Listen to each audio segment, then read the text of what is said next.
Good evening, and welcome to the Quiet Nightmare. This is a space where silence speaks, and shadows tell stories. Every story you hear is completely uninterrupted, no ads, no distractions. If you enjoy this experience, you're always welcome to stay. Before we begin, tell me where you're listening from, and what time it is. Now, get comfortable. The quiet isn't as empty as it seems. He was huge, around 7 feet tall, at least to my eyes. His eyes weren't normal eyes at all. They looked like black holes, empty and deep, but there was also something behind the darkness, like a faint glow trapped inside. That glow didn't comfort me. It made the emptiness feel alive, like something was staring out from a place where no human should be. This happened last week, right around sunset, when I was sitting on the cliffs overlooking Shark Bay.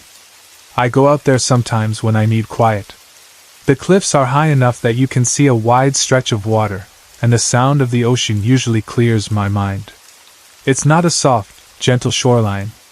The waves don't relax there. They hit and pull back, like the ocean is working. The sand beach below is short and narrow, because the water keeps taking it. It's not a beach for swimming. People don't bring towels and umbrellas. The fishermen take over that area, and they don't mind the rough water because they're focused on the catch, not comfort. From where I was sitting, the beach is about 20 feet down. You can look straight over and see the sand strip and the darker rocks where the water keeps pushing in.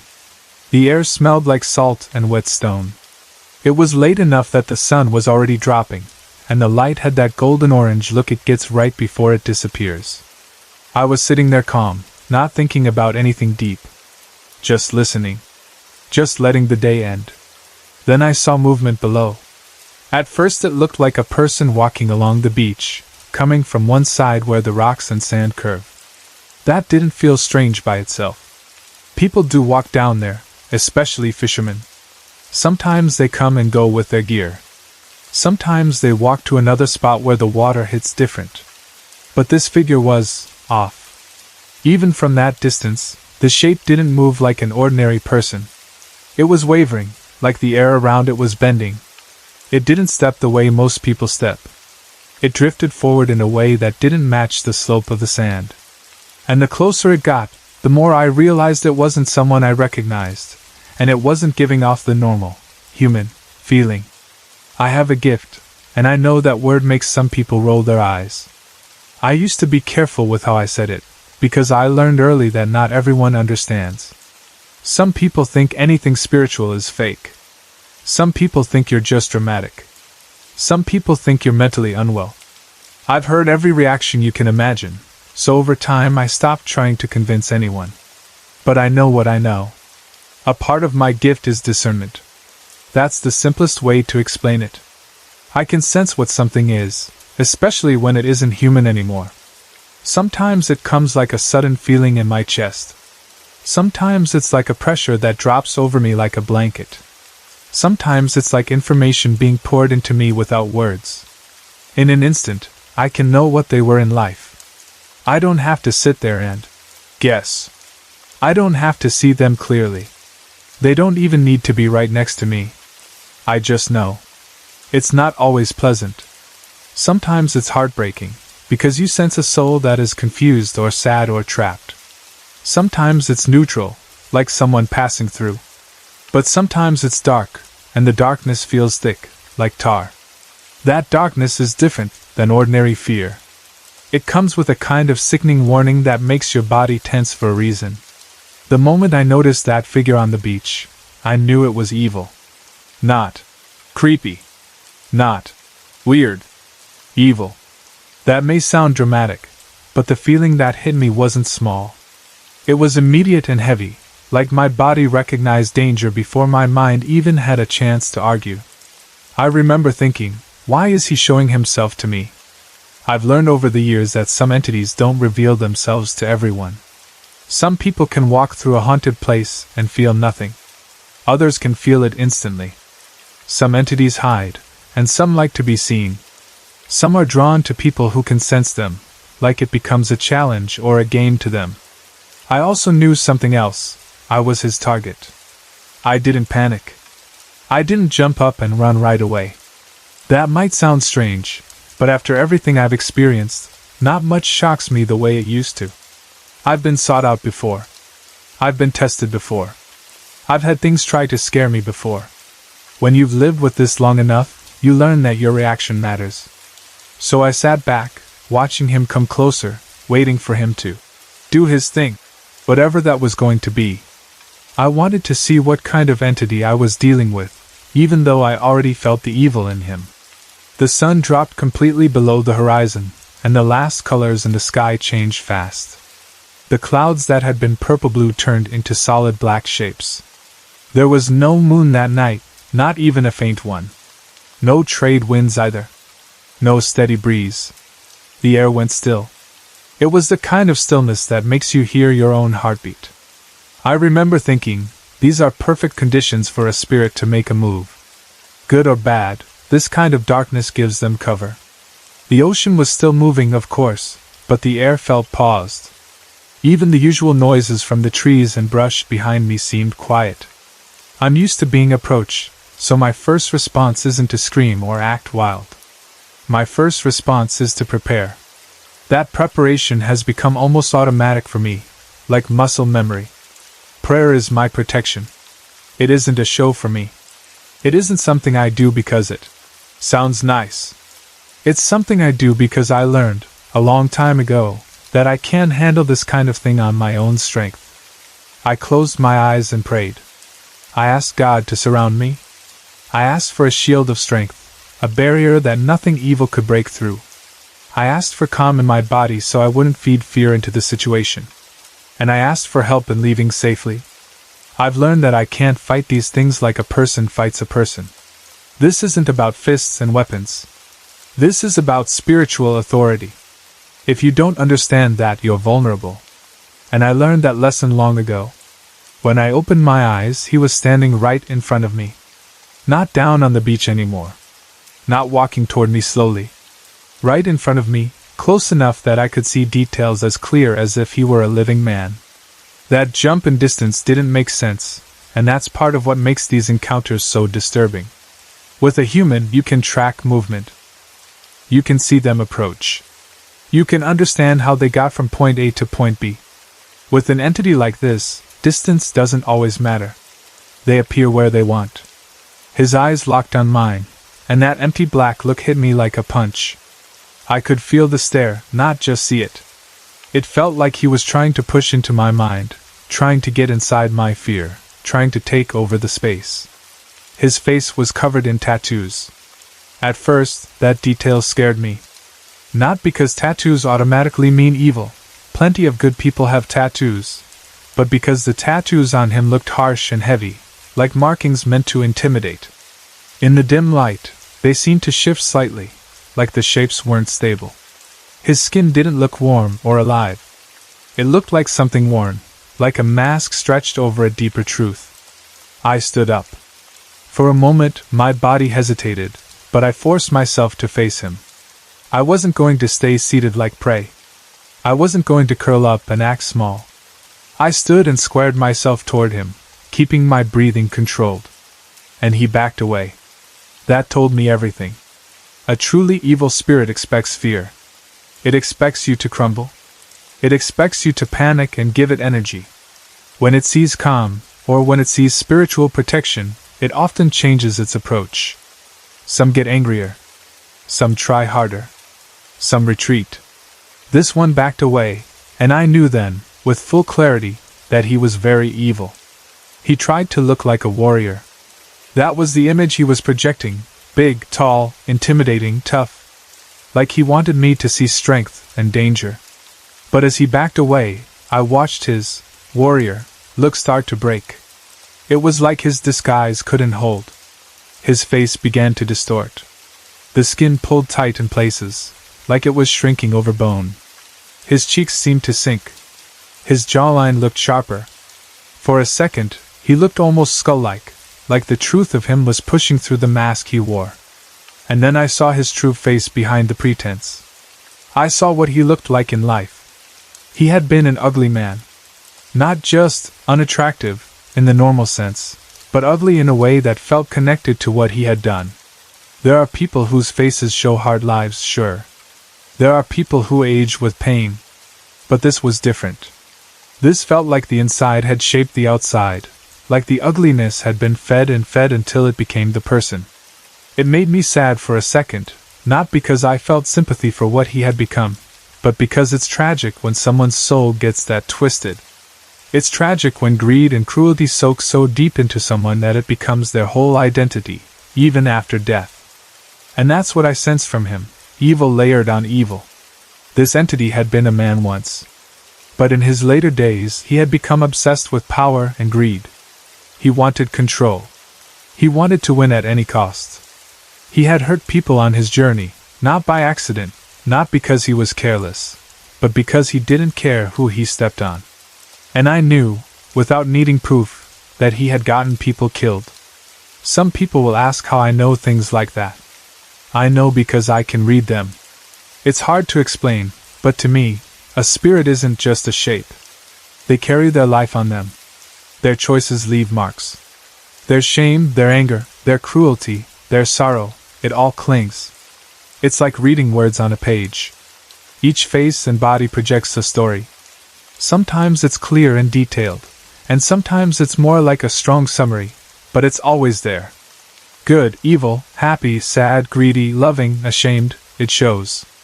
And with him, I could almost smell the death layered on him. It wasn't a normal smell like cologne or sweat. It was more like a spiritual stink that my body translated into something physical. Like chains made of death hanging off him. If you've never experienced that, I know it sounds impossible. But that's the closest I can get to describing it. He felt coated in what he had done. His presence made my skin crawl so badly that it felt like my whole body wanted to reject the air around me. The best, grossest way to describe it is this: he made me feel like I was covered in filth, like I had been smeared with something disgusting. I felt nauseated. I almost gagged. I knew I needed to leave. I didn't want to engage him. I didn't want to talk to him. I don't speak to entities like this unless I absolutely have to, because attention can be a doorway. If I can feel him, he knows what I am. He knows I can sense him. He knows I'm not blind to him. That alone can make an evil spirit angry. And the last thing you want to do is anger something like that. But it was too late. Just by resisting his intimidation, I had already angered him. I started moving toward my truck. I did it carefully. I didn't spin around fast and sprint like in a horror movie. Turning your back on something evil can be a bad idea, so I moved slowly and kept him in my view as much as I could. I watched his body language. I watched his face. I watched the way the darkness around him seemed to shift. I kept my prayer going inside my head. I didn't say it out loud at first. I kept it steady in my mind, asking for protection with each step. He started cursing at me. He called me names, dirty, vile words. I won't repeat them. I'm too much of a lady for that, and honestly, repeating those words feels like giving them oxygen.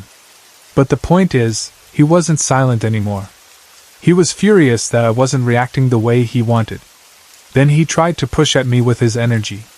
It wasn't a physical shove like a person's hands on your shoulders. It was more like a wave of force, like pressure hitting the side of your body. It moved the air around me just enough that a few hairs lifted on my shoulders and near my neck, like someone blew their breath on you when they're too close. It was creepy, but it didn't knock me down. It didn't make me stumble. I truly believed my prayer protection was working, because without it, I think he would have done more. As it was, his push felt weak, like he was trying to break a barrier he couldn't break. I kept moving toward my truck step by step. Then I made a mistake. I took a quick glance away, just to see how much farther I had to go. I wanted to know how close I was to the truck, how fast I could get there if I needed to. It was a normal, practical thought. But the second I glanced away, he was next to me again. Right beside me, too close. I felt that disgusting energy hit my skin like a cold slime. He leaned in and started threatening me with death.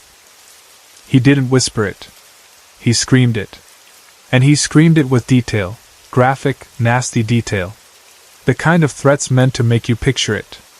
Meant to make you panic and beg. Meant to flood your mind with fear images. I didn't flinch. Not because I'm some superhero, but because I've learned something important. These entities feed on fear. Fear is like fuel to them. If you let fear take over, they gather it from you. They pull energy from it. They use it against you. So I held my ground inside myself, even while my body wanted to shake. I kept my face calm. I kept my eyes steady. I kept my prayer protection active. It wasn't the first time an entity had threatened harm, and I knew it wouldn't be the last. I believe deeply that they cannot take my life. They can try to scare me. They can harass. They can push. They can make noise. They can try to break you down mentally. But my life belongs to God, not to them. When he realized his threats weren't working, his anger spiked. He gathered himself, like pulling in power, and then he hit me with enough force to knock me down. I went down hard, my knees hitting rock and rough ground. It hurt. It wasn't a gentle fall. But even then, I can tell you the force felt strange. It didn't feel like being tackled by a grown man. It felt more like being shoved by a child, still enough to knock you off balance, but not the kind of strength you would expect from something trying to kill you. That's why I say the key is not being afraid. Fear is what gives them extra leverage. Without fear, they can still be nasty, but their reach is limited. I was on the ground, knees throbbing, hands bracing against the rough surface. I could feel small rocks pressing into my skin. My breath came quick for a second, but I controlled it, forcing myself not to slip into panic. The entity hovered above me. He did his best to look horrifying. He shifted his expression in ways I had never seen before, like his face wasn't locked into human rules. He pulled the darkness around him tighter. He leaned in as if he wanted to swallow my space. He wanted to dominate the moment. But I didn't look away. I stared right back at him. I could tell he hated that. Evil hates being faced without fear. Evil expects people to break. When he saw he couldn't hurt me the way he wanted, he started to wail in frustration. The sound that came out of him was awful. It wasn't a normal scream. It was high-pitched and sharp, like metal being destroyed. The best comparison I have is tin cans going through a grinder. Add to that a volume level that felt like sitting front row at a rock concert with no ear protection. It hit my ears like needles. My ears burned. It was painful and irritating, like the sound was meant to injure as much as scare. Some entities are experts at tantrums. They act like toddlers and groan, dark bodies, throwing fits when they don't get what they want. And this big guy was throwing a huge one.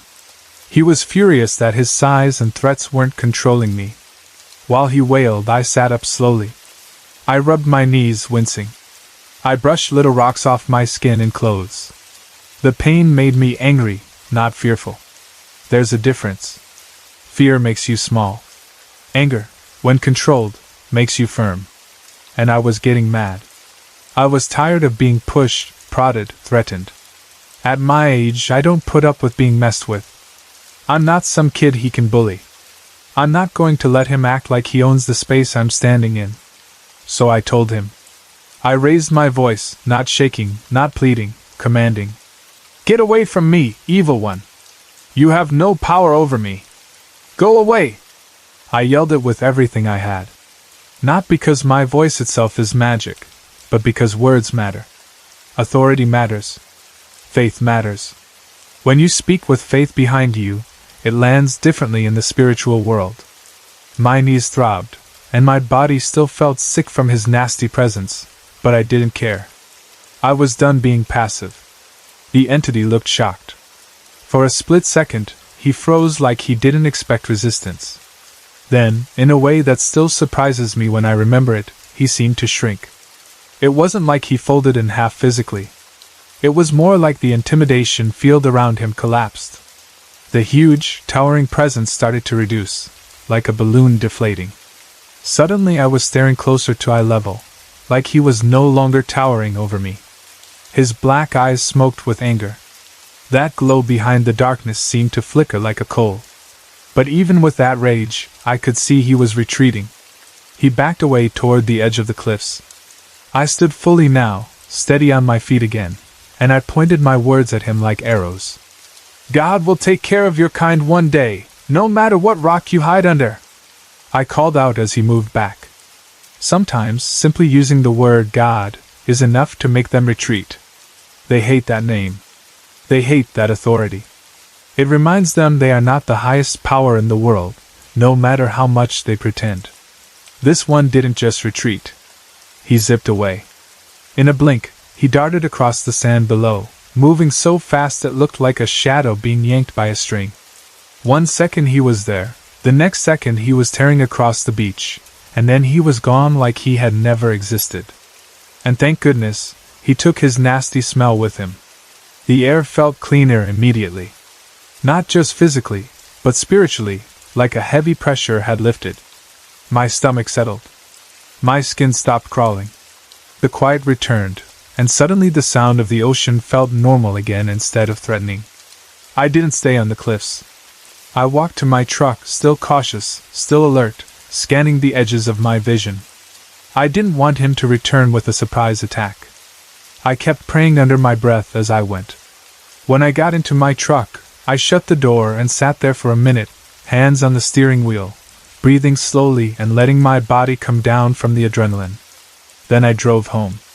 And when I got home, I took a long shower. Not a quick rinse. A real shower, the kind where you stand under hot water and try to wash away more than dirt. I wanted that feeling off my skin. I wanted that smell out of my nose. I wanted my body to stop remembering him. My shower stall is filled with scented shower gels, and I used more than usual. I layered the scents because I couldn't stand the memory of that filth-like feeling. It takes a while before the odors in my nose go away after something like that, like my senses hold on to it longer than they should. That's the part of my gift I truly hate. People think seeing spirits, or sensing spirits, sounds interesting, like a movie ability. They don't understand the physical side of it. They don't understand how it can feel on your skin, how it can make you nauseated, how it can follow you in your senses even after it's gone. I can handle a lot, and I've learned not to be afraid. But I'm still human. I still get sick to my stomach. I still feel pain when I hit the ground. I still need to wash the experience off me afterward. And as much as I wish I could turn that part of me off, I can't. All I can do is stay protected, stay grounded, and remember what that night reminded me all over again. Evil is real, but it is not the strongest thing in the world. Not even close. I was watching my granddaughter at her house, just like I've done many times before. My daughter had plans that night and asked me to stay over so my little granddaughter wouldn't be alone. She's only 4, and even though she's a brave little thing during the day, nighttime is different for kids. They wake up thirsty, they have bad dreams, they get scared of the dark, and they want someone close by. So I told my daughter not to worry. I'd be there all night. The house is a duplex, and my daughter and granddaughter live on one side. It's not a huge place, but it's laid out in a way that makes the upstairs feel separate from the downstairs. The kitchen and living area are down below, and the bedrooms are up above. The staircase is open, not hidden behind a door. You can stand downstairs and see up the steps into the upstairs hallway. That open staircase makes sounds travel. It also makes shadows feel longer at night, because a little light can stretch in strange ways when you look up from the bottom. That night started out normal. We did the usual routine. Dinner, a little playtime, then bath and bedtime. I read her a story, tucked her in, and kissed her goodnight. She fell asleep quickly.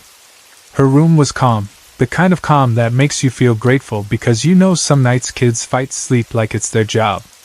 But she went down easy, breathing slow, curled up with her favorite blanket.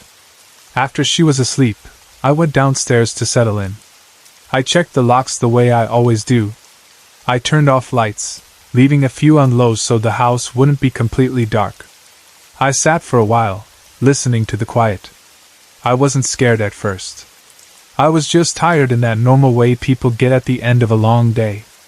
Later, as it got closer to midnight, the house got quieter, the way it does when everything outside calms down too. No cars passing. No voices outside. Just the low hum of a refrigerator and the faint sounds a house makes when it settles. That's when I thought I heard someone walking around upstairs. At first it was so faint that I almost ignored it. I told myself it could be the house. Old buildings creak. Floors shift. Pipes move.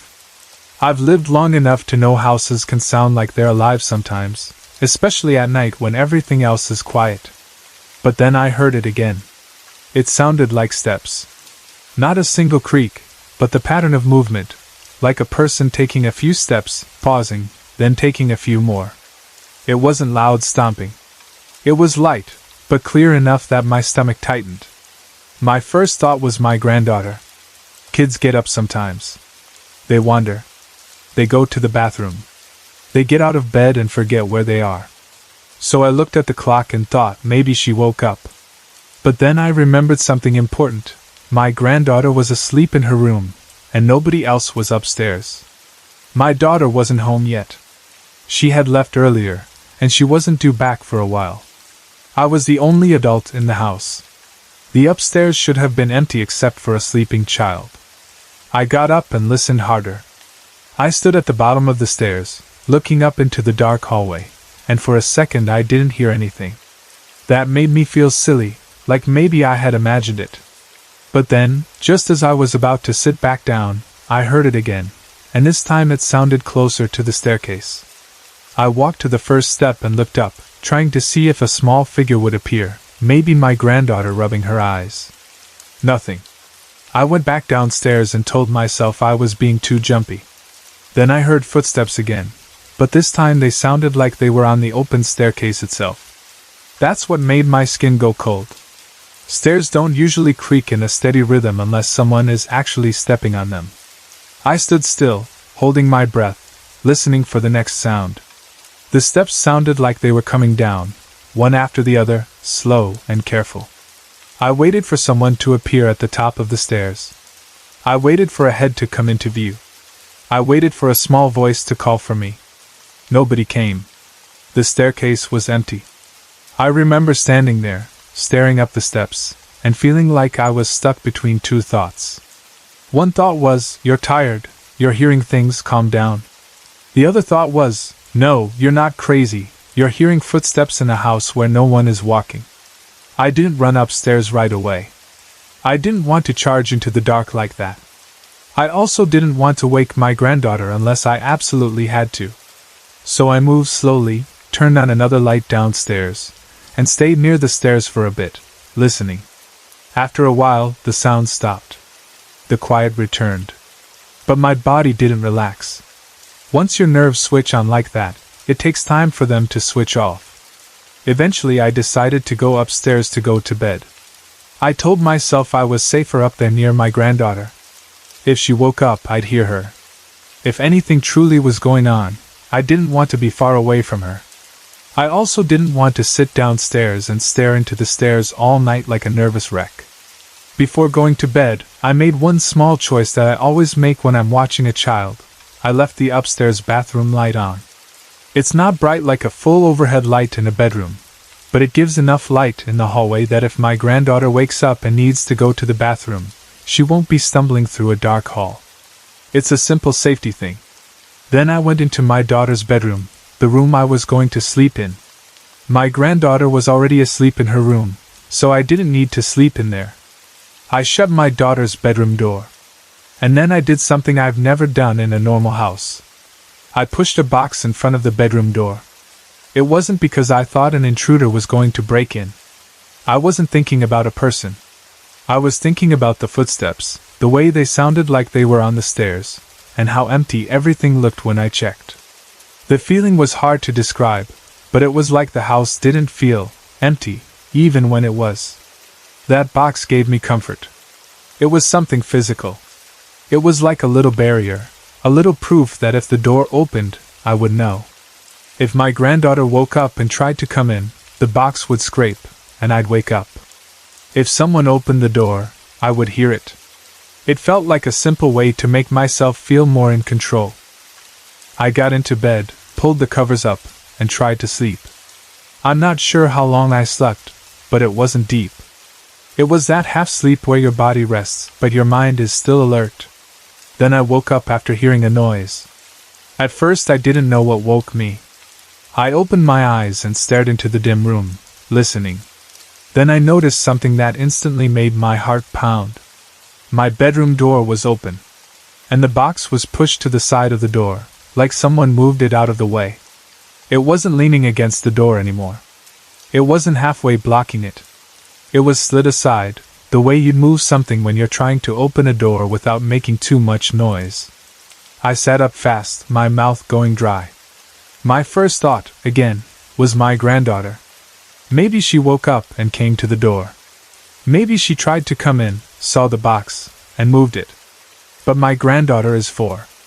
The box wasn't extremely heavy, but it wasn't light either, and the way it was moved seemed too smooth, too controlled. Still, I didn't want to jump to the scariest idea. So I got up and went to check on her. I walked to her room quietly and opened the door. She was asleep, curled up in the same position, breathing evenly. She didn't look like she had been up. She didn't look like she had been crying. She didn't look like she had wandered. Then I checked the rest of the upstairs quickly, as quietly as I could. The bathroom was empty. The hallway was empty. Everything was still. My daughter wasn't home yet. That meant it was still just me and a sleeping child. I went back to the bedroom, shut the door, and put the box back in front of it. I remember my hands shaking slightly as I did it. I kept telling myself, maybe the door didn't latch fully and the box slid when the door moved. Maybe the floor was uneven and the box shifted on its own. I tried to talk myself into a normal explanation because the alternative was terrifying. I got back into bed, but there was no real sleep after that. My body was tired, but my mind was wide awake. I lay there in the dim light, staring at the door and the box, listening to every tiny sound. And then I saw it. The door began to open slowly, like someone was pushing it from the other side. Not swinging open from air pressure. Not popping open because it wasn't shut properly. It moved steadily, inch by inch, as if a hand was applying quiet pressure. The box slid to the side, the same way it had been before. I watched it happen. I didn't blink. I didn't move. I just watched, frozen, because my brain could not accept what my eyes were seeing. Once the door opened enough, I felt something else. The bed shifted at the end near my feet. It felt like someone sat down. Not lightly. Not a soft brush. A real weight. The mattress dipped and pulled the covers slightly, like the edge of the bed had been claimed by an invisible body. The weight was concentrated near my feet, exactly where a person would sit if they came in and perched on the end of the bed. Every hair on my body lifted. I can't even fully explain the fear in that moment. It was not a normal fear. It was the kind of fear that makes your chest feel tight, like your heart is pounding against a closed door inside you. It was the kind of fear that makes you want to scream and run and also makes you too shocked to do anything. But I did something. I forced my voice out. I yelled at it. I didn't whisper. I didn't ask politely. I shouted, "Get out of my room!" The words came out strong, like they were coming from a deeper place than my usual voice. It felt like a command, like a mother's voice when she's protecting a child. And then it was suddenly gone. The pressure lifted from the bed like someone stood up. The air felt different, lighter. The room didn't feel as heavy. The door was still open, and the box was still pushed aside, but the presence, that awful sense of something being there, was gone as quickly as it came. I sat there breathing hard, holding my blankets, trying to calm down enough to move. After a few seconds, I got out of bed and walked into the hallway. I turned on the hall light fully. I needed bright light. I needed to see every corner clearly. I didn't want dim shadows. I didn't want to imagine shapes. Standing there in the hallway, I noticed something that made my stomach sink again. The attic door was right across from the bedroom. I hadn't paid much attention to it earlier, because in the daytime an attic door is just an attic door. But in the middle of the night, after something opened my bedroom door and sat on my bed, that attic door looked like a mouth. Like a closed space holding something back. The attic stairs were still there, but the attic itself had been closed off. It wasn't an attic you used for storage or anything. It was like a sealed area in the duplex, and that stairwell had this creepy feeling to it. I couldn't stop staring at it. I felt the strongest urge to shut that attic door and keep it shut. Not just shut it, nail it shut. I wanted to put something heavy in front of it. I wanted to hang a cross on it. The thought came to me so fast and so strong it almost scared me more than the footsteps did, because it didn't feel like my normal thinking. It felt like instinct, like my body recognized that door as a problem. I walked back and forth in the hallway a few times, not knowing what to do. I didn't want to go back into the room and sleep. I also didn't want to wake my granddaughter by pacing like a crazy person. I checked her again. Still asleep, peaceful, untouched by whatever was going on. That fact alone made me feel both relieved and angry. Relieved because she was safe. Angry because whatever this was seemed comfortable messing with the adults but was quiet around the child. I couldn't sleep after that. I stayed up, waiting for my daughter to come home. Time felt slow. Every sound made me jump. The quiet was too quiet. At one point I sat downstairs with the lights on, just so I wouldn't feel trapped in the upstairs hallway near that attic door. I kept glancing at the staircase, expecting to see someone come down. Nothing did, but the feeling of being watched didn't fully leave. When my daughter finally came home with her friends, I felt a wave of relief so strong I almost cried. I told her what happened right away. I didn't try to soften it. I didn't want her to brush it off. I told her I heard footsteps upstairs when no one was up there. I told her I heard them again on the open staircase. I told her how I left the bathroom light on. I told her I closed the bedroom door and put a box in front of it. I told her I woke up and found the door open and the box pushed aside. And then I told her the worst part, how I watched the door open slowly and felt something sit on the end of the bed near my feet. My daughter listened, and she didn't look surprised. That's what scared me in a new way. Instead of saying, "Mom, you were dreaming," she said something like, "Yeah, that happens." She told me that during the day, they hear things upstairs all the time. Talking, like people having a conversation. Walking, like someone pacing. But whenever they check, no one is ever there. She told me it was happening even before the other side of the duplex was rented out. That mattered because one of the first things people say is, "Maybe it's the neighbors." But according to my daughter, it started before there even were neighbors on the other side. She said it gets worse at night. Then she told me something that made my skin crawl again. The kitchen cabinet doors, the ones under the sink, often bang shut like something is slamming them. Not a gentle close. A hard bang. Like someone angry. Like someone trying to make sure they hear it. As she talked, I watched her face. She looked tired. Not just busy mom, tired but worn down, like she hadn't been sleeping right for a long time. It made me feel guilty for not noticing sooner how much this house was affecting her. Then she told me about when they first moved into the duplex. She said they didn't feel comfortable sleeping upstairs at first. She said the upstairs felt wrong at night, like it was crowded even when it was empty. She said my granddaughter would scream and cry if she had to sleep upstairs. Not normal little kid crying, but full fear screaming, like the kind you hear when a child is truly terrified and doesn't know how to explain it. Hearing that made me want to grab my granddaughter and take her home with me immediately. I told my daughter about the part where I felt the thing sit on the bed, and I told her it felt like a person sitting down near my feet. I told her how real the weight felt. I told her I yelled at it, and it disappeared. My daughter looked at me and said that happens nearly every night in her room, the same room I was sleeping in. Nearly every night. She said sometimes it sits on her bed while she's lying there. Sometimes it shakes the bed while she's on it, like something is grabbing the mattress and moving it to get her attention. She said it keeps doing it until she yells at it to get out, and then it stops. The idea of my daughter lying there night after night, dealing with that, made me furious. Nobody should have to live like that. Nobody should have to go to sleep expecting an invisible thing to sit on their bed. She told me that whatever it is doesn't bother my granddaughter much anymore. It used to scare her when they first moved in, but now it mostly leaves her alone. Instead, it seems to have centered its activity in a few places: my daughter's room, her bed, the attic stairs, and the downstairs kitchen. That matched what I felt too. The attic drew my attention in a way I didn't like. It felt wrong. Not just creepy, but wrong, like a strong warning.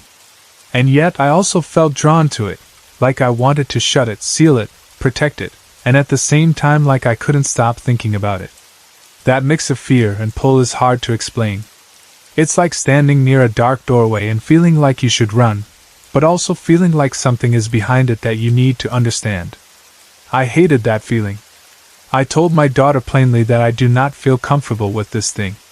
I told her I sensed something very wrong about it. I told her it seemed dangerous to me, almost threatening. Not like it was going to jump out with a knife, but like it was pushing boundaries and testing control, and that kind of behavior is not harmless. After spending just one night in that house, I left with my nerves still shaken. I thought once I got back to my own home, I'd calm down. But it didn't fully go away. I had trouble sleeping after that night. I'd lay in my bed and wake up at small noises, the way I did in my daughter's duplex. I started having nightmares too, dreams that would wake me up, heart racing, but I couldn't fully remember them. I'd remember the feeling of fear and heaviness, but the details would slip away as soon as I opened my eyes, like smoke. That almost bothered me more, because it felt like my mind didn't want to hold on to what it saw. Then my daughter started having bad luck on top of everything else. She lost her job.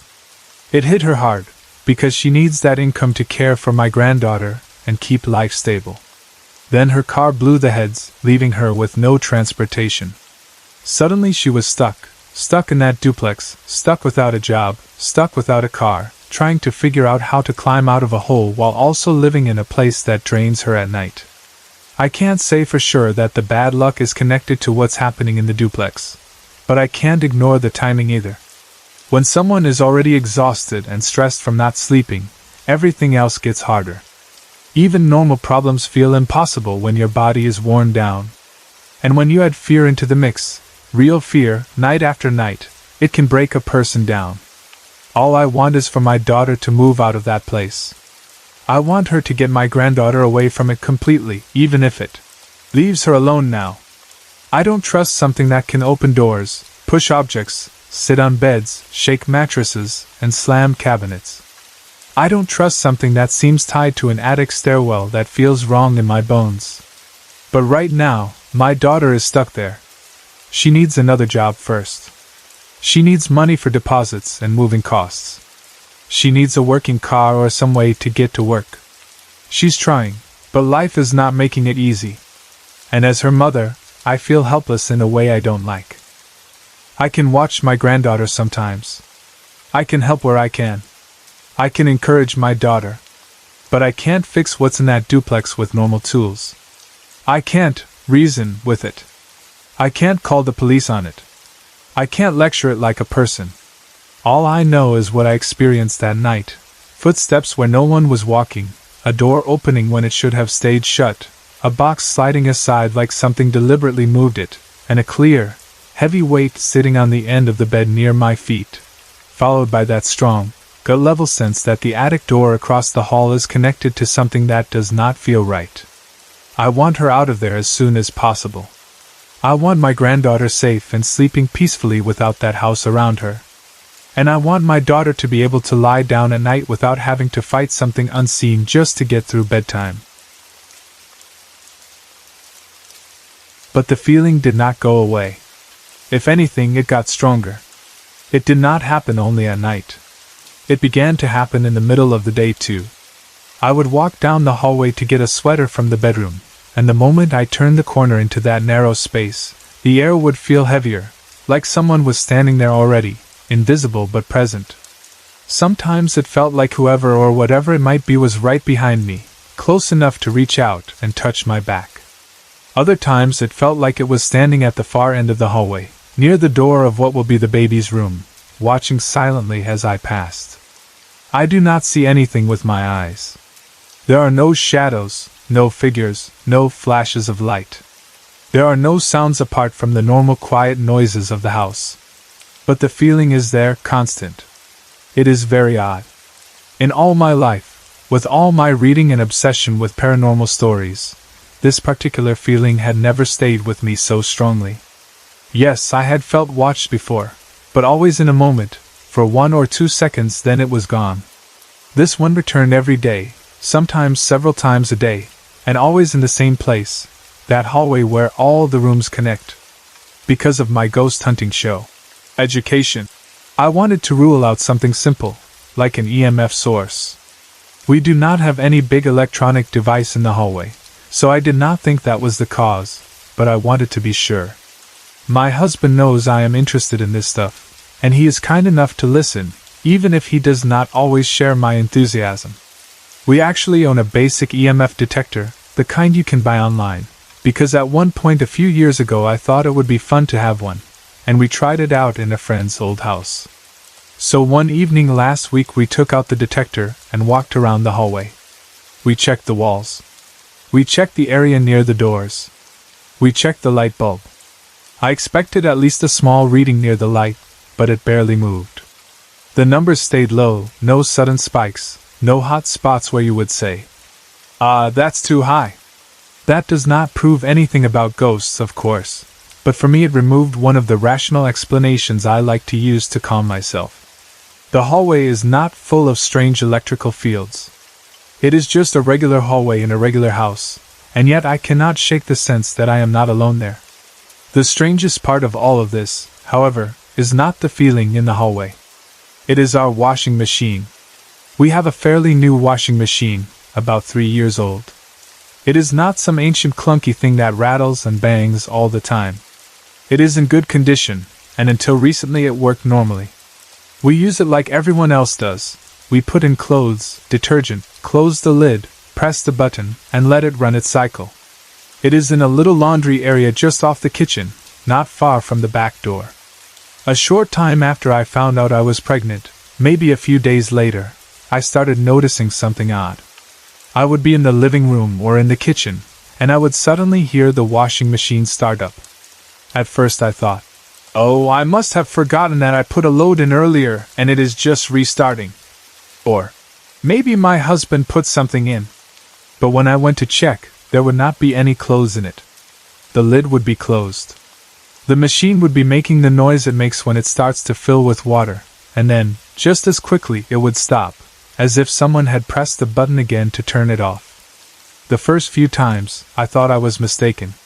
Maybe I was hearing the pipes, or maybe something else in the house made a similar noise. I did not want to be the person who jumps to supernatural conclusions right away. So I paid more attention. The next time I heard it, I went straight to the laundry area.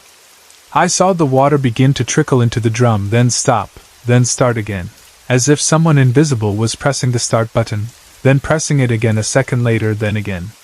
It was not part of any normal cycle.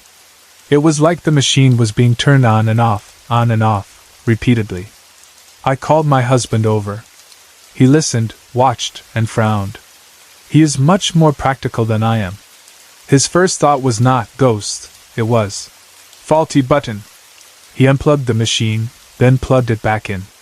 He pressed the start and stop button himself many times, feeling for looseness or a jam. He checked the panel. He checked the lid. He opened the top and looked for any obvious problem. Then he stood next to the machine while I left the room, to see if maybe there was a loose connection that moved with vibration or if some other appliance turning on in the house triggered it. We also thought about the boulevard and the train. Our house is not far from the main road, and there is a train line in town. Big trucks pass by, and when the train comes, you can sometimes feel a faint vibration in the floor.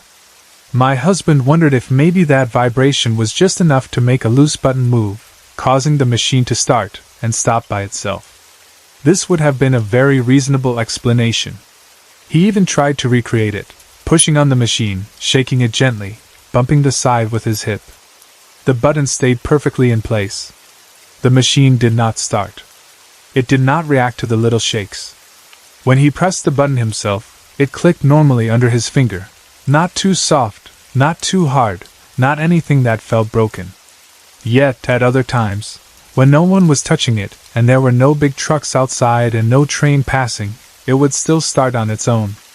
I would be in the bedroom reading, or in the living room answering messages, and I would hear that familiar sound of water beginning to fill the drum, then cutting off, then starting again.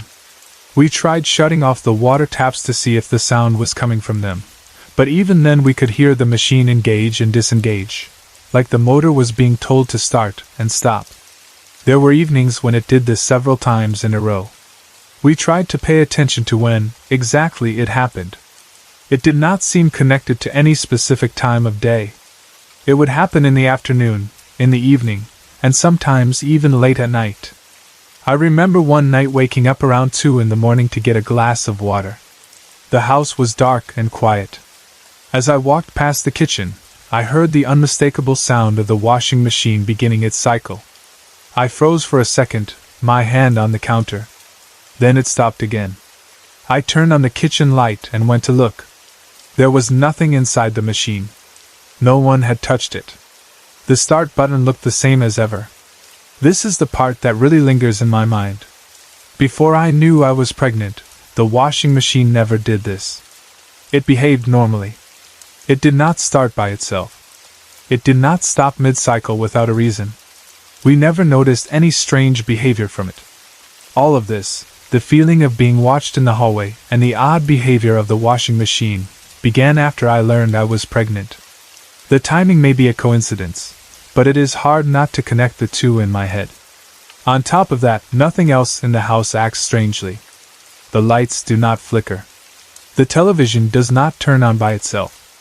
The radio does not change stations. There are no objects moving on their own, no doors slamming shut without a draft, no voices, no cold spots, nothing like that. Only the hallway feeling and the washing machine turning on and off, like someone is pushing and pulling the button. I keep trying to find rational explanations. I tell myself my hormones could be making me more sensitive, more anxious, more jumpy. Maybe my interest in paranormal shows has loaded my brain with images and ideas, and now, with a baby on the way, my mind is making patterns where there are none. Maybe there really is some small electrical problem in the washing machine that we have not yet figured out, something that an experienced repair person would look at and say, yes, this part is worn out, that is why it clicks like that. I would love that answer. I would love to say, we replaced this piece and the problem went away, and it was all just a mechanical fault. But so far, we do not have that answer. My husband has checked the obvious things and found nothing. The hallway has been tested for EMF and shows nothing unusual. I have never felt this kind of constant, specific feeling before in my life. It does not happen anywhere else, not at my parents' house, not at the grocery store, not at work, not when I walk outside. It only happens in my own house, in that one hallway, and started only after this new life began inside me. Because I have always been fascinated by the paranormal, of course my mind goes to those possibilities. I find myself wondering strange questions in the middle of the night. Is it possible that pregnancy opens you up somehow, that it changes your energy and attracts something curious? Could the feeling of being watched be connected to the baby, as if someone is interested, not in me alone, but in this new soul coming into the world?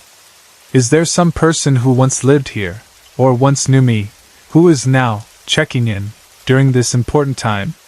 Or is it more simple, a mix of hormones, fear, excitement, and an aging washing machine that happens to be acting up at the same time? I am not jumping up and down saying my house is haunted. I am not claiming I see ghosts walking down my hallway or that my washing machine is possessed. I am just a mostly rational person, who likes science and logic and also watches too many ghost shows, trying to make sense of a series of small events that line up in a way I cannot ignore. A feeling of being followed and watched, in a place with no obvious electrical reason for that feeling. A machine turning on and off as if touched by an unseen hand, inspected and found fine, beginning its strange behavior right after one of the biggest changes in my life. So this is my tiny story? To other people, it may seem like nothing. I know that. No one has been hurt. There are no dramatic scenes. But for me, it is unsettling enough that I find myself thinking about it many times a day. Each time I walk down that hallway, each time I hear that washing machine click on or off, my heart beats a little faster. I look over my shoulder. I listen more closely. I try to calm myself with explanations and, at the same time, I cannot help but wonder if someone else is here, unseen, sharing this house with us as we get ready to welcome a new life. I am desperate for a rational explanation. Part of me wants someone to come in, look at the machine, point to a specific part, and say, "Here is your problem, it is purely mechanical." Part of me wants an electrician to test the whole house and say, "This wire here, this is why you feel strange in the hallway." That would let me sleep easier. Until that happens, I live in this strange middle space, where my knowledge of normal causes and my curiosity about the paranormal meet, and I continue to walk through my little house, pregnant and hopeful and uneasy, trying to make sense of why I feel followed and why my washing machine seems to have a mind of its own.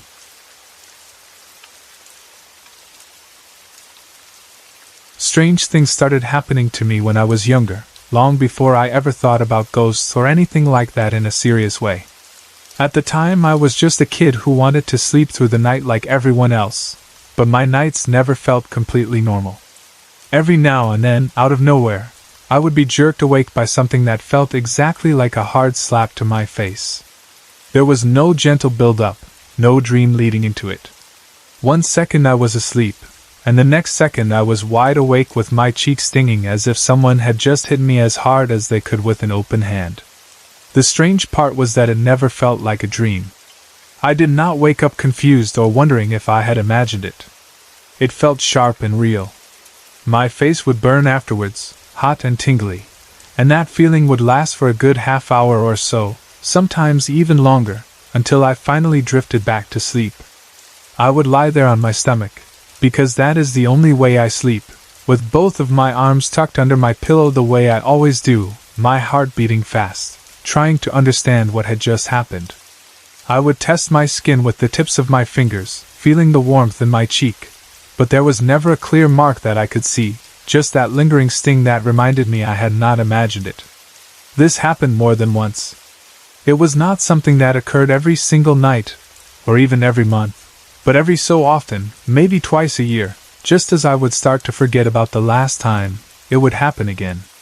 I would think I was finally done with it, that whatever it was had stopped, and then one random night I would be pulled out of sleep by that same sharp slap, my face burning, my body on full alert in the dark. Each time I would lie there wondering if I had somehow hit myself in my sleep, but there were things that did not fit. I always slept with my arms under my pillow, both hands tucked in, my body flat on my stomach. There was no way I could have lifted my arm up high enough and swung it across my own face without pulling it out from under the pillow and waking myself up in the process. Still, because I had no other explanation, I kept telling myself it must have been me somehow, even though it never truly made sense. As I got older, those nighttime slaps stopped. I am not sure exactly when they ended, but at some point they just did. It was almost like a phase that faded quietly away. I did not miss them, obviously. I was relieved. I figured it had just been some strange childhood thing, like sleepwalking or talking in your sleep, and that my body had grown out of it. For a while, nights became more normal. I slept, I dreamed, and although I still occasionally woke up frightened from bad dreams, nothing felt as sudden and physical as those slaps had felt. But even though the slaps stopped, the strange little moments never completely went away. Over the years, there were things that happened that I could not easily explain.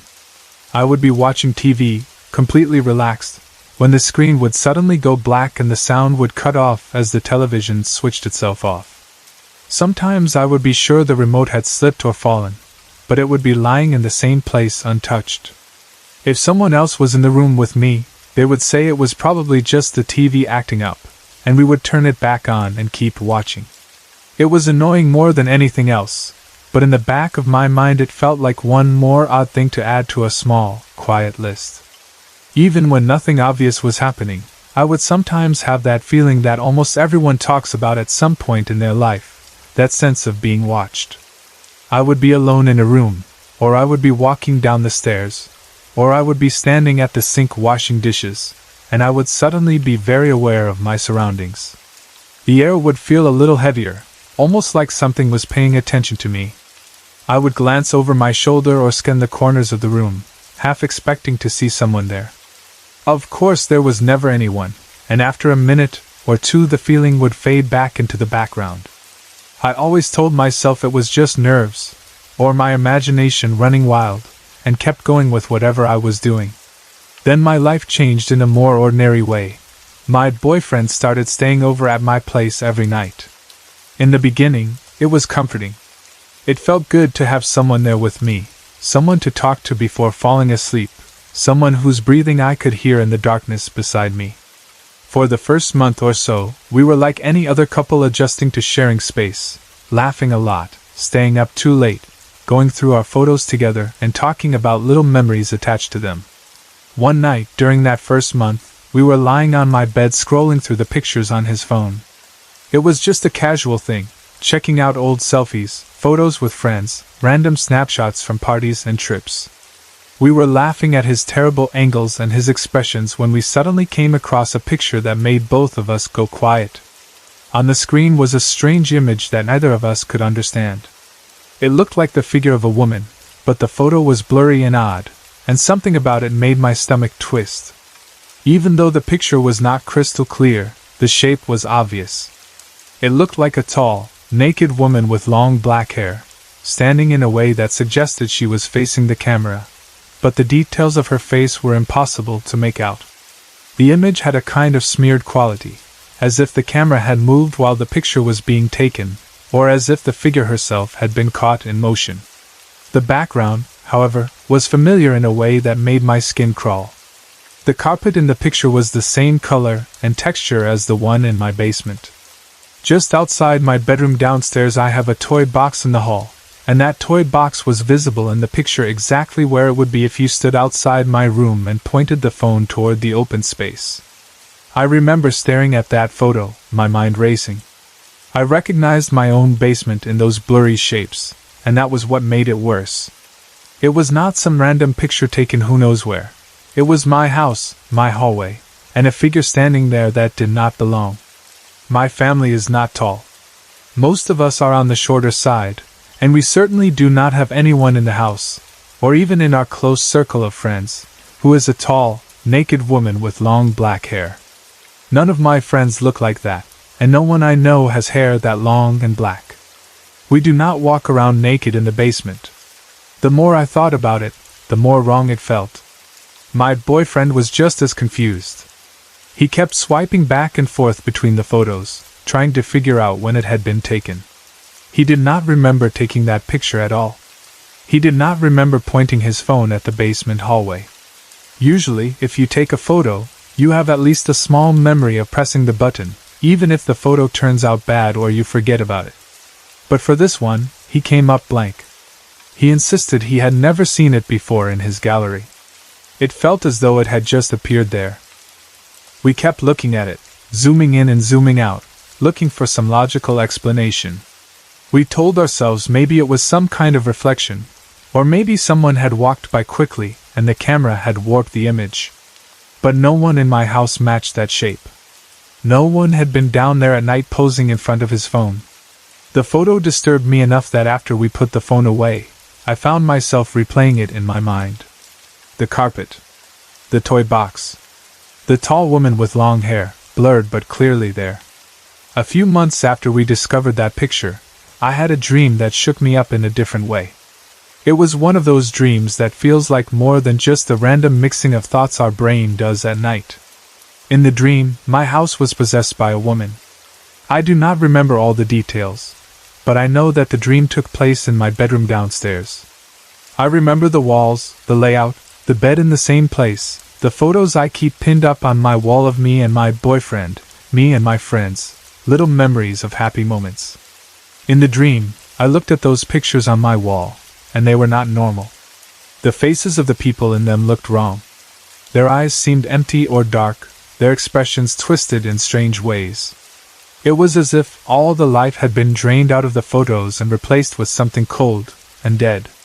My memory of it now is not sharp like a movie, but I can still feel the dread of looking at those photos and realizing something evil had changed them. I knew in the dream that it was because of the woman's spirit that was possessing the house. I woke up feeling unsettled and did not want to look at my walls for a while. The night after that dream, something happened that pulled my attention out of my own head and into the physical world again. My boyfriend was at my house, and at some point he got up to go to the washroom. The bathroom has a roll of toilet paper on a holder mounted on the wall next to the toilet, just like most bathrooms. He came back looking shaken and told me that while he was in there, the toilet paper roll had started to unravel all by itself. At first it loosened slowly, like a little bit of paper dropping down. Then it got faster and faster and faster, spinning as if someone had grabbed the loose end and yanked it hard. Then, just as suddenly, it stopped. We told my parents about it, expecting them to look at us like we were crazy or to make a joke, but my dad surprised us. He calmly said that the same thing had happened to him before. He had seen the toilet paper roll begin to unravel on its own in that same bathroom, with no one touching it. It was one of those moments when you are relieved that you are not the only one, but also more frightened because it means the strange thing is real and not only in your imagination. We considered the idea of a draft in the house. Maybe some air flow was strong enough to push the paper and make it unroll, but we do not have a noticeable draft in the bathroom. The vents are not aimed at the toilet paper holder. The window, when closed, does not leak enough air to do something like that. Besides, this was not the gentle kind of movement that a small breeze would cause. My boyfriend described it as if someone invisible had grabbed the end and pulled it quickly, letting it spin around and around, then stopping it sharply. That same night, something else odd happened, this time in my parents' room. My dad went to bed early because he had to work the next morning. He went to his room, lay down, and fell asleep with everything off, as usual. Later, around 1 in the morning, my mom came into the bedroom. When she walked in, the television was on. My dad woke up suddenly and asked her, half annoyed, why she had turned on the TV when they had to get up early. She said she had not turned it on. She had just entered the room and found it like that. He was sure he had not turned it on either. He had gone straight to sleep and does not sleepwalk. The remote was not under him or pressed against him in a way that would accidentally switch it on. My dad also mentioned to us that he sometimes feels like he is being watched, especially when he is alone. Coming from him, that meant something. He is not the type to imagine things or to talk about feelings like that. He is usually very practical and straightforward. For him to admit he feels observed in his own house made me even more aware of my own similar feelings. It seemed like the strange things were not just focused on me anymore, they were touching other members of my family.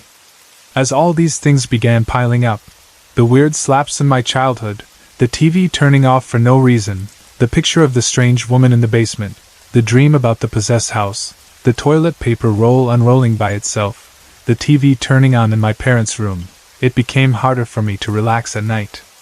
That constant feeling of being watched, which used to come and go now and then, grew stronger and more persistent, especially after we started talking about everything more openly. There were nights when I could not sleep no matter how hard I tried. I would lie in bed next to my boyfriend, listening to his breathing, staring into the darkness of my room, and the sense of being watched would sit heavy on my chest. It felt like eyes were fixed on me from somewhere in the room, or from the hall outside. I would try to ignore it, reminding myself of logical explanations and telling myself to stop thinking about ghosts, but the unease would not go away. Every small sound, a creak, a click, a faint rustle, seemed louder and more meaningful. When I finally did close my eyes and drift toward sleep, my mind was not peaceful. Instead of soft, harmless images or normal dreams, I would see quick flashes of disturbing scenes, like something from a horror movie. Faces twisted in unnatural ways. Dark hallways that seemed endless. quick, sharp images of things that made me feel cold inside. These were not full, long dreams. They were more like brief, frightening pictures that popped up as soon as my brain began to relax. The moment I saw them, my eyes would snap open again and my heart would race as if I had been running. It got so bad that I sometimes had to take sleeping pills just to get any rest at all. I did not want to depend on them, but my body needed sleep. Even with the pills, though, it was not as if the problem completely disappeared. I would fall asleep faster, but I would still wake up during the night with that old familiar feeling that someone was watching me. I would wake from dreams that felt creepy and heavy, the kind that stick to you even after you open your eyes, leaving a film of fear on everything. I would turn on the light, look around my room, and find nothing out of place, yet my skin would still be crawling. This continued for a while. I cannot say exactly how long, because when you are tired and anxious the days and nights begin to blur together. It was long enough for me to start dreading bedtime, long enough for me to consider every possible explanation, from stress and anxiety to something truly paranormal. I talked with my boyfriend about it, with my parents, and even with a few close friends. Some people told me it was probably just stress. Others admitted they had experienced strange things in our house too. All of that helped a little, but it did not give me a clear answer. Then, just as suddenly as it had begun to intensify, the feeling started to fade. There was no big moment, no ritual, no confrontation. It was more like a slow easing up, like when a tight muscle you did not even know you were clenching finally relaxes. I noticed one night that I did not feel as watched as I usually did. The next night I slept a little more easily. The vivid horror images when I closed my eyes grew less frequent and less sharp. My dreams were still strange sometimes, but not so dark or heavy. I woke up without that instant jolt of fear more often. I realized, after a while, that I was no longer reaching for the sleeping pills as often, and that I could sometimes fall asleep on my own the way I used to before all of this. Recently, I do not really have that intense feeling of being watched at night anymore. The creepy dreams have almost stopped. The TV does not seem to be turning on and off as much. The toilet paper has stayed more or less where it belongs. I still think about the picture of the tall woman, and I do not think that will ever leave my mind, but in day-to-day life, things feel calmer. The house feels more like a regular house again. I am not sure what to make of all of it. When I put all the pieces together, it sounds like something out of a ghost story. The slaps that woke me up when I was young, the TV switching itself off, the strange figure caught on camera in my basement, the dream about a woman possessing the house, the toilet paper roll spinning wildly on its own, the TV turning itself on in my parents' room, the strong sense of being watched, the horror-like images when I tried to sleep, the creepy dreams that clung to me. And then, just when it all seemed to be too much, it all slowly faded away again without any real explanation. Part of me wants to believe that there is a simple, logical cause behind every single one of these events. Something that could be explained if the right expert came in and checked the wiring, the plumbing, the structure of the house, the state of my own mind and emotions. Maybe stress played a bigger part than I realized. Maybe the picture was some kind of glitch. Maybe the toilet paper moved because of some subtle air pressure change I do not know how to measure. Maybe the slaps were some kind of sleep disorder. Another part of me, though, wonders if something else passed through my life and my house for a while. Maybe there was a presence, a woman or something that took on the shape of a woman, who stayed close for a time and then moved on. Maybe I brushed up against something I cannot see or fully understand, and maybe, for whatever reason, it has decided to leave me alone for now. I do not have a clear answer. I am not writing this to say, "Yes, my house is haunted," or, "No, it was all in my head." I am writing it because these things happened, and they left me with questions. Strange things started when I was younger, and seem to have followed me in little ways into my adult life. They got worse for a period, especially after that picture and those dreams, and now they seem to have calmed down. I do not know if it is over or if it will begin again some other time. For now, I am just trying to enjoy the nights when I can close my eyes, breathe, and fall asleep without feeling like something unseen is standing over me, watching in the dark. The first time anything really strange happened to me, I was just sitting at the computer like any other night. Our dining room and kitchen are basically one big open room, so the computer desk was pushed up against one of the walls in the dining area. The old desktop sat on a heavy wooden desk, and just to the right of the monitor there was a round mirror hanging on the wall, the kind that catches every bit of light and movement behind you when you're trying to focus on something. It was late. I remember looking at the lower corner of the monitor and seeing the time, 3:02 a.m. The house was quiet in that way it only is in the middle of the night, when everyone else is asleep. The TV was off, the lights were low, and the only sound was the faint hum of the computer and the soft clicking of my fingers on the keyboard. Outside, the street was dark, and every now and then a car would pass and throw a bit of pale light across the curtains. I was so absorbed in what I was doing that the rest of the room faded into the background. Then I felt a hand on my head. It wasn't a brush of air or a strand of hair falling, it felt like an actual hand. The weight of it, the warmth or pressure of it, settled right on the top of my head as if someone was resting their palm there. For a second I froze. My mind raced through all the normal explanations. My mom, my dad, someone had come into the room and I hadn't heard them over the sound of my own typing. But the house had been silent. No footsteps, no doors, no floorboards creaking. Without really thinking about it, I looked up from the monitor and straight into the mirror beside the screen. What I saw there made my stomach drop. I did not see my own reflection looking back at me. I did not see the room behind me the way it normally appeared. Instead, I saw a man in the mirror. He was standing where my reflection should have been, like the mirror had decided it didn't want to show me anymore and chose him instead.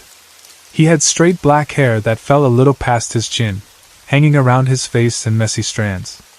His skin was very pale, almost unnaturally so, the kind of pale that looks like it hasn't seen sunlight in a long time.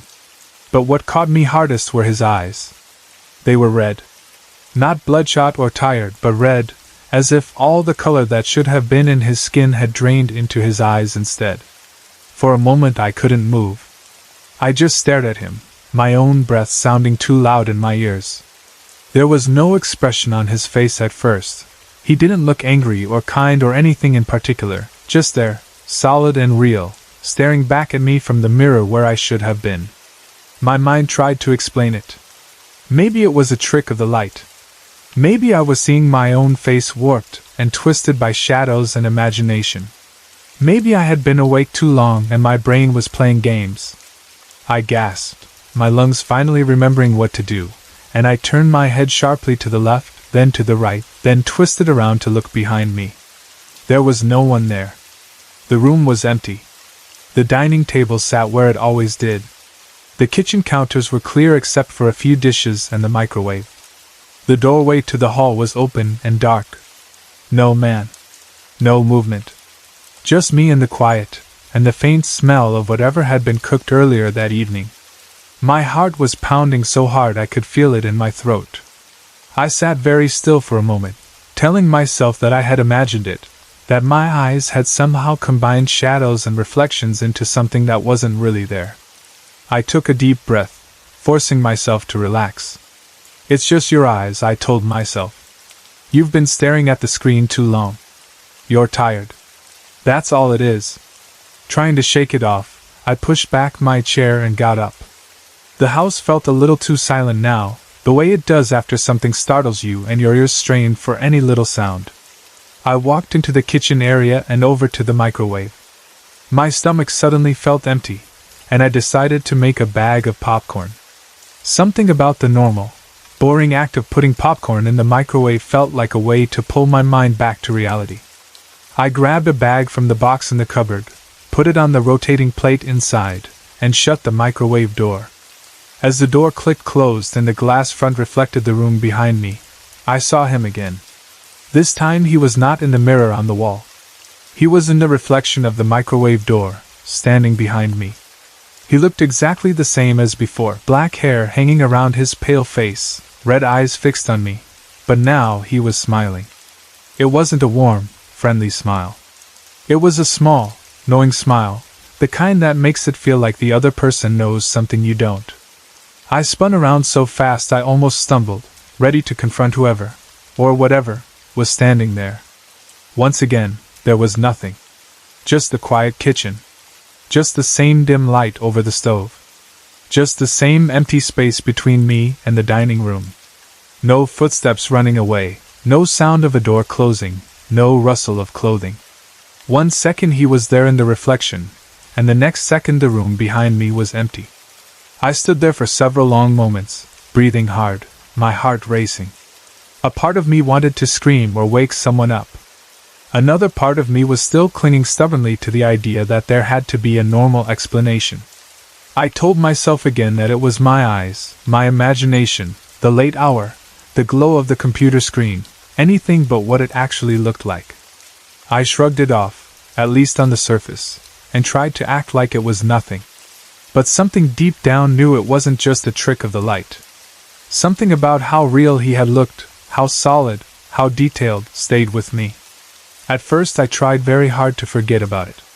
I went back to the computer, finished what I had been doing, and eventually dragged myself off to bed, telling myself to stop thinking about red eyes and reflections. If it had ended there, maybe I could have convinced myself it was all in my head. But that was only the beginning.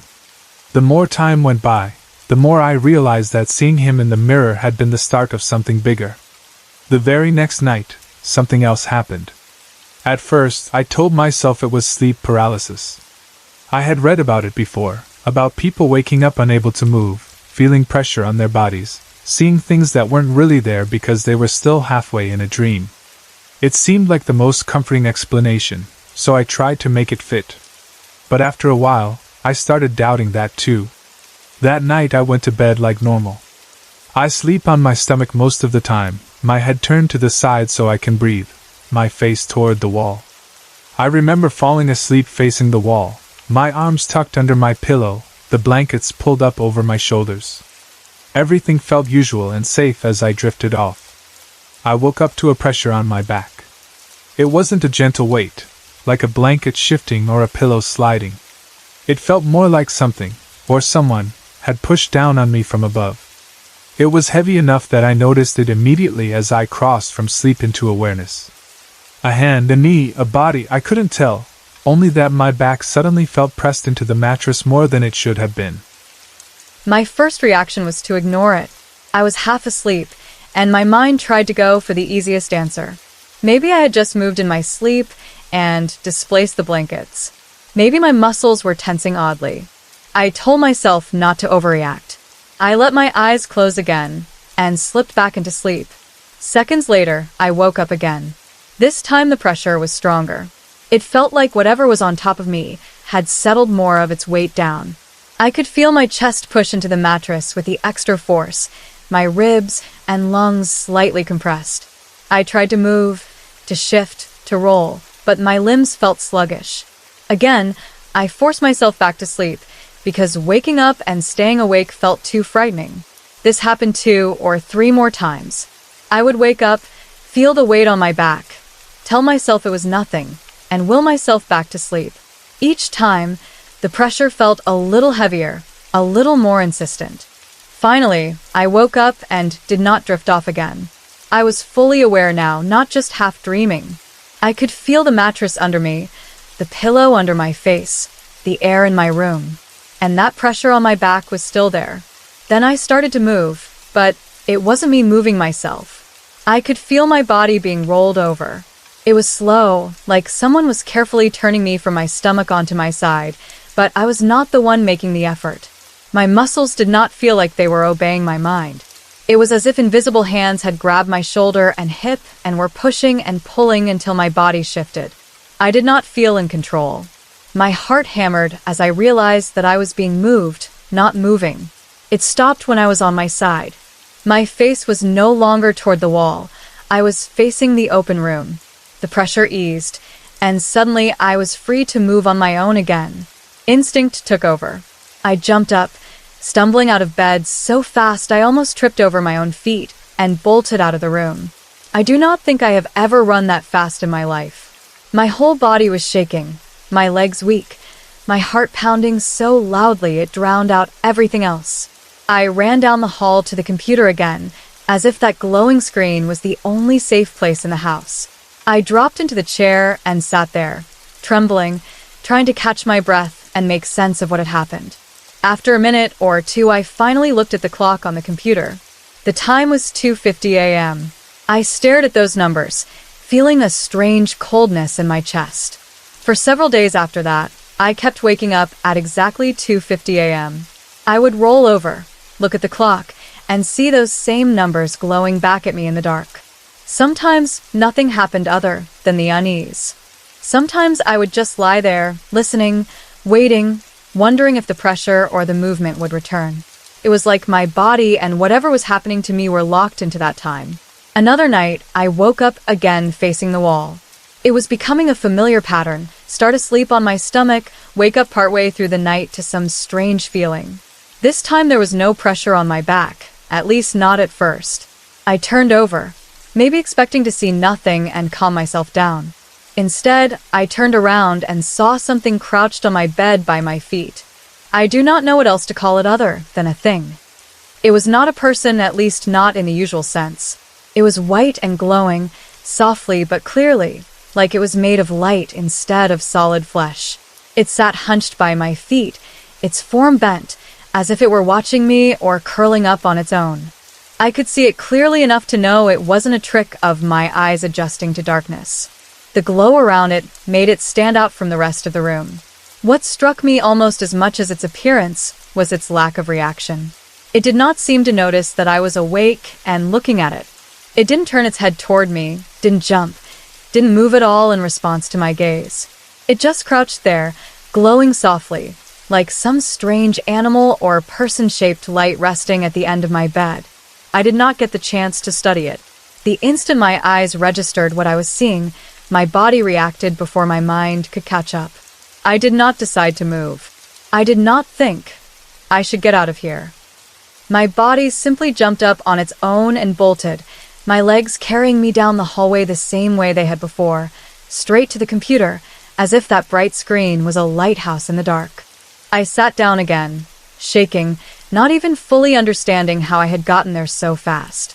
It was around this time that I started to realize this was not just my eyes or tiredness anymore. There were too many things, too many patterns, too many repeating times, and strange shapes and sensations. And then there was the man, the same one I had seen in the mirror and the microwave. He started to show up more often after that. I would be walking through the hallway, or sitting on the couch, or passing through a doorway, and I would catch sight of him. He always looked the same, black hair a little past his chin, pale skin, red eyes, and he always seemed strangely relaxed, like he had all the time in the world to stand there and watch. He would lean casually on door frames, one shoulder against the wood, his arms crossed sometimes or his body angled slightly. It was the kind of posture a person might take if they were waiting for someone or silently observing them. At first I thought maybe I was just noticing every shadow and pattern because I was already spooked.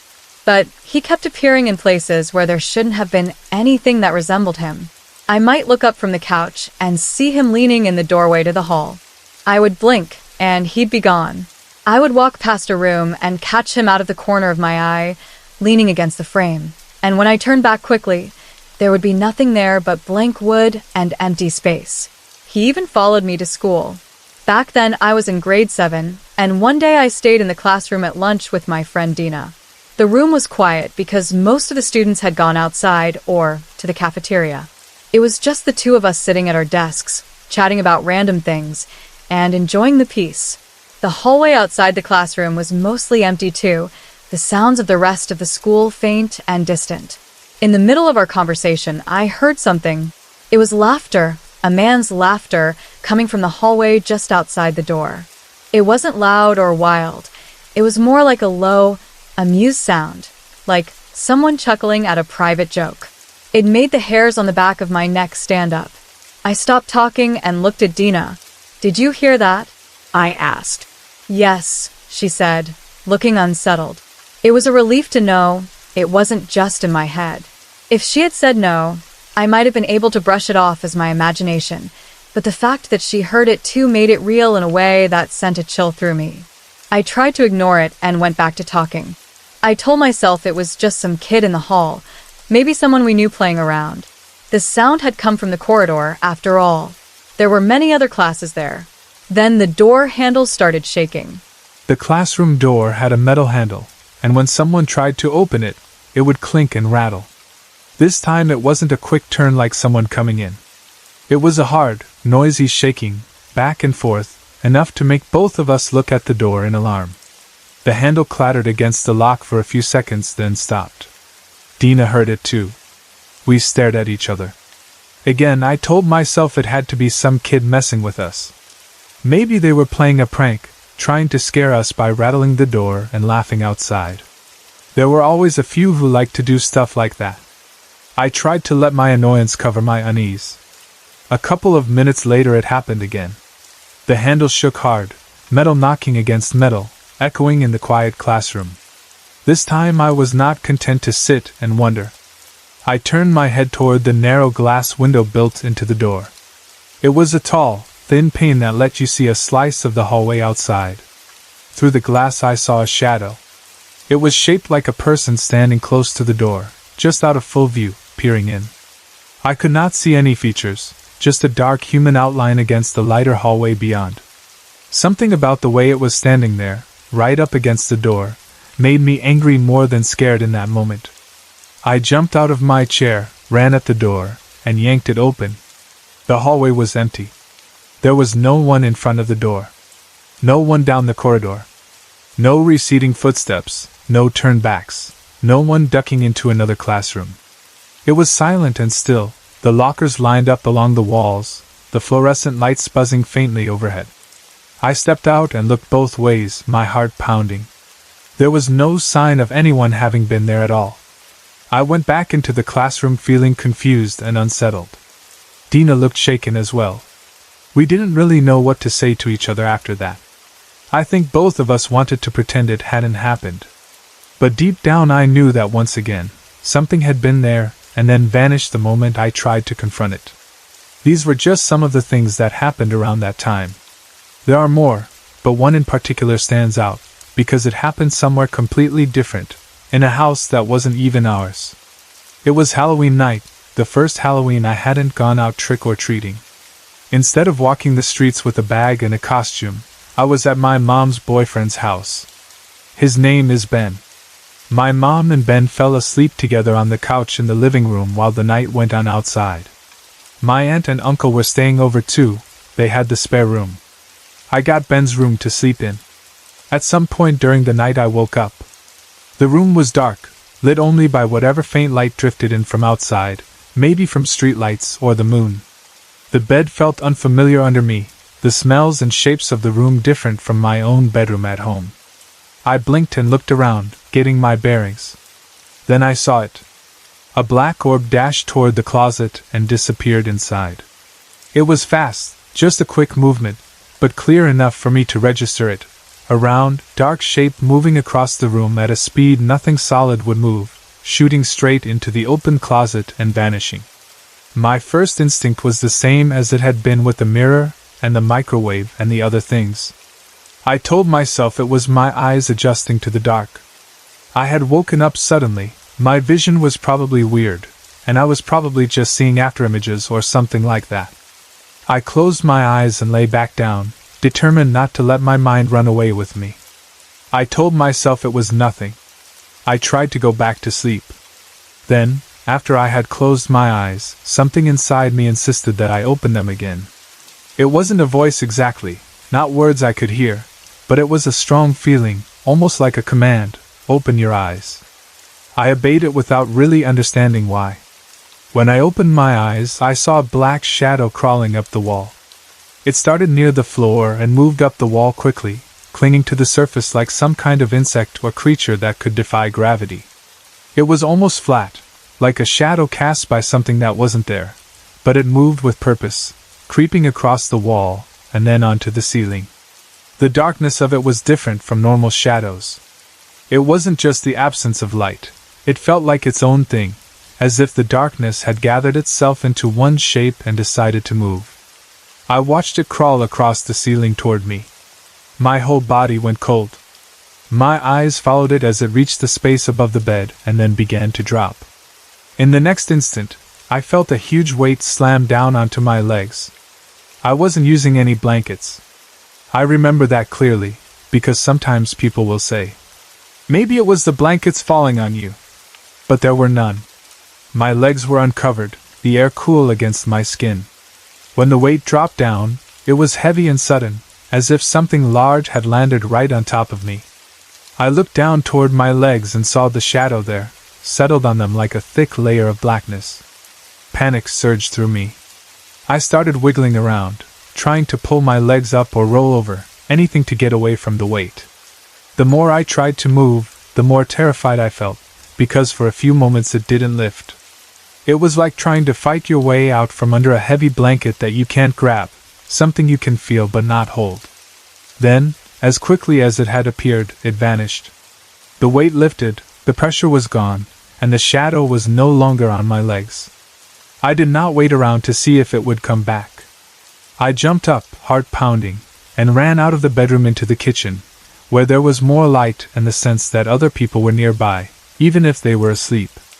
When I got to the kitchen, I glanced at the clock. It was 3:47 a.m. I stood there in the dim light, listening to the quiet house, my mind racing over everything that had led up to that moment. The man in the mirror with the red eyes and the black hair past his chin. The hand on my head. The reflection in the microwave of him standing behind me and smiling. The pressure on my back at 2:50 a.m. that rolled me over without my control. The white glowing thing crouched at my feet.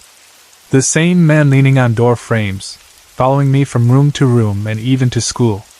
The laughter in the hall, the shaking handle, the shadow at the classroom door, and the empty hallway when I went to check. The black orb in the Halloween bedroom. The shadow crawling up the wall and across the ceiling, dropping onto my legs as if to pin me down. The times on the clocks, 2:50 a.m., 3:02 a.m., 3:47 a.m. At first I had tried so hard to dismiss each thing as a trick of my eyes or my mind.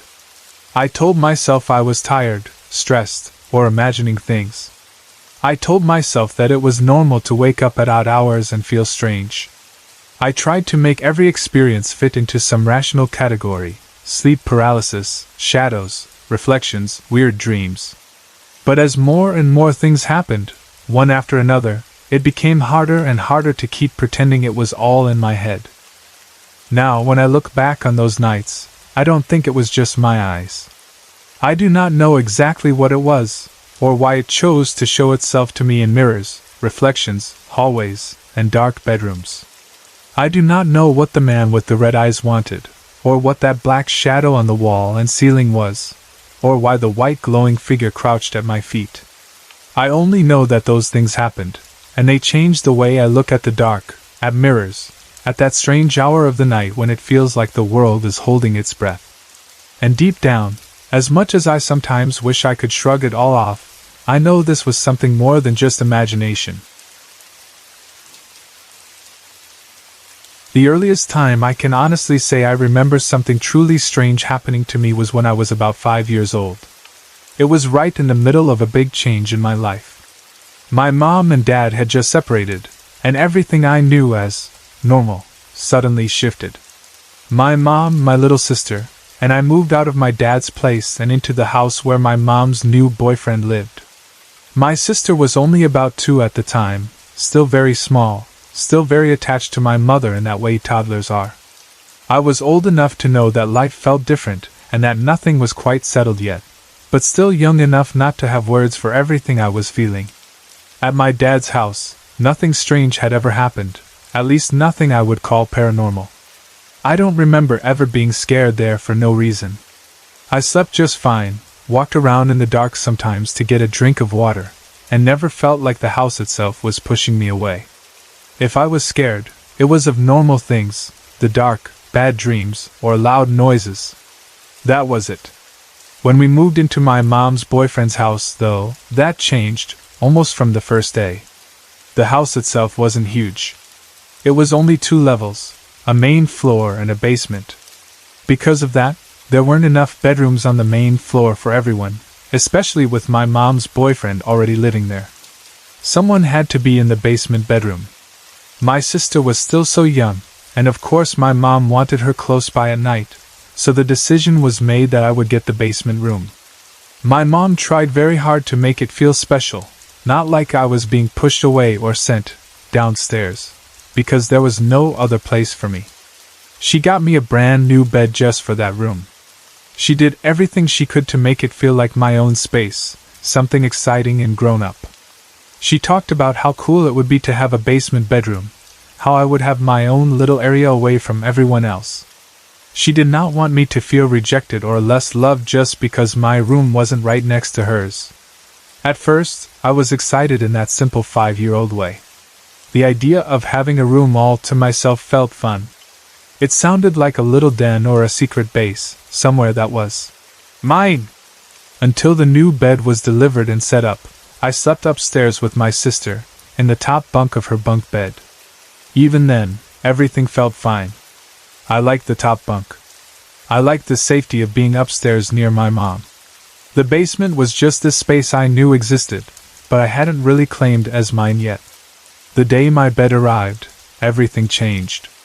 I still remember the feeling of standing at the top of the basement stairs for the first time, knowing I was supposed to go down them because my room was waiting for me. The stairs themselves probably looked normal enough. A set of steps leading down into a finished basement where my bed had been built. But the very moment I put my foot on that top step, something inside me recoiled. It was sudden and strong. It was like running into a wall of cold air that no one else could feel. I had never felt anything that strong and unexplainable before. My excitement vanished. In its place was a deep, sharp fear that I couldn't reason away. I felt as if the space below me was not empty, as if something unseen was already down there, waiting. I was only 5, so I didn't think the word haunted, but the feeling was there. I was scared to go down. I was scared to be alone down there. I was scared to sleep in that new bed in that new room. I felt like the basement did not want me. My mom, however, did not see or feel any of this. From her point of view, it probably looked like I was suddenly being difficult. One minute I had been thrilled about my basement room, and the next minute I was clinging to the upstairs landing and saying I didn't want to sleep there. She was already carrying the weight of a separation, a new relationship, a move, and 2 small children, so my sudden terror must have seemed like one more thing to deal with. I remember her sounding annoyed, trying to reassure me, telling me nothing was wrong with the basement. She got frustrated when I didn't calm down. For the first few nights, all I had was that heavy, invisible fear. I would try to make myself sleep, lying in that new bed, in that room with its open doorway and no actual door. That doorway bothered me more than anything. It felt like a mouth that couldn't close, an opening that couldn't shut out whatever was in the basement with me.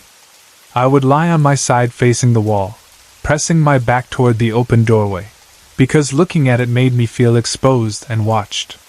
The hall outside my room felt like a dark throat leading into the rest of the basement, and I felt very small at the end of it. For a little while, it was just that feeling.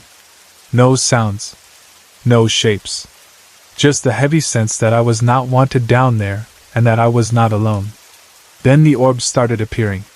They did not show up the first night, or even the second. I think it was a few nights into my stay down there when I first saw them. I remember that night very clearly. I had been trying to force myself to sleep, lying there facing the wall, but my nerves were on edge. Every little sound made me flinch. The silence pressed on my ears. The wall felt too close and the room behind me felt too open. I finally rolled over.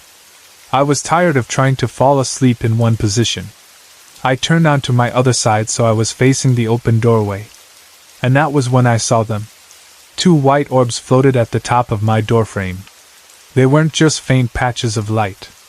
They were distinct. Each orb had an electric blue tail trailing behind it, like a comet. The white part glowed softly, and the blue tails seemed to shimmer as they moved. They were not drifting lazily either. They were racing back and forth across the doorway, zipping from one side of the frame to the other, almost as if they were pacing or tracing some invisible line. I stared at them, completely awake now. My mind did what minds always do. It tried to find an ordinary explanation. Maybe it was car lights from outside. Maybe it was a reflection from something on a shelf. Maybe I was half asleep and imagining things. I blinked several times, slow and hard, expecting the orbs to vanish when my eyes opened again. They didn't. To prove to myself that I was awake, I did something simple and painful. I bent my arm and bit down on it. I bit hard enough to hurt, hard enough that I knew I would see marks later. The pain was real. The sharp, stinging feeling in my skin was real. The taste of my own flesh was real. And when I lifted my head and looked back at the doorway, the orbs were still there, still racing, still glowing with white light and electric blue tails. I watched them for hours, or at least it felt like hours. Time stretches in the middle of the night, especially when you are 5 years old and frightened. Those orbs never came into the room that first night. They kept close to the doorway, sliding back and forth over the frame, always in motion. The whole time I watched them, that deep sense of being unwanted grew stronger. I did not feel like they were welcoming me or trying to comfort me. Even though they were pretty in a way, like strange, magical fireflies, they terrified me. Finally, my fear won over my frozen fascination. At some point, I couldn't take it anymore. I threw back the covers, jumped out of bed, and ran. I ran up the basement stairs as fast as my small legs would carry me. My heart pounded in my chest. I didn't look back. Everything in me screamed to get upstairs, where my mother and sister were, where the air felt lighter, where that cold, heavy presence did not seem to follow. I ended up in my sister's room, climbing into the familiar safety of her top bunk. The moment I settled there, surrounded by the soft warmth of her blankets and the sense of my mom's presence nearby, the terror faded. It was like stepping out of a storm into a quiet room. I fell asleep quickly, almost as if the upstairs itself was calming me, almost as if whatever was in the basement had no power there. The next morning, my mom found me in my sister's bed. Her relief that I had slept was quickly replaced by irritation. To her, it looked like I was refusing to use the perfectly good room and bed she had so carefully prepared for me. When I tried to tell her about the orbs, about the 2 white lights with blue tails running across my doorway, she brushed it off. She said it must have been a dream. She told me that I had imagined it, that I was probably half asleep and letting my imagination run wild. Even when I showed her the bite marks on my arm, the little marks from where I had bitten myself to be sure I was awake, she did not change her mind. I was 5, with a vivid mind and a lot of change going on in my life. To her, this was a child acting out, maybe wanting more attention, maybe not wanting to be separated from her. For me, it was very real. From then on, the orbs became a regular thing. They didn't just appear once. They appeared every night. Sometimes they stayed at the doorway, racing around the frame like they had that first night. Other times, they did something more frightening. They came into my room. On those nights, I would see them float past the doorway, slide along the wall, and then drift around my bed.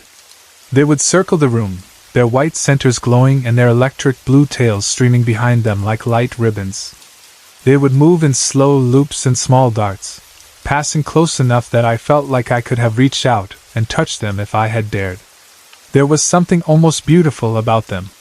If this had been in a storybook, maybe they would have been described as fairy lights or some magical presence. But in real life, lying there as a scared 5-year-old, they didn't feel magical in a good way. They felt like a warning. Every time they came closer or entered the room, that feeling of being unwanted pushed harder against my chest. I felt as if they were a message that said, "You do not belong here. Get out." On the nights they came into my room and danced around my bed, I almost never lasted long.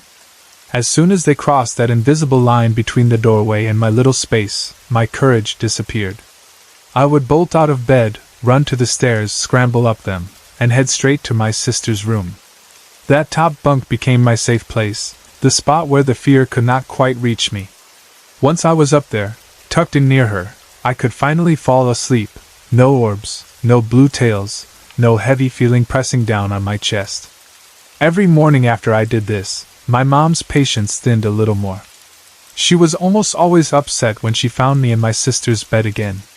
She would tell me that the lights I described were dreams, that I needed to stop making things up. She reminded me that she had gotten me a new bed, that there was nothing wrong with the basement.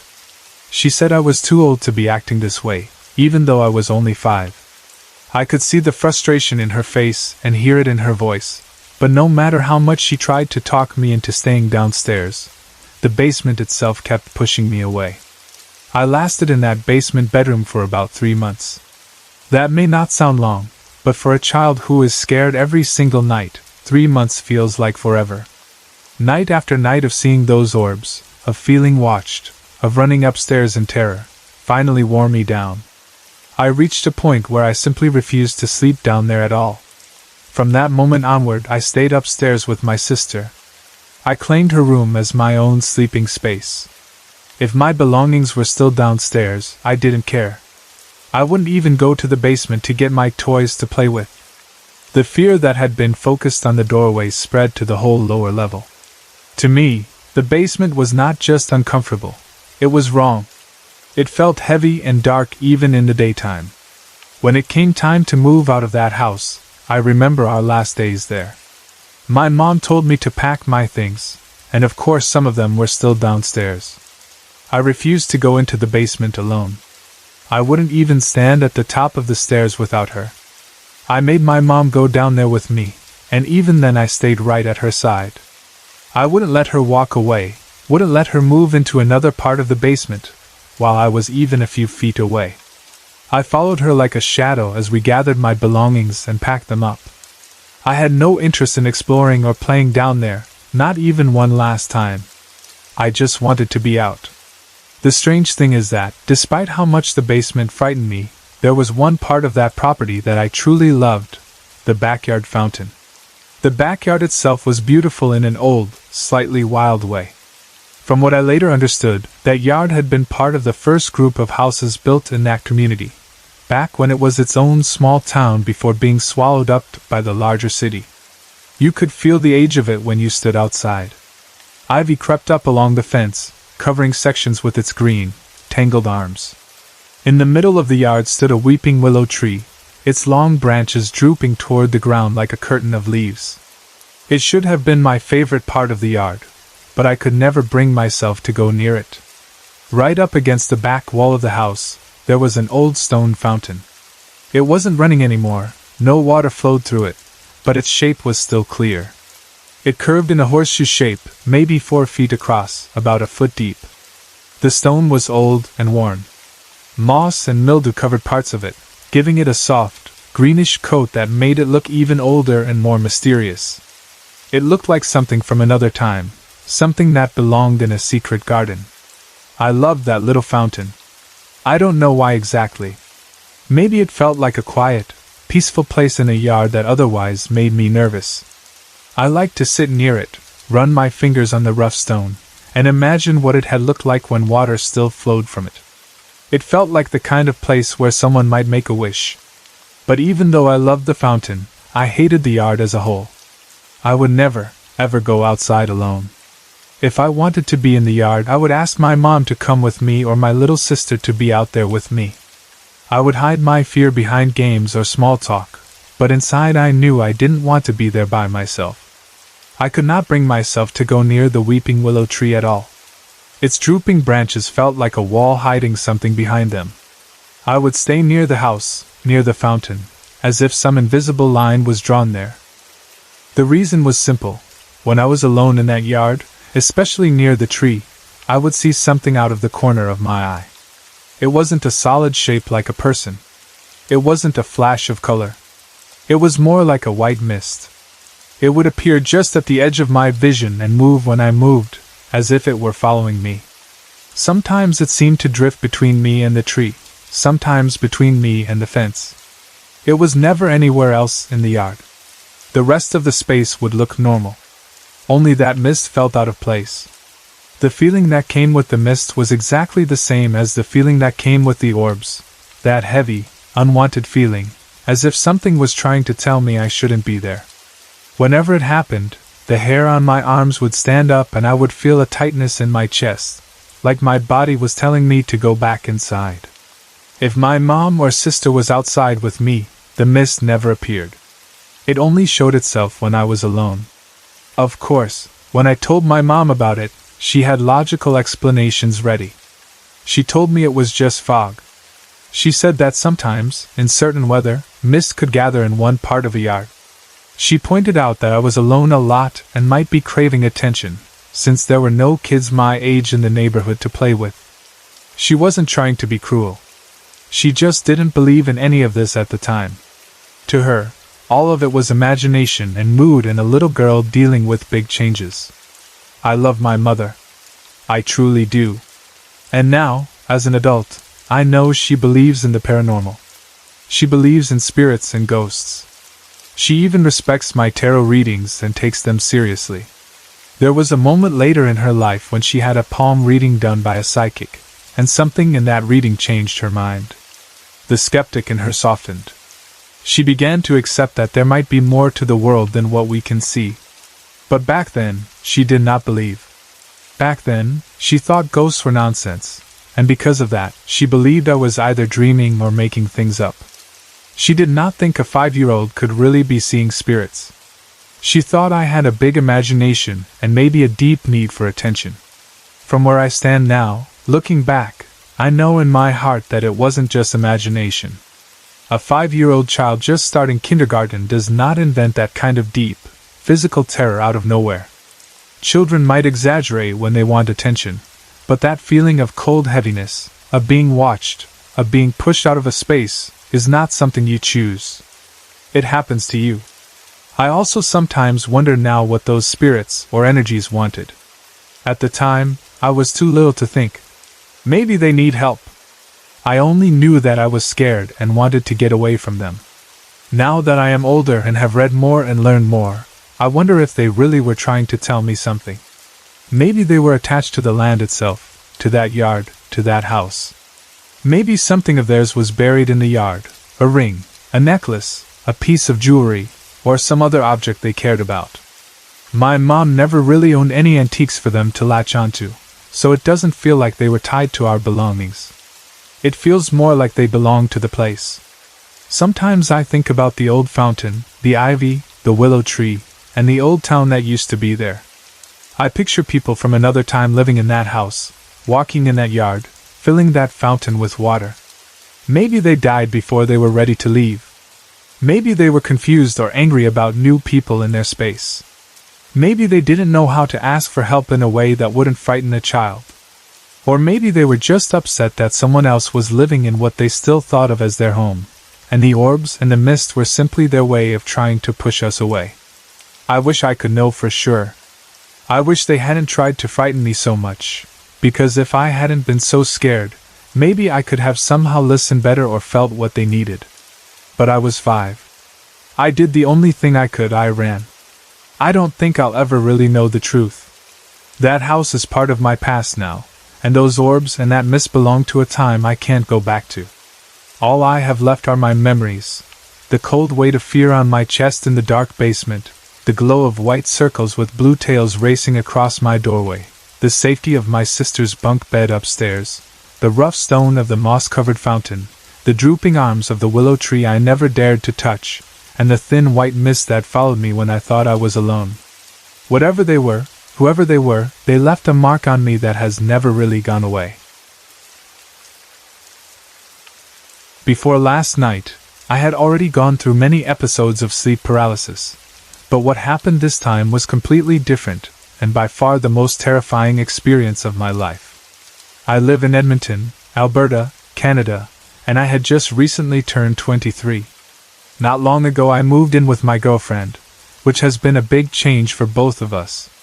The apartment we are supposed to live in is still being renovated, so for now we are staying in a furnished suite that doesn't really feel like ours. It feels temporary, like a hotel that wants us to come and go, and that strange, in-between feeling has been hanging over both of us since we arrived. Even before this happened, I was no stranger to sleep paralysis. I had already experienced it many times. Most of the time it followed the same pattern. I would wake up in the middle of the night, become aware that I could not move, feel a heavy pressure on my chest, and sensed that something or someone was in the room with me. I could not see anything, but I could feel the presence so clearly that it felt like the air itself was filled with it. My heart would pound, my breathing would grow shallow, and I would lie there, trapped in my own body, waiting for the invisible weight to lift. Every episode scared me, but they were at least familiar. They felt like a horrible routine I didn't ask for but had learned to endure. The strange thing is that, up until last night, I never actually saw anything during those episodes. It was all feeling, pressure, fear, presence, but no shape, no face, no visible figure. This time that changed. On top of that, my lifestyle lately has been doing my body and mind no favors at all. I do not sleep much, and honestly, I probably abuse what little rest I get. I work a day job that forces me to wake up early, and on top of that I work a second job a couple of nights a week at a bar. On those nights I don't finish until 3 in the morning. By the time I clean up, clock out, and drive home, it is around 4 a.m. Then, only 2 hours later, my alarm goes off at 6 so I can drag myself out of bed for my day job. It's a brutal rhythm that wears you down slowly, the kind of schedule that makes coffee feel like medicine and beds feel like places you only visit, not live in. Because of that, the scientific explanation I have read about sleep paralysis being connected to extreme fatigue and irregular sleep patterns makes a lot of sense when I think about it. I really am the perfect example of someone not getting enough rest, and in that way, my experiences could easily be chalked up to a tired brain misfiring between dream and wakefulness. Still, even knowing that, it does not make the fear any less real when it happens. The furnished suite we are staying in is on the top floor of a 3-story building. At first, I thought being on the top floor would feel safe and private, with no one stomping above us. Instead, we kept hearing distinct footsteps on the roof, as if someone were pacing back and forth right over our heads. It did not sound like random creaks or pipes. It sounded like actual footsteps, clear and deliberate. One evening, we were having dinner together, just trying to relax and enjoy some quiet time, when the footsteps started again. They moved in a steady rhythm overhead, like someone walking a path they had walked many times before. My girlfriend paused, her fork halfway to her mouth, and looked up toward the ceiling. She said, "It's so weird that we always hear footsteps on the roof. There shouldn't be anyone up there, right?" She half joked that maybe it was a ghost pacing above us. We have that kind of relationship where we can mix humor with the creepy stuff, but even while she joked, there was a serious look in her eyes. We both tried to explain it logically. Maybe the building's acoustics were strange, and sounds from somewhere else were echoing and making it seem like they were coming from above us. Maybe it was the wind rattling something loose on the rooftop. Maybe it was just our imagination trying to make sense of random noises. We wanted to believe that, but neither of us could completely shake the feeling that there was something odd about the way those footsteps sounded. Both of us have at least some level of belief in the paranormal. I am very interested in it, but I prefer to keep a safe distance from anything that feels like direct involvement. I like to read stories, watch documentaries, and learn about theories, but I do not like to dabble or invite anything in. To me, the paranormal is like a dangerous animal at the zoo. You can look at it from behind the glass, but you do not open the cage and step inside. There are too many mysteries in this world, too many things we truly do not understand about spirits, energy, and whatever is on the other side of death. I respect that unknown, and because of that, I try not to mess around with things that might open doors I cannot close. I've left parties and gatherings because someone brought out a Ouija board. Whenever I see one, I share what I know about it. How people say you should never play alone, never disrespect it, never forget to say goodbye and close the session. I talk about the big no-nos, the rules people pass around online and in books and videos. Then I leave. I don't want to be there if something decides to answer. I learned to be cautious when I was very young.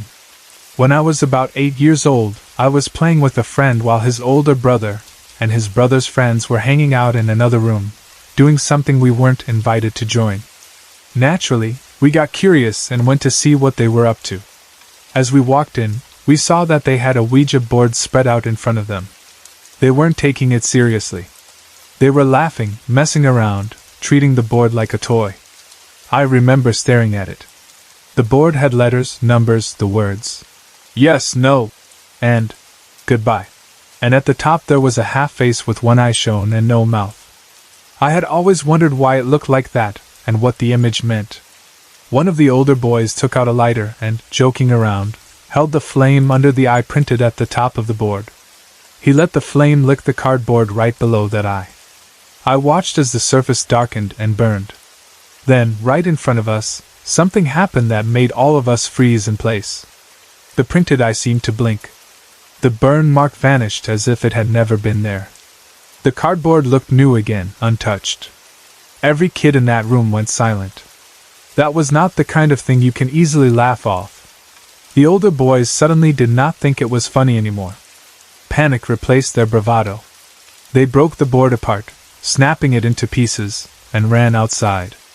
We followed, still shaken. They threw the pieces into a sewer, as if getting rid of it physically would undo whatever they had just done. I do not even know if that was the right thing to do. I have heard since then that destroying a board like that might not be safe, especially if the session was never properly closed. But I was just a kid back then, and all I knew was that I had seen something that did not make sense. That small story planted a seed in my mind about how real and unpredictable these things might be. That memory has always stayed with me and is probably a big reason why I want to keep my distance from anything that might cross into that realm. That brings me back to the night that really shook me. On this particular night, my girlfriend went to bed around 10. She was tired from the day, and with my strange schedule, it is normal for us to end up going to sleep at different times. I was not tired yet, or at least I didn't feel that way, so I stayed up in the living room, watching TV to wind down. I was cycling through DVDs, episodes of Smallville and House MD, comfort shows that I've seen before and can watch without thinking too hard. The glow from the screen threw soft light around the room, while everything beyond the edges of that light faded into darkness. Outside, the city was quieting down, the noise of traffic growing softer as the hour got later. Just after 1 a.m, my eyes started to feel heavy, and I decided to call it a night. I turned off the TV, the room dropping into darkness, and made my way to the bedroom where my girlfriend was already asleep. She was lying next to me, breathing slow and steady, the kind of deep, peaceful sleep I envied. I got into bed, shifted around a bit to get comfortable, and eventually drifted off. I don't know exactly how much time passed before the dream started, but in the dream, there was a storm raging outside. I could hear rain pounding against the windows and wind pushing hard at the building, making it creak and groan. The sky outside was gray and heavy, thick with rolling clouds. In the dream, I was lying in the same bed, in the same room, listening to the storm. I reached over and turned on a radio, one of those small, simple radios that can pick up static and distant stations when the weather is bad. I lay back, listening to the soft buzz and crackle of the radio mixed with the sound of the rain and thunder outside. It was strangely comforting at first, that mix of storm and static, like white noise built by the sky itself. Then in the dream, everything went dark. The power cut out. The radio went silent, and the soft glow from somewhere in the room disappeared. I remember in the dream fumbling with the radio, pressing its buttons and tapping it like that would bring it back to life. I was annoyed, then uneasy. There is something unnerving about losing that last little bit of sound when everything outside is already dark and wild. I woke up shortly after that point, or at least I think I woke up. The transition from the dream to what came next felt sharp, but also strange, like slipping from one layer of reality into another that was only slightly different. When my eyes opened, I realized that I was in the real bedroom, in the furnished suite, lying on my back in the bed. For a second I felt disoriented, trying to sort out what was dream and what was real. Then I saw it. Looming above me was a shadow person. It was not just a vague dark shape, not just the usual sense of a presence that I had felt so many times before. This was a clear silhouette, a humanoid figure leaning over me, blocking out part of the room. Its edges did not stay still. They fluttered slightly, like smoke trying to hold itself in the shape of a person. At the same time, It seemed to sparkle or shimmer, as if little points of dim light were dancing inside the darkness that made up its body. It was close, so close that it felt like it was almost touching me, hanging directly over my chest. The fear that hit me was immediate and overwhelming. It felt like a wave of ice water washing through my whole body. My heart pounded so hard I could feel it in my throat. A rush of adrenaline surged through me, but my body did not respond. I couldn't move. I couldn't lift my arms or turn my head. I couldn't even open my mouth to shout. I was trapped, staring straight up at this thing that was hovering above me like it owned the air I was breathing. Even though I knew about sleep paralysis, even though I had been through it before, and had read about what the mind can do when it is half awake and half asleep, it did not feel like a trick. It felt real, more real than any dream I've ever had. The weight on my chest pressed down harder, making each breath shallow and tight. My mind raced back to things I had read about handling sleep paralysis. I remembered people saying that if you ever see something during an episode, some kind of entity, shadow, or figure, you should try not to focus on it. They said you should close your eyes, think of something positive, and not give the fear any more power. As this shadow person loomed over me, I forced myself to close my eyes. It took all my willpower not to keep staring at it. I tried to pull my thoughts away from the horror and picture something calm and safe. I imagined a beach. I pictured soft sand under my feet, warm sun on my skin, and gentle waves rolling onto the shore. I tried to hear the ocean in my mind, a steady, soothing rhythm. For a second, I almost convinced myself that I could feel warm air around me instead of the cold, heavy atmosphere of the bedroom. I opened my eyes, hoping the figure would be gone. It was still there, still looming, still fluttering and sparkling faintly in the darkness. The fear surged again, even stronger.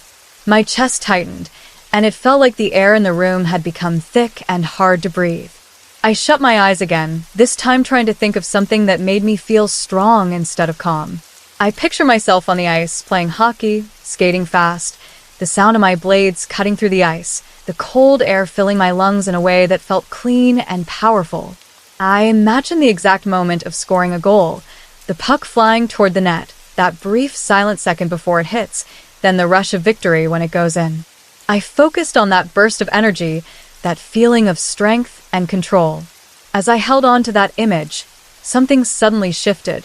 The pressure on my chest lifted, like a heavy weight being taken off me all at once. My arm shot up toward where the figure had been, as if I were trying to push it away or shove it off me. I gasped in a deep breath, my body finally free to move.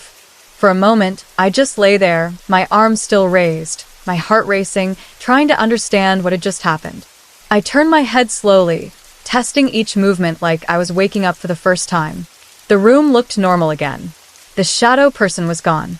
I could see the shapes of the furniture in the dim light, the curtains hanging still, my girlfriend lying next to me. My whole body was trembling. After a minute or two, I reached over and switched on the lamp beside the bed. The warm light filled the room, chasing away the darkness that had felt so threatening just a moment earlier. My girlfriend stirred and opened her eyes, blinking against the sudden brightness. She looked at me, concern already written across her face, and asked softly, "Are you okay?"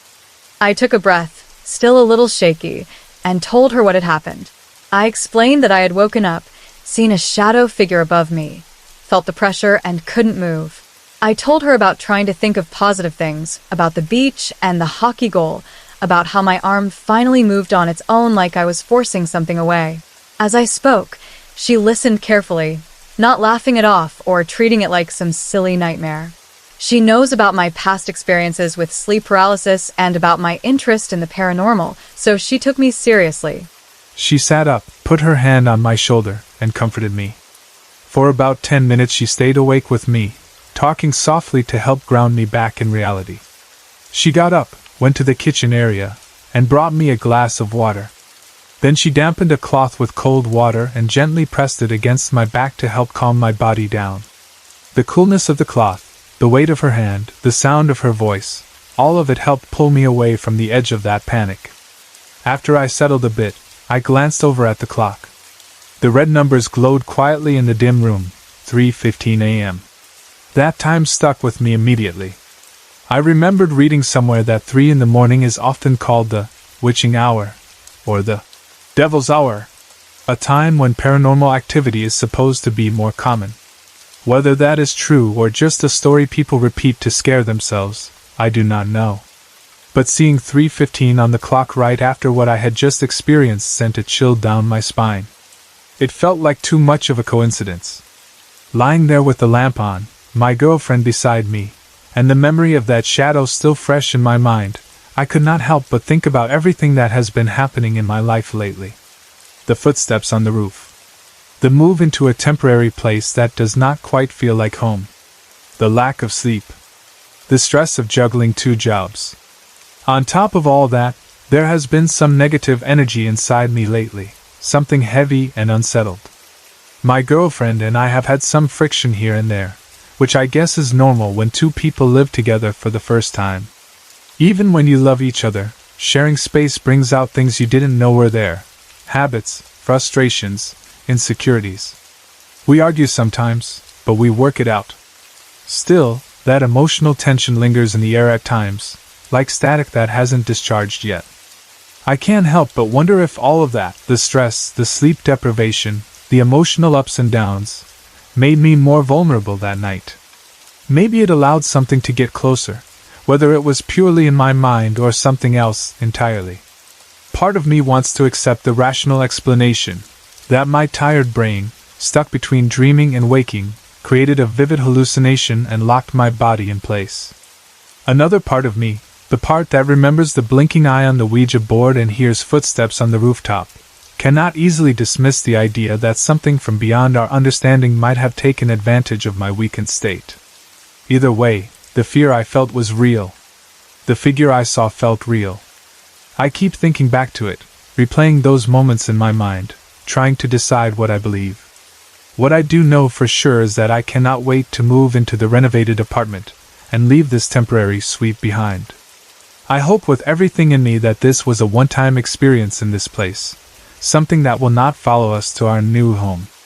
I do not want to see that shadow person again. I do not want to feel that crushing weight on my chest or see that fluttering, sparkling darkness above me.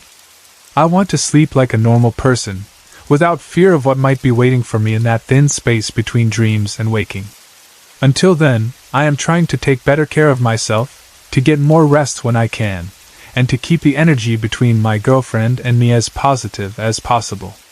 I cannot say for certain what happened to me that night, whether it was scientific or supernatural, or some strange mix of both. All I know is that something came close to me in the dark, closer than anything has ever felt before, and it left a mark on my memory that I will never forget. This story takes place in April of 2003, when I was just 12 years old and in grade 7, at that awkward age where you feel like you are growing up fast but you are still very much a kid. I had just started getting used to taking city transit an hour to and from school every day, which felt like a big responsibility back then. Every morning I would climb onto the bus with my backpack, squeeze into a seat, and watch the city roll past the windows as I tried to stay awake, thinking about my classes, my friends, and what kind of homework I was going to get that day. It was the first time I had real independence, riding the bus alone across town, and my parents were both a little nervous but also proud that I was handling it. I also had my very first cell phone, which felt like the coolest thing in the world even though it was nothing like the phones people have now. It was a simple little device, and my parents only put $5 a month on it, just enough so I could call home if I was going to be late, or if there was some kind of emergency. It was not a phone for long chats or texting friends all night. It was more like a safety line, a way for my mom to feel like she could reach me and I could reach her. On top of that, I was starting to deal with what I thought of as real homework. At that age, the assignments felt big and serious, like they were preparing me for adult life. I remember being overwhelmed by projects, essays, and math problems, thinking that schoolwork was so intense. Later, after doing 2 years of college, I would look back and laugh at that, because college showed me what true heavy homework really looks like. But at 12 years old, grade 7 felt like a huge jump. At that time in my life, one of the most important people to me was my Grandma Doris. Let me start by saying that she and I were very close.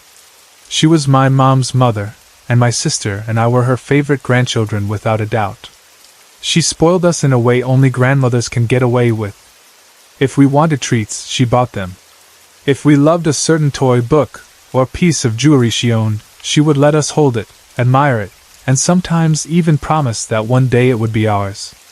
She gave us attention, affection, and little gifts all the time. My mom didn't always like how much she spoiled us. She thought it might make us too soft or too demanding, but my grandma didn't really care. To her, being a grandmother meant giving love freely, and if that meant letting her grandkids be a little spoiled, then so be it. Her house, or rather her trailer, felt like a second home to us, warm and familiar, always smelling of something cooking or baking, and full of little decorations that she had collected over the years. In April of that year, everything changed. My grandma passed away, and the way it happened was sudden and shocking. It was her third heart attack, but even though we knew, somewhere in the back of our minds, that her heart was a weakness, none of us were prepared for it to actually take her that day. When it happened, I was at school, going through what I thought was just another ordinary day. My grandmother had been babysitting my young cousin at the time. From what we were later told, she was just going about her usual routine when she suddenly fell over and did not get up again. No one around her realized right away that she was gone. My cousin was too young to understand what had happened. When my aunt called to check on them, just doing a normal check-in to see how things were going, he told her something that made her stomach drop. In his innocent little voice he said, "Grandma fell asleep on the floor and won't get up." My aunt, knowing my mother's mom and her health history, immediately understood that this was not a normal situation. Panic set in right away. She called 911 and asked for help to be sent to the house, and after that she called my mom to tell her what was going on. While all of this was happening, I was still at school, completely unaware. My mom did not want me to find out in a rushed or careless way, so she arranged for my stepmom to pick me up from the bus stop when I finished school. That was unusual, because normally I would walk home from the bus or my mom would meet me herself if something was up. I remember getting off the bus that day, looking around, and seeing my stepmom waiting for me. I was confused but didn't say much. She told me to hop in and that we were going back to my dad's house. I could sense something was wrong, but no one told me anything just yet. I just sat in the car, watching the streets pass by, feeling a knot slowly forming in my stomach. Around dinner time, my mom came to get my sister and me from my dad's house. She looked tired and sad in a way I had never seen before. She sat us down, took a breath, and told us gently that our grandma had passed away. The words didn't feel real at first. It was like she was talking about someone else's family, someone else's grandmother, not ours. I remember my mind going blank for a moment as I tried to process it, and then suddenly the realization hit me like a wave. Tears started to come, my chest felt tight, and everything inside of me twisted with confusion and grief. The next few days felt blurry and heavy, like time had slowed down and thickened. We learned from the medical examiner that my grandma had died instantly when the heart attack struck. There had been no warning signs, no pain that she had time to complain about, no gradual decline. He told us that she was already gone before she hit the ground. There was something oddly comforting and deeply heartbreaking about that at the same time. On one hand, we were glad that she hadn't suffered. On the other, the suddenness of it made it feel cruel, like she had been ripped away from us without any chance to say goodbye. We also found out that not even 2 weeks before this happened, her doctors had told her that she was doing fantastic. They had been pleased with how she was managing and had given her a positive outlook. That made it even more shocking. It was a harsh reminder that a heart attack can happen at any time, even when everything seems fine. It reminded us that life can change in a second and nothing is guaranteed, no matter what doctors say or how stable things appear. After the funeral and the first wave of condolences and visits from family and friends, there came the difficult task of going through my grandma's belongings and dealing with her will and her estate. It was a somber, strange process. We gathered at her trailer in the park where she had lived for years. It was a small place, but she had made it full of love and personality. Every corner held something that reminded us of her: pictures, trinkets, jewelry, old letters, and little decorations that only she would have chosen. Being there without her was painful. The air felt different, like the heart of the home was gone. In her will, she had divided certain things among her children: my aunt, my uncle, and my mom, and she had even thought ahead to include me. That moved me deeply. I was still just 12, but I had been named specifically in the will. I was to receive her opal ring, a piece of jewelry I had always loved. She also left me a few other pieces that I had admired when I was younger, the ones I used to pick up carefully from her jewelry box and try on with her watching and smiling. She knew exactly what I loved and made sure it would go to me. Sorting through her things without her there was heartbreaking. It felt like every drawer we opened and every box we unpacked was filled not just with objects but with memories. One day, I went to the back of her trailer, down the narrow hallway that led to her bedroom. Her room had always felt like a private little sanctuary, a place that smelled of her perfume and old fabric softener, with sunlight sometimes slipping through the blinds in thin, gentle lines. I went there with a specific purpose: to find the opal ring that was now mine. I knew where she kept her jewelry, so I went to her bedside table and then to the small jewelry box she used. My hands were trembling a little as I went through it. It felt wrong to touch her things without her permission, even though I knew she had given it to me in writing. After a moment of searching, I found the ring. The opal caught the light even in the dim room, its colors shifting softly. Just holding it made my chest tighten with sadness and love. I closed my fingers around it and turned around to leave the room. When I turned, I froze. Standing by the closet, just a few feet away from me, was my grandpa. He had died a few years before my grandmother. I knew he was gone. I had accepted his death, gone through that loss already, and yet there he was, standing in her bedroom as if he belonged there and had never left. For a few seconds I just stood there with my mouth open, staring at him. He didn't speak, didn't move toward me. He was simply there, solid and real, near the closet, looking in my direction. Then, just as suddenly as I had seen him, he disappeared. It was like he had been made of smoke and a breeze had passed through, scattering him. As he faded, my mom came into the room. She was looking for me, probably wondering what was taking so long. She saw me standing there, still in shock, clutching the ring in my hand. She asked if I had found it, and I nodded. I did not tell her what I had just seen. I kept that moment to myself. Something about the experience felt private, like it was meant just for me. Maybe it was my grandfather's way of letting me know that he was there, that my grandmother was not alone wherever she was now. Maybe it was my own grief playing a trick on my eyes. At the time, I didn't try to analyze it. I just knew what I had seen, and I knew I would never forget it. About a week later, after the will had been sorted and the estate issues had been mostly settled, life started to fall into a new kind of routine, though there was a quiet sadness always hanging in the background.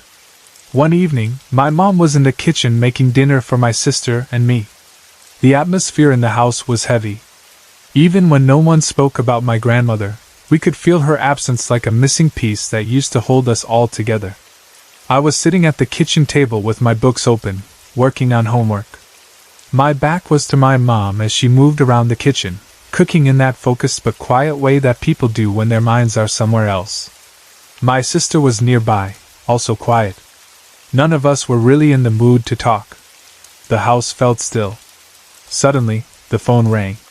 The sound cut through the silence, sharp and unexpected. My mom and I both paused and looked at each other, surprised. By that time, most of the condolence calls had already come and gone. Family and friends had reached out in the first few days after my grandma's death, and things had tapered off into normal life again, or at least as normal as life could be after losing someone so important. We were not expecting any calls that evening. I stood up and went over to answer it. We had one of those older-style phones with a separate caller ID display attached. It was one of the earlier kinds made, with little separate square sections for each number, each one lighting up to show the digits.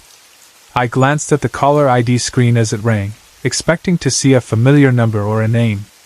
Instead, all of the number squares were dark, as if no digits were registering properly, and the space where the name or number should have been was just filled with a single character.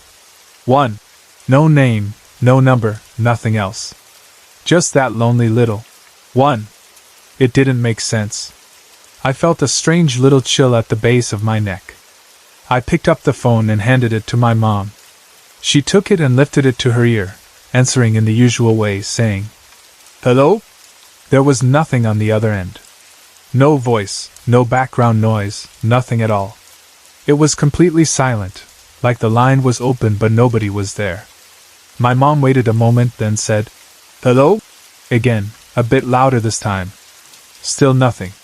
Just as we were starting to think it was some kind of glitch or dead line, the phone made a strange sound, like a fizzling or soft crackling coming from inside the device itself. Then, suddenly it went dead. Not just the call dropping, but the phone itself dying completely. The line went silent and stayed that way. When we tried to use it again, it wouldn't turn on, wouldn't take a dial tone, nothing. It was like the phone had been drained of life in an instant.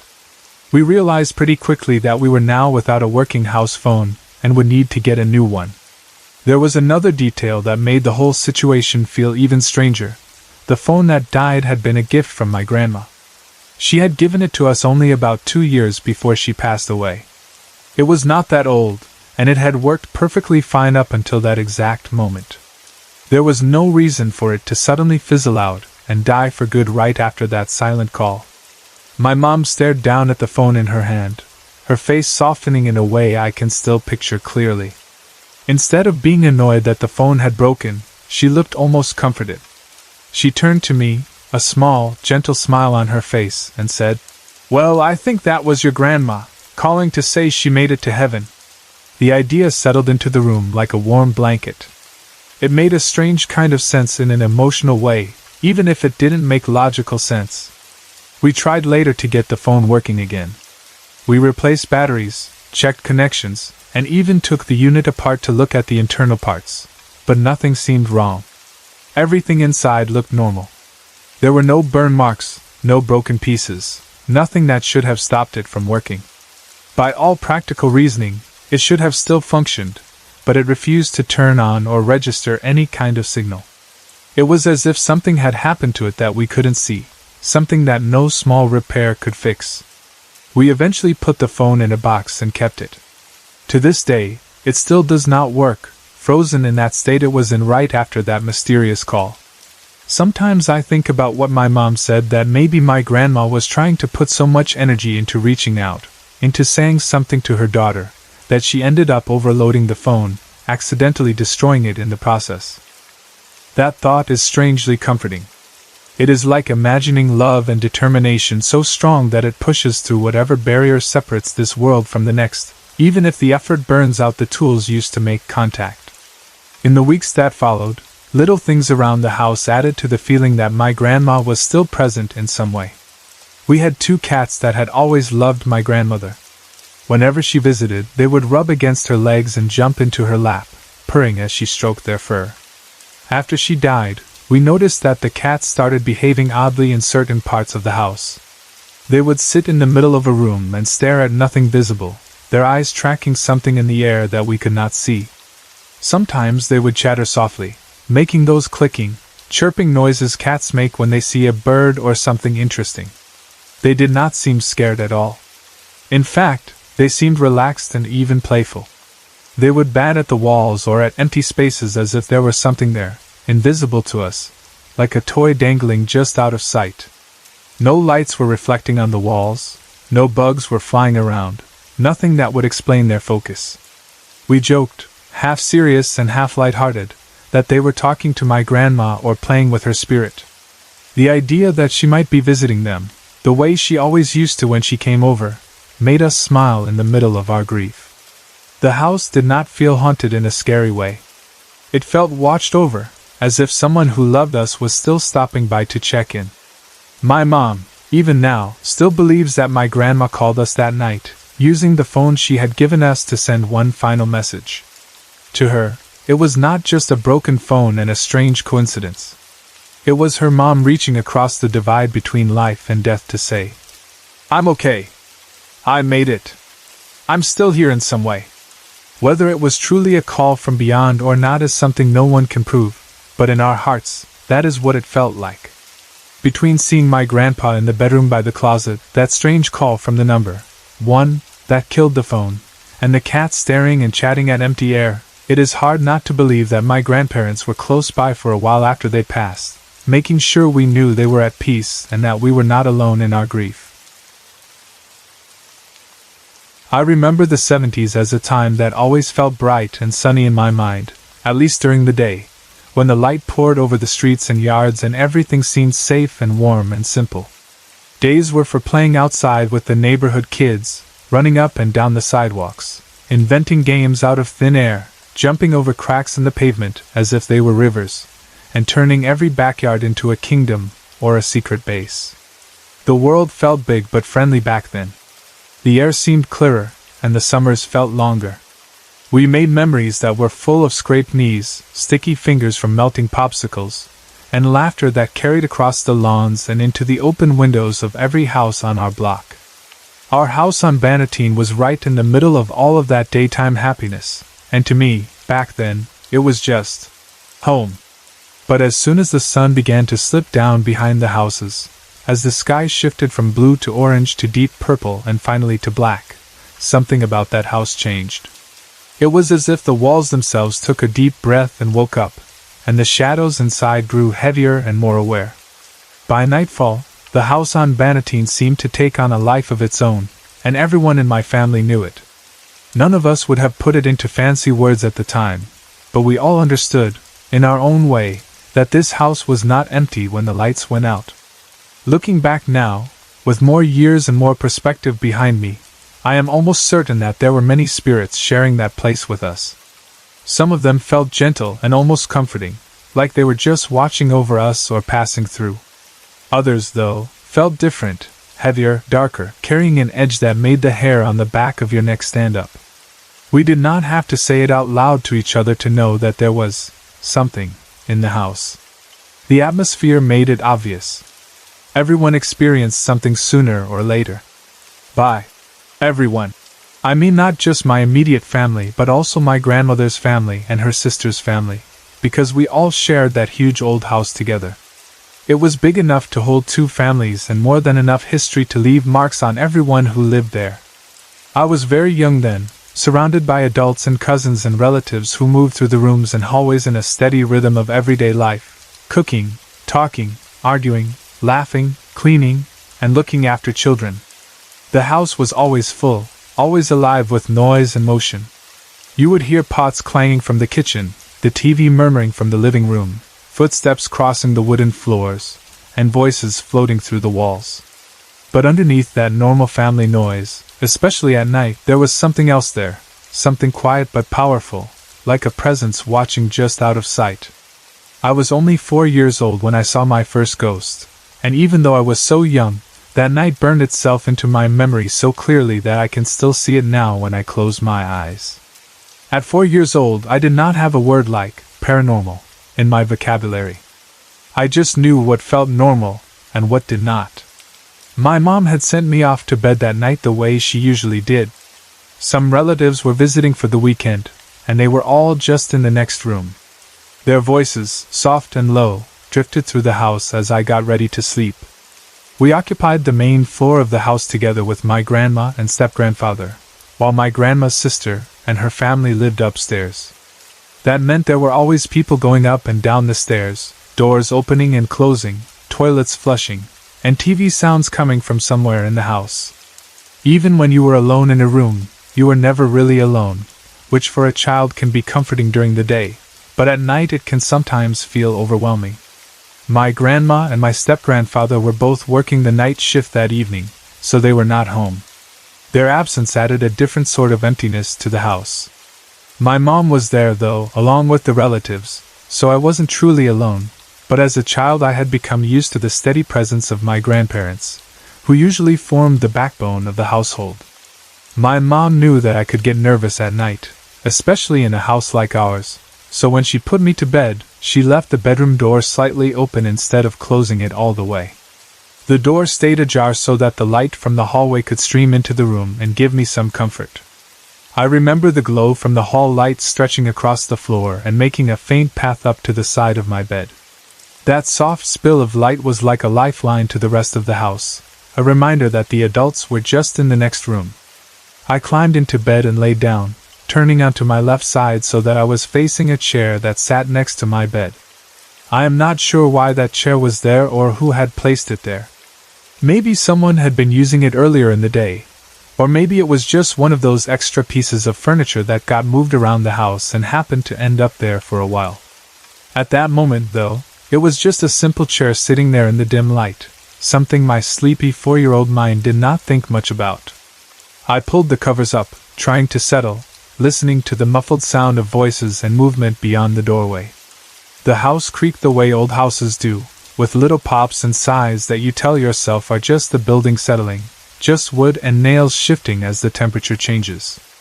Even at 4, I had already heard grown-ups say things like, "Old houses make sounds," but knowing that doesn't always stop the feeling that something else might be hiding inside those sounds, especially at night. As I lay there on my side, staring toward the chair, I noticed something strange begin to happen. At first, it was just a feeling that something about the chair looked different. Then I realized that something was beginning to take shape on it. It was subtle at first, like a shadow that wasn't supposed to be there, a shade darker than the rest of the room starting to gather on the seat and back of the chair. My breath caught in my throat. I watched as that faint shadow grew clearer, as though the air itself was thickening and pulling together into a form. My small body suddenly refused to move. A wave of paralysis washed over me, locking my arms, legs, and even my voice in place. I tried to scream for my mom, tried to call out to her or to anyone in the next room, but nothing came out. My mouth opened, but no sound escaped. It was as if the fear had wrapped itself around my vocal cords and held them tight. I could hear my heart pounding in my ears. I could feel the rapid rise and fall of my chest as my breathing turned shallow and panicked, yet the rest of my body was frozen. On the chair, the shape continued to solidify, piece by piece, until it was no longer just a strange patch of darkness but a person, a familiar person. Sitting there before me was my recently deceased grandfather. There he was, as clearly as if he had just walked in the door and sat down in that chair, except this time it was the middle of the night and I knew for a fact that he was supposed to be dead. He was smiling at me, a soft, gentle smile that I recognized, and he was wearing the dark suit he had worn in his casket at the funeral. At 4 years old, the image of that suit was still fresh in my mind. I remembered standing at the funeral, looking at him lying there so still, dressed in that same dark suit, his hands folded neatly. Seeing him sitting upright now in my room, wearing that exact suit again, made everything inside me twist. This was not a dream. At least, it did not feel like one. He did not appear solid like a regular person. I could see through him. His outline was clear, but the details of the chair behind him still showed through his body faintly, like he was made of smoke or shadow given shape. I could make out his features, his expression, his dark suit, but I could also see parts of the room beyond him. The mix of familiar and impossible was overwhelming. I knew, even at 4, that he was not supposed to be there. People who were buried did not get up and sit on chairs in their grandchildren's rooms. My mind could not find a place to put this sight. I felt terror in a pure, raw way I had never felt before. I was not just startled or surprised. I was deeply, instinctively afraid, the kind of fear that shoots straight to your bones. I remember thinking, in a child's way, that something was very wrong with the world in that moment. Time seemed to stretch. Even though what happened probably only took seconds or maybe a minute, it felt to me like a long, heavy moment that would not pass. I lay there staring at him, my body frozen, my voice trapped, my mind racing. His smile did not fade or twist into something mean. He did not move toward me or try to touch me. He was simply there, sitting calmly and looking at me with that familiar, gentle expression. But the fact that he was there at all, when I knew he was dead, was more than my young mind could accept. Finally, after what felt like an eternity, I managed to break free of whatever had held me. It was as if the invisible grip on my body loosened all at once. Sound tore out of my throat, and I finally was able to scream. I yelled as loud as I could and scrambled out of bed, running from the room in pure panic. My legs felt shaky, but fear gave me the strength to move. I left the room behind, leaving the chair and whatever was on it inside. I ran to where the adults were, unable to form words at first, just crying and clinging, trying to make them understand through my terror that something was wrong. My mom and the visiting relatives reacted quickly. They moved toward me, trying to calm me, asking what had happened. It took a while before I could even try to speak. My mom eventually sat me on the couch between the visiting relatives, one on each side of me, like they were physical shields against whatever had scared me. They spoke softly, rubbed my arms, and tried to soothe me as my mom went to the phone. I was still shaking, my heart pounding, my mind replaying the image of my grandfather sitting on that chair smiling in that dark suit. I could not bring myself to explain exactly what I had seen right away. The fear had burrowed so deeply that it blocked my words. My mom called my grandma and step-grandfather, who were both working the night shift, and told them they needed to come home. The urgency in her voice must have come through clearly, because they did not hesitate. While we waited for them, I sat in the living room with my relatives, safe and yet still trembling inside. I remember feeling like the house itself was watching us, like the walls knew what had happened. I tried to speak several times, to tell them that I had seen Grandpa, but my mouth would not cooperate. The words piled up in my mind but got stuck before they could come out. It was as if my body had gone into some kind of shock. I was unable to speak properly for about 2 hours.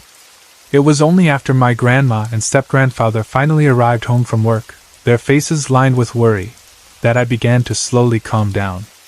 They came in, sat with us, and listened as my mom explained what she knew, that I had been terrified and unable to talk, that something had clearly shaken me deeply. I still did not tell them all the details then, but their presence helped. The familiar comfort of my grandma's voice, the way her hand felt on my shoulder, made the fears slowly fade into the background. That night, none of us went back to sleep right away. We all stayed up together until the sun began to rise. The darkness outside the windows gradually lightened, and the first traces of dawn crept into the sky. The house, which had felt so heavy and strange in the middle of the night, softened in the early morning light, becoming just a house again. The shadows shrank back into corners, and the rooms felt more ordinary, more manageable, like the strange life that had taken over it at night had gone back to sleep. At 4 years old, I could not fully understand what had happened or what it meant. All I knew in that moment was that I had seen someone who should not have been there, and it had terrified me. As I grew older, though, I started to see that night differently. Now, looking back, I believe that my grandfather came to visit me one last time. Maybe he came to reassure me, to let me know he was okay, or simply because he loved me and wanted to be near me again. When I think about his expression on that chair, it was not angry or threatening. He was smiling gently, the way he would have if he had come home from work and found me there, ready for a hug or a story. I think his intention was kind, but I was just too young to understand. At 4 years old, I did not have the ability to say, "Oh, that's Grandpa visiting from the other side." I only knew that dead people did not get up and sit on chairs, and that seeing him there broke every rule my little mind had about how the world worked. So I reacted with fear, because that was all I knew how to do. I sometimes feel a little regret when I think about it now, wishing that I had somehow known to smile back or to say something to him instead of being so terrified. But then I remind myself that I was only a child, and no one expects a 4-year-old to calmly accept something like that. Even as an adult, I am not sure I could.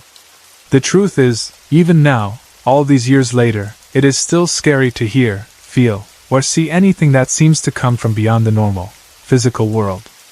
Ghosts, spirits, shadow people, whatever name you give them, do not stop being unsettling just because you have experienced them more than once. People sometimes assume that if you grow up in a haunted house or have many encounters, you eventually become used to it, like it becomes just another normal part of life. But I don't think I will ever truly get used to it. Every time something brushes against that thin line between this world and whatever is on the other side, it shakes you, even if only a little. That house on Bannatyne held many stories and many secrets. The night my grandfather appeared on the chair beside my bed was only one of them, but it was the first, and it left a mark on me that has never faded. It taught me, at a very young age, that the world is bigger and stranger than it seems during bright, sunny days playing with neighborhood children. When night falls and the house grows quiet, you sometimes find out that you are not as alone as you think, and that realization, no matter how you try to explain it away, is something you carry with you for the rest of your life. I was 24 years old when this happened, and even now it still sits in the back of my mind like a shadow I can't quite shake, a memory that feels half like a dream and half like something that really came into the room with me. It was about 2 years ago, when I went to my partner's parents' house in Sarnia, Ontario, to meet them properly for the first time and stay with them for a week. I remember being a mix of nervous and excited about the trip itself, because meeting a partner's family always feels like a big step. You want to make a good impression, you want things to go smoothly, and you're already a little on edge just from that. The house felt normal enough when we arrived, just an ordinary family home with the usual smells of cooking and laundry detergent, the sound of the TV in the background, and the quiet hum of people moving in and out of rooms. I knew there was a native reserve somewhere nearby, and while I didn't know many details about it, the thought of the land holding long histories and older traditions floated somewhere in my mind, like a quiet echo. I'm of Asian descent myself, and in my culture there is a term for a certain kind of night experience that I had grown up hearing about, Gueya Chuang, which translates roughly into ghost pressing on body. It describes exactly that feeling of waking up in the night, unable to move or speak, sensing that some presence is on top of you, or holding you down. People in my family and community talk about it as if it's a spiritual encounter, a ghost or spirit coming to visit or to disturb you, not just a trick of the brain. Because of that, I grew up with a kind of double awareness. On one side, the scientific explanations about sleep paralysis that I've learned or read about over time, and on the other side, the stories and beliefs that say these encounters might be something more than just a misfiring between sleep and wakefulness. What happened in Sarnia brought all of that crashing together in a way that I still don't fully know how to explain. That night, my partner and I went to bed in the room we were staying in at his parents' place. It was a little strange at first, lying in a bed that wasn't mine in a house that didn't belong to me, but eventually the quiet of the night wrapped around us. The sounds of the house died down as everyone went to sleep, and the world outside the window settled into the soft darkness of late night. I drifted off, not expecting anything unusual, but the dream that came to me was intense from the very beginning. It started in a way that felt almost ancient, like I had stepped into another time or another world. The scene around me was very tribal, almost ritualistic, with bonfires burning in the dark and people dancing around them. The flames licked up toward the night sky, casting wild, moving shadows over everything. The air felt thick with heat and smoke and some kind of tension that I couldn't name. I was with a group of people, and even though in the dream I didn't recognize any of their faces or know their names, there was still a feeling that we were in this together, like we were all part of the same tribe or the same frightened crowd. We were nervous, all of us, and that nervousness grew quickly into fear. In the dream, we were running away from something, some unknown thing that was closing in on us. I never actually saw what we were running from, but the feeling of it was powerful, like a presence right behind us, something dangerous and relentless that wanted to catch us. We were all rushing through the darkness, weaving past trees and rocks and shadows, trying desperately to find some kind of shelter or hiding place where we could escape whatever was hunting us. After what felt like a long time of running, we came across an abandoned house. It loomed ahead of us, a dark shape with broken windows and peeling paint, the kind of place that would normally make you hesitate, but in that dream we were too desperate to care. The house looked empty and forgotten, but also somehow alive in a heavy, unsettling way, as if it had been waiting for someone to enter it again. We pushed inside, our footsteps echoing over floors that felt unsteady under our feet. The interior was ruined and run down, with dirt and debris everywhere and a smell that seemed to be a mix of damp rot and old smoke. We moved through the rooms, trying to figure out where to hide, everyone spreading out in different directions. As I walked down a hallway, I passed a room where a flickering glow caught my eye. Light from some kind of fire was gleaming out through the doorway, casting shifting, orange patterns on the floor and the wall. I stopped, unable to just walk past it, drawn by curiosity and a strange feeling that something important was in there. I turned my head and looked inside. It was a bathroom, but not a clean or normal one. It was very dirty, the walls stained, the tiles cracked, the fixtures rusted and grimy, as if it hadn't been used properly in years. The air in that room felt especially thick, like something heavy was hanging there, and the only real light came from a small fire burning on the floor or in some kind of container near it. Kneeling in front of that fire was my grandmother. In real life, my grandma had suffered a stroke some time before all of this happened. The stroke had paralyzed the left side of her body and forced her to move into a nursing home, where she now lived, needing constant care. Seeing her there in the dream, kneeling on the floor of this filthy, abandoned bathroom, was shocking. She looked like herself, and yet not like herself. In the dream, she was kneeling in front of the fire, muttering words that I could not understand. Her mouth was moving, but the sound that came out was faint and garbled, like whispers in another language or words underwater. I walked closer, trying to hear what she was saying because something about it seemed important. I wanted to reach her, to touch her shoulder, to ask her what she was doing there and what she was saying. As I moved closer, she lifted her head to look at me. For a second, I saw her familiar face, the face I knew from visits to the nursing home, lined with age and experience. Then, right in front of me, her face began to change. It started to dissolve, slowly at first, and then rapidly, the skin darkening and melting away into a deep blackness that swallowed her features. Her eyes, nose, and mouth seemed to sink into that blackness until there was nothing left of her face but a dark void. Her mouth opened wide, wider than a normal human mouth should, and then she lunged at me. The movement was sudden and violent, bursting out of that slow, eerie transformation in a way that jolted my fear from uneasy to absolute. In that instant, everything in the dream exploded into panic and confusion. Then, just when I thought I was reacting, I felt another shift. I suddenly felt like I had woken up. I was no longer in that ruined bathroom or running from unknown dangers. I was back in the room at my partner's parents' house, the same room we had gone to sleep in. I could see the familiar outlines of furniture in the dim light and feel the bed beneath me.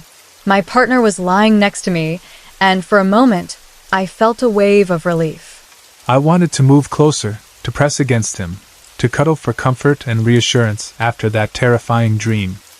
But when I tried to move, I realized something was wrong. I couldn't move at all. My body was completely paralyzed.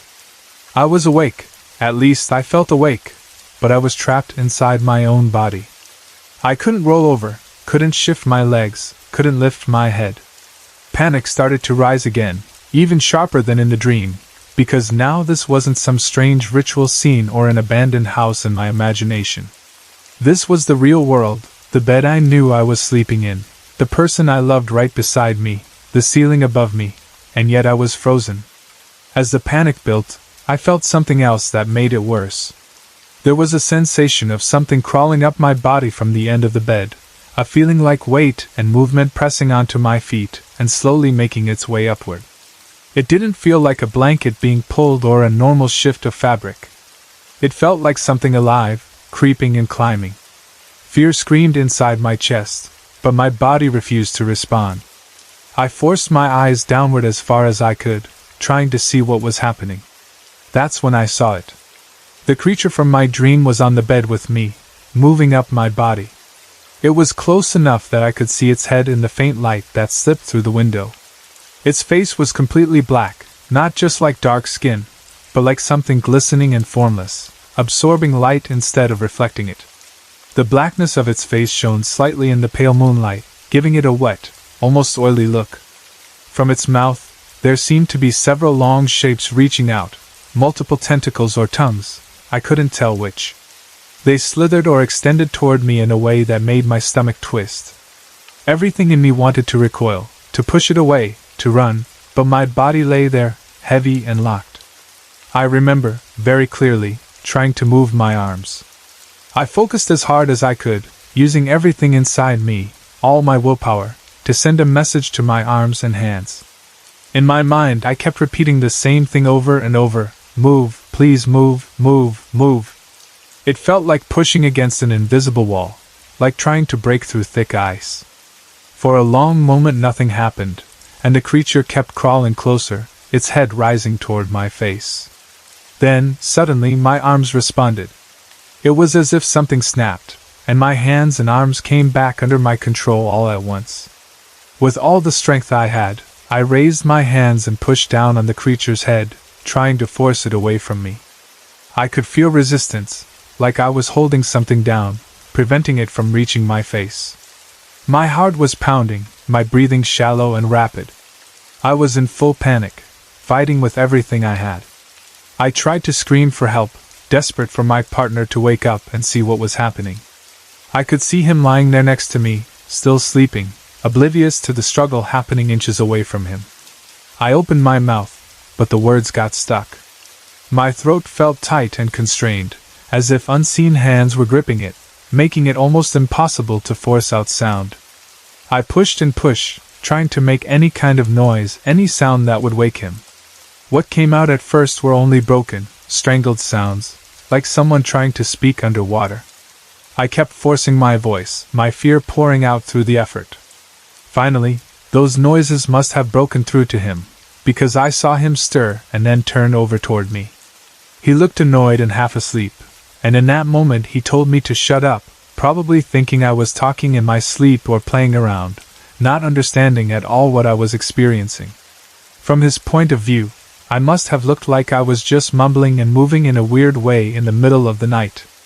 From my point of view, I was fighting for my life against something dark and unnatural that had followed me out of a dream. Eventually, the paralysis loosened completely.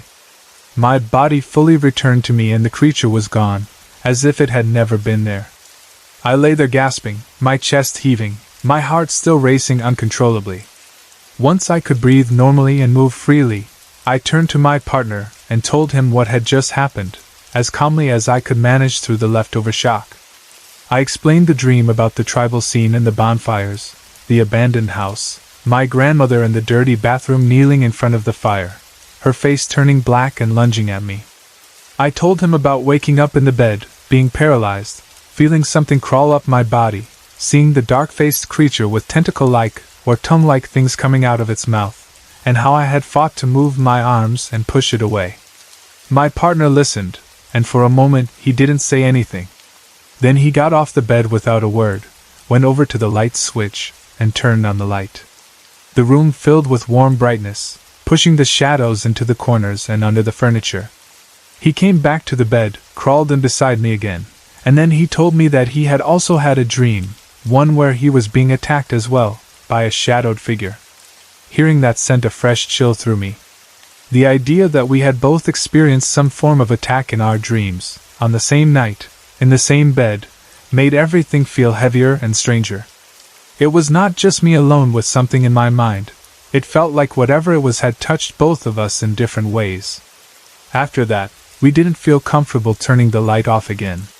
We pretty much slept with the light on for the rest of the night, lying there in that bright little island of safety, listening for any strange noises, watching for any strange movement. Nothing else happened that night. The rest of the week we stayed at his parents' house passed without any major incidents. No more terrifying dreams like that, no more paralysis episodes with entities in the room, no more sense of something crawling on my body. On the surface, everything was normal again. And yet the memory stayed with me. It still does. I keep wondering if there could have been some kind of connection to the land, to the nearby native reserve, to the spiritual history of that area, or if it was all just a coincidence, a combination of my own cultural background and anxieties and sleep patterns. This wasn't the first time I had woken up paralyzed, feeling like something was in the room with me, pressing down on me, making it hard to move or speak. There have been multiple cases in my life where I've experienced that same general pattern, waking up unable to move, sensing an entity close by, and fighting to break free. Part of me wants to lean on the scientific explanation to say, okay, this is sleep paralysis. It's a known condition. It's not real in the sense of an actual ghost or monster sitting on my chest. I find comfort in that idea sometimes, because it offers a way to categorize the experience as a problem of the brain's sleep cycle instead of a sign that something supernatural is trying to get to me. But there is another part of me, the part that grew up hearing the term Guyetshuang and listening to elders talk about spirits and ghosts pressing down on people while they sleep, that wonders if there's more to it. The way the dream flowed straight into the paralysis, the specific, vivid images of my grandmother and the creature. The fact that my partner had his own dream of being attacked by a shadowed figure that same night, all of it makes the whole thing feel like it's balanced on the edge between the spiritual and the psychological. I still don't fully know what it was. Maybe it really is just sleep paralysis layered with cultural beliefs and stress and the unease of being in a new place. Maybe it is exactly what my ancestors would have called it, a ghost pressing down on my body, a spirit that found a way into my dreaming and tried to cross the boundary into my waking life. All I know is that when it was happening, it felt absolutely real. The fear was real. The pressure was real. The struggle to move and the relief when my body finally responded were real. Whether it was a trick of the mind or something beyond our current understanding, it left its mark on me. And that's why I still think about it, and why I still search for some understanding of it all. The stories that stay with me the most, the ones that come back to me late at night when the house is quiet and I'm lying there listening to every little sound, are the ones my family told me about our own ghosts, the spirits that seem to cling to us as tightly as we cling to each other. My dad's side of the family is big and close-knit, the kind of family where everybody knows everybody. And almost everyone has at least one story of something strange they saw or heard or felt that they just can't explain away. Down that line were Metis, with deep roots and strong connections, and mixed in with the Catholic faith that my elders hold on to, there is a quiet acceptance that there is more out there than what we can see, that the dead don't always stay completely gone, especially when love and grief are involved. When I think of our ghosts, two stories come to mind immediately, like they're linked together by the same thread. And in a way they are, because they both revolve around the same spirit. Those stories belong to my dad and my meme, my great-grandmother. My meme has always been, and still is, very Catholic. Her faith is woven into everything she says and does. My Pepe, her husband, was the same when he was alive. Together they had a huge family. I always have to stop and try to count when I think about it, and even then I'm never sure I've got it right. But I believe they had 16 children. That means I have more great-aunts and great-uncles than I can comfortably keep track of, and that's not counting all the cousins and second cousins that come along with a clan that big. My dad's mom was one of those 16, and everyone on that side of the family grew up around each other, visiting, staying over, helping out, sharing food, sharing stories, and sharing whatever extra space there was in any house we happened to be in. Because of the way the generations lined up, one of my dad's aunts ended up being very close to him in age. We'll call her Ma Tante J. It sounds odd to people outside the family when they hear that my dad had an aunt who was about the same age as he was. But in a huge family spread out over many years, that kind of overlap just happens. When they were kids they were around 9 years old together, and because they were so close in age they became close friends too, not just aunt and nephew.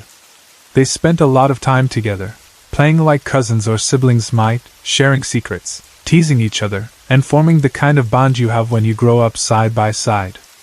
At the time this story took place, my grandparents had moved to Calgary, Alberta, and were living there with my dad. Ma Tante J, on the other hand, was still in Manitoba, living in a very small town with my meme and Pepe.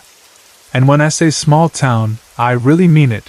There are about 70 residents there, maybe fewer, and almost all of them are related to us somehow, part of our extended family tree.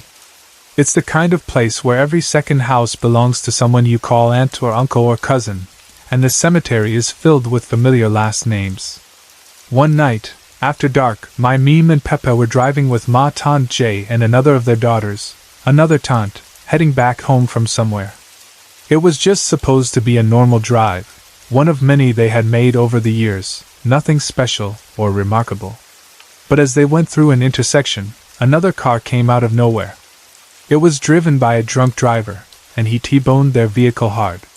The impact was brutal and sudden, a moment of chaos smashing into the routine of their lives. From what I've been told, Ma Tante Jay died instantly from the crash. My Meme and Pepe and the other aunt survived, but they were badly shaken and injured. The loss of such a young life hit the family like a storm. It was devastating and shocking, the kind of grief that doesn't just fade with time but becomes part of the family's story forever. The damage to her body was so severe that they couldn't hold an open casket funeral for her. That detail has always stuck with me, because it says so much about how violent that moment was, how suddenly someone can be here and then just gone.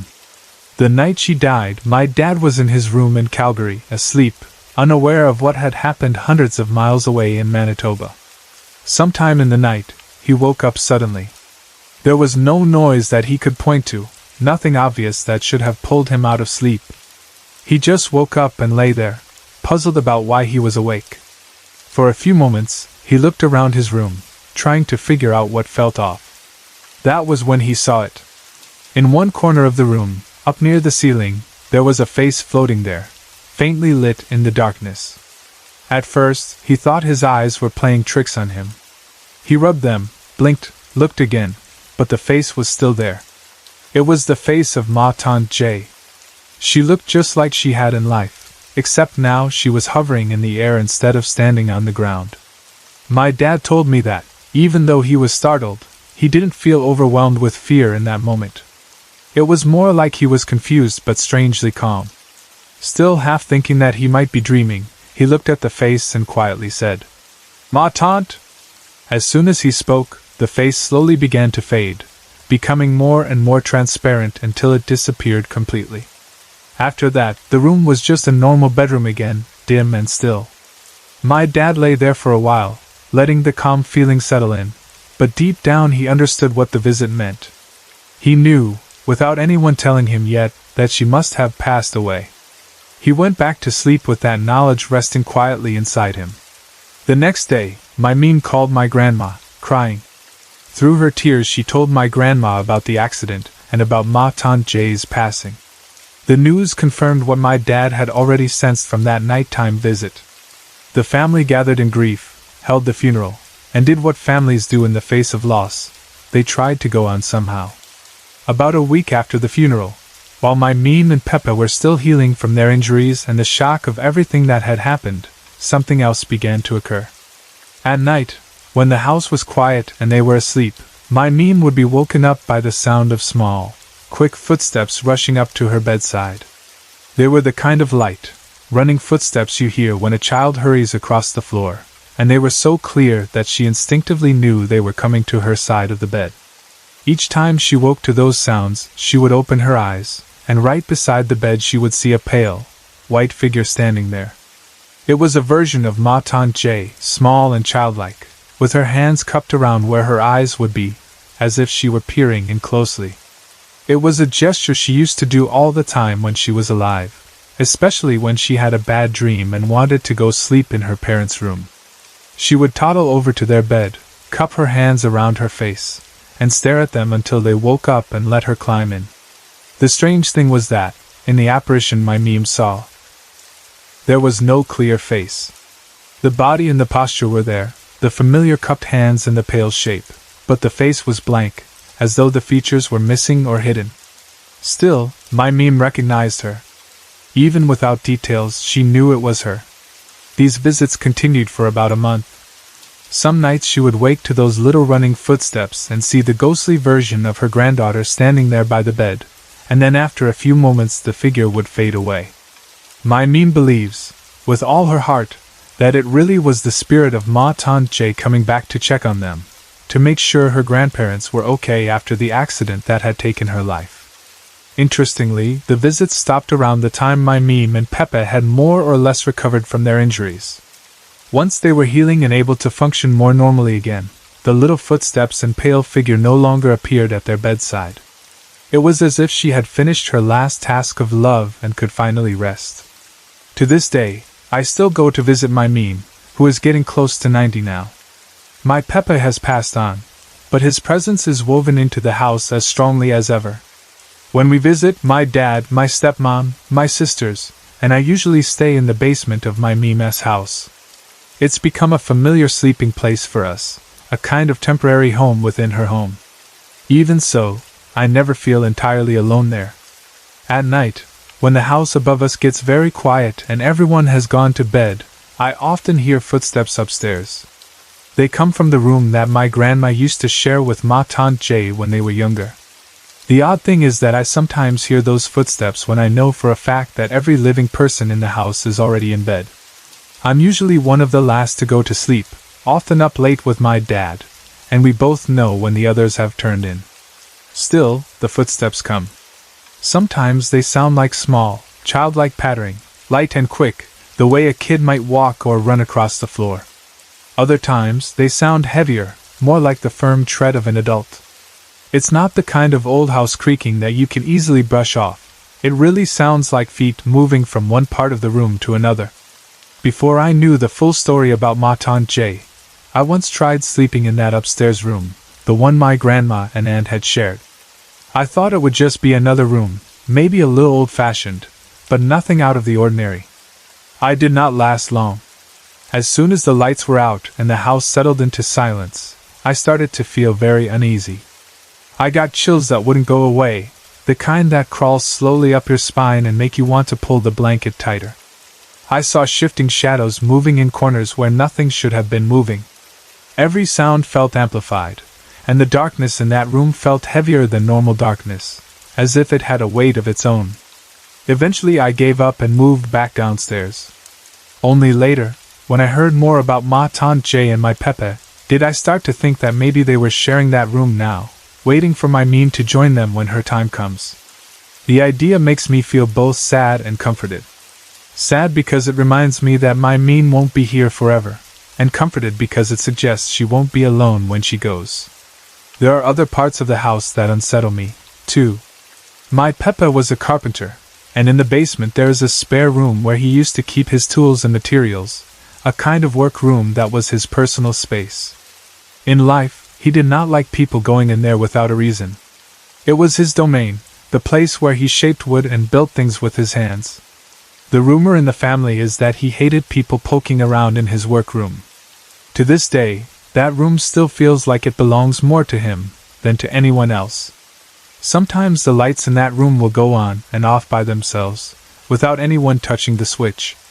I've seen shadows pass across the crack under the closed door, as if someone is moving around inside when no one is supposed to be in there. I don't feel exactly threatened when I walk into that space, but I do feel very creeped out, like I'm intruding. It's a strong sense of being watched, not with hatred but with a kind of stern disapproval, like he's standing there with his arms crossed asking why I'm in his area. Unfortunately for me, the tool room and the work room are also where my meme keeps her cellar supplies.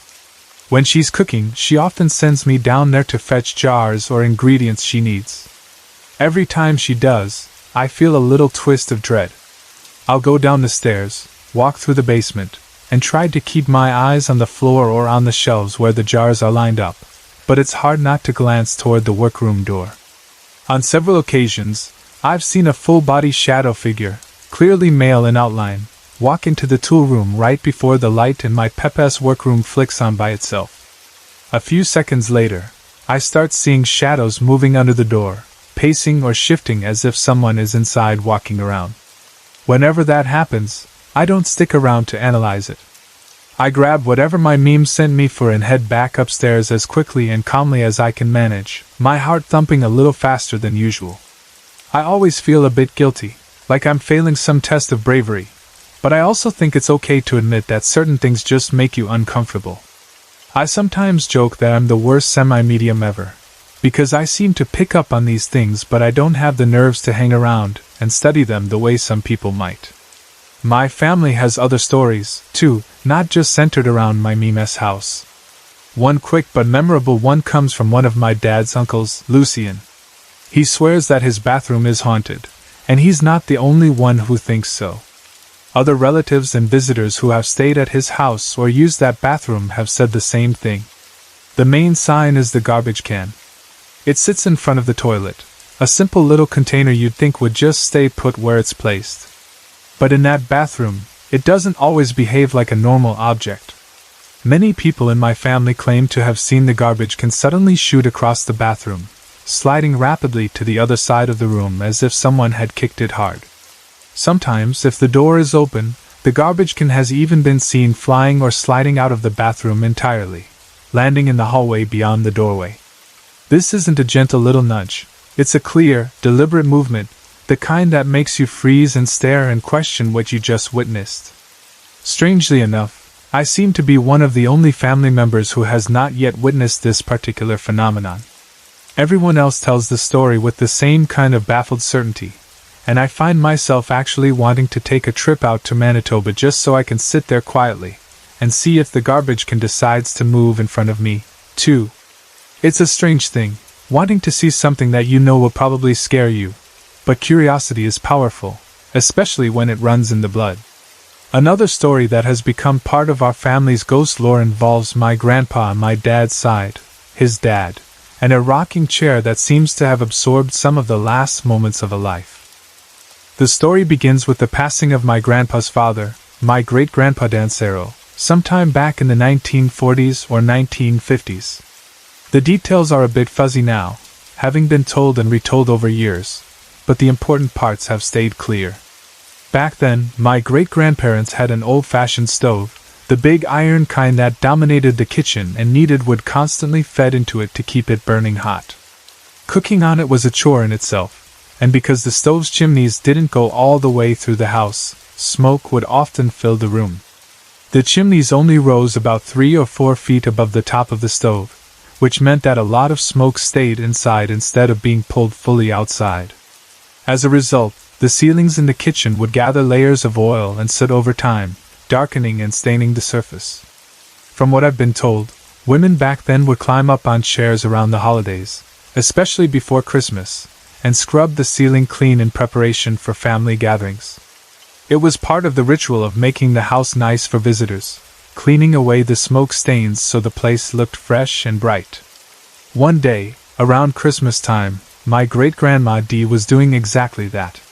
She had climbed up on a chair and was cleaning the ceiling, wiping away the oils and smoke marks.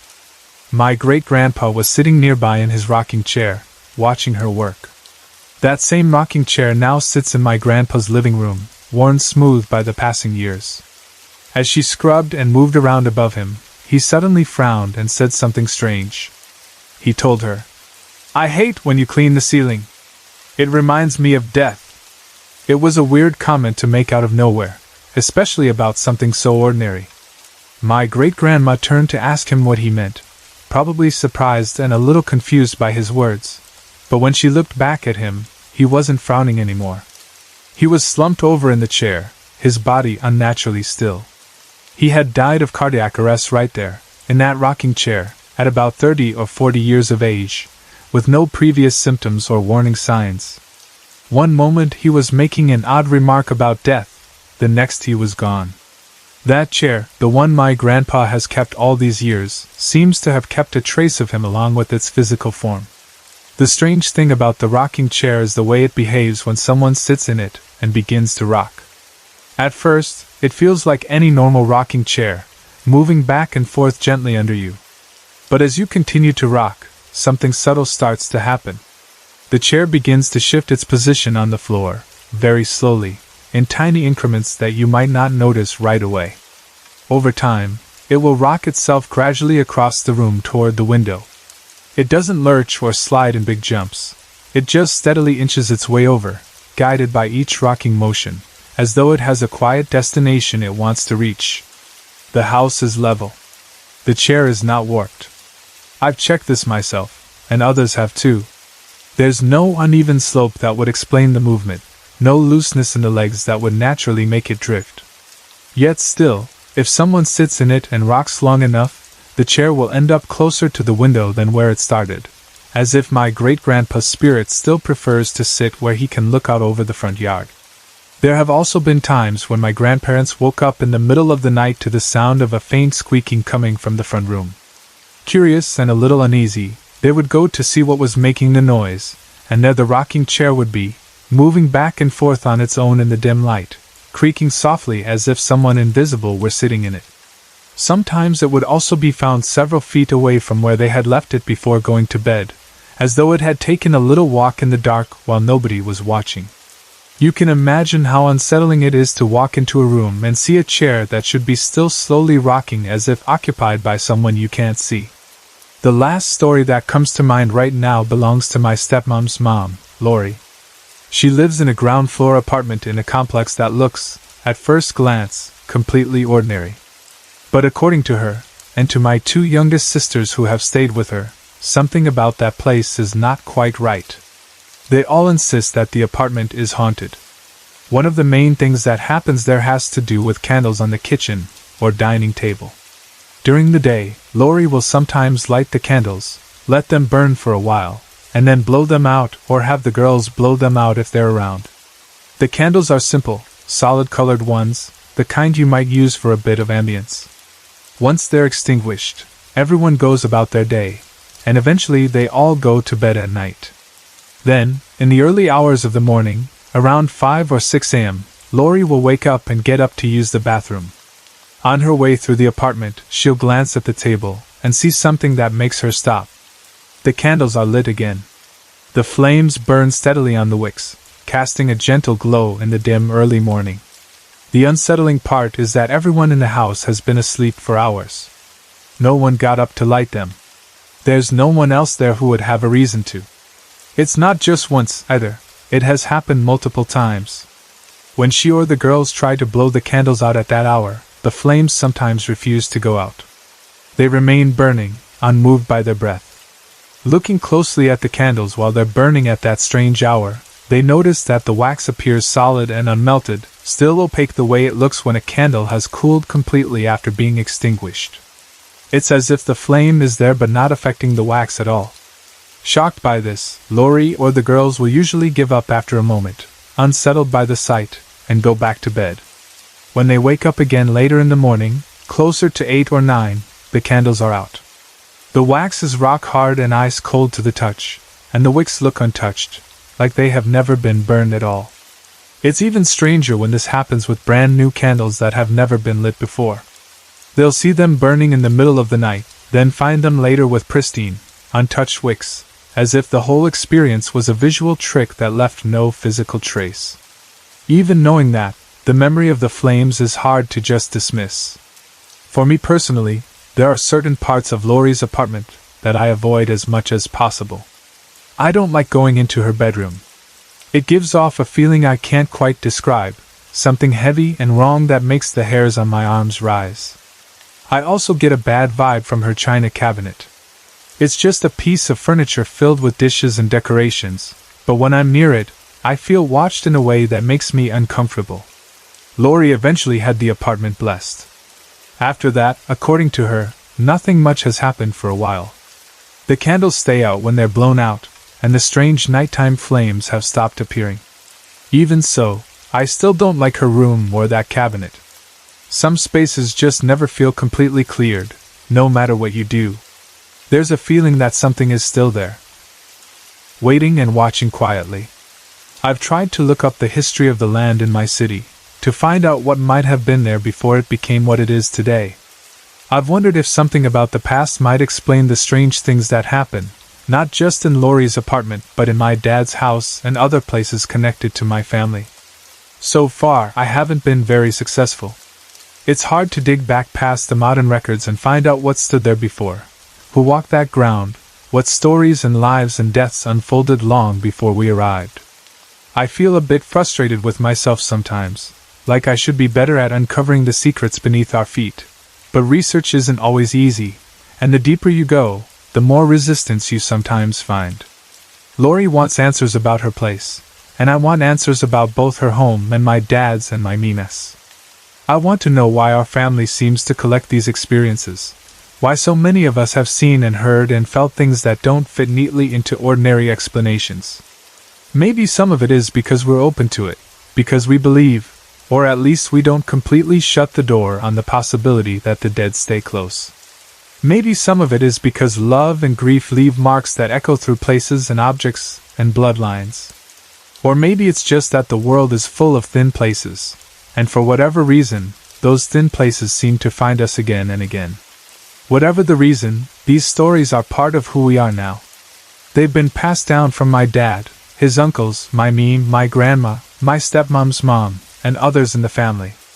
Some of the details have faded with time, some parts are vague, but the core of each story remains the same every time it's told. A little girl's ghost running back to check on the grandparents she loved. Footsteps in an empty room. A shadow man slipping into a workroom just before a light flicks on by itself. A garbage can flying across a bathroom. A rocking chair moving toward a window on its own. Candles that burn in the night without melting wax or blackening wicks. A china cabinet that feels wrong even when it's perfectly still. These are the hauntings that have woven themselves into our family history, and whether they are spirits, echoes, or something else entirely, they have become as much a part of our story as our names and faces and the way we gather together, still, to talk and remember and wonder about all the things we can't quite explain. I was 34 years old when I finally admitted to myself that I was afraid of the dark, and it wasn't the kind of childish fear you grow out of, the kind that disappears when someone turns on a nightlight or tells you there's nothing under the bed. This was a deep, stubborn fear that had grown out of real things that had happened to me, moments that still felt sharp and vivid whenever I let my mind wander back to them, especially after my mom passed away on April 8, 2009 at approximately 4 o'clock in the morning. Even just saying the date and the time in my head feels heavy, like speaking the details somehow brings that moment back, the moment when the world changed, and there was suddenly a hole where my mother used to be. She died in the hospital, and I know she wanted to go home. That phrase, that longing, has become important in my memory, almost like a thread that runs through everything that happened afterward. The first time I had an episode after she passed was at my dad's place. I was sleeping on the floor on an air mattress, like I had done so many times before, even at my mom's, so it should have felt familiar and harmless. My child was with me too, sleeping nearby, and that alone should have given me comfort, the warmth of knowing she was safe and close. The room was quiet except for the small sounds that come with sleep, the soft rustle of blankets, the gentle rhythm of breathing. I remember lying there, just starting to settle, and then out of nowhere this wave of sadness hit me, so strong and sudden that it felt like it had dropped into my chest from above. It wasn't the usual sadness that I'd been carrying around since my mom died, the kind you slowly get used to. It was intense and fresh, like being told all over again that she was gone. I didn't know why it came on so suddenly, but I could feel it pressing down on me like a weight. My child was asleep, peaceful and unaware, and I didn't want to disturb her, so I just lay there and tried to ride out the feeling. That was when my cat started to growl. It wasn't a playful sound or a small warning. It was a deep, low growl that I wasn't used to hearing from her, the kind of noise animals make when they sense something isn't right. Her body tensed, her attention fixed on something I couldn't see. The hair stood up on the back of my neck. Then I heard my mom's voice. It came from close by, but not from any direction I could pinpoint clearly. It was like it came from the air itself, from the room, as if she were nearby, but not visible. She said one word only, home. That word cut right through me, because I knew how badly she had wanted to leave the hospital and go back home before she passed. It was something she had talked about, something we all knew she longed for. Hearing her voice say, home, in that familiar tone, with that familiar sadness, felt like a message, like she was trying to tell me that she was finally where she wanted to be, or that she was still trying to get there, or maybe that she had come back to visit the places she loved. But the comfort of her voice was twisted by something else in the background. Behind her, layered inside that moment, there was another voice, one I couldn't make out clearly. It was mean, angry, and frightening. The tone alone made my stomach tighten. I couldn't understand the words, if there even were any, but I could feel the intention behind it, and it felt dark, like it didn't belong to her at all. It was as if something ugly had slipped in around her, or was nearby, watching, or was trying to interfere with whatever she was trying to say. The mix of her voice and that horrible background tone scared me deeply, even as part of me wanted to cling to the idea that she was there. I lay there on the mattress, feeling my heart race, my body tense, my cat still growling, wondering if I should get up or wake someone, or just close my eyes and pretend I hadn't heard anything. That moment stayed with me long after it ended, replaying itself in my mind, especially the way she said, "home," and the way that terrible other voice pressed in behind it. Another time, a different night, I was walking home from the bar at about 2 in the morning. It was late, the streets were mostly empty, and the air had that quiet, lonely feeling that comes at that hour when most people are asleep and the city seems to exhale. I was walking along, probably lost in my thoughts like I usually am, not particularly frightened, just tired and ready to get home. Then, all of a sudden, I felt a strong push from behind on my right shoulder, hard enough to jolt me forward and make me stumble a step. It wasn't like a light tap or a bump from brushing against something. It felt exactly like a person's hand shoving me, as if someone had come up behind me and pushed me firmly to make me move faster. I spun around instinctively, my heart jumping into my throat, expecting to see someone there, maybe some stranger or maybe nobody, but the street was completely empty. There was no one behind me, no one nearby at all, nothing that could have done that. The night around me was still and quiet, but the impression of that shove lingered on my skin. It was almost like someone had said, without words, "Hurry up." A sense of urgency was left behind with that push, and I felt a sudden desire to get home as quickly as I could. I quickened my pace, my mind racing now, and when I finally reached my house and walked up to the door, I discovered that someone was inside robbing my home. I can still remember that cold, sinking feeling when you realize that the place you think of as your safe space has been invaded, that someone is where they have no right to be. Looking back, I cannot help but wonder if that push in the street was a warning, some kind of desperate nudge from my mom or from something else trying to protect me, urging me to get home faster before something worse happened or before the intruder had the chance to do more. It was terrifying in its own way, but it also feels like an act of protection when I think about it now, like that invisible shove was saving me from walking in too late or missing what was happening altogether. On another day, a more ordinary afternoon, I was in the kitchen cleaning up. The house was quiet, everyone else occupied with their own things, and I was just going about my routine, washing dishes, wiping counters, picking up here and there like I had done 1,000 times before. My mind was probably wandering, maybe thinking about the chores left to do, or about my child, or about my mom, because she always seems to drift into my thoughts when I'm doing typical mom things like tidying the kitchen. Everything was perfectly normal until suddenly I heard my name. It wasn't just anyone calling me. It was my mom's voice, sharp and familiar, said in exactly the same way she used to call me when I was in trouble as a kid. It had that tone, that note in it that made you snap to attention, the one you recognize immediately when your mother uses your full name or puts that extra bit of force behind it. She yelled it out as if I had done something I shouldn't have, or as if she needed me to stop and listen. The sound cut through the room so suddenly that I froze, dish towel in hand, my heart pounding. I turned to look, almost expecting for a split second to see her standing in the doorway, hands on her hips, giving me that look. Of course there was no one there.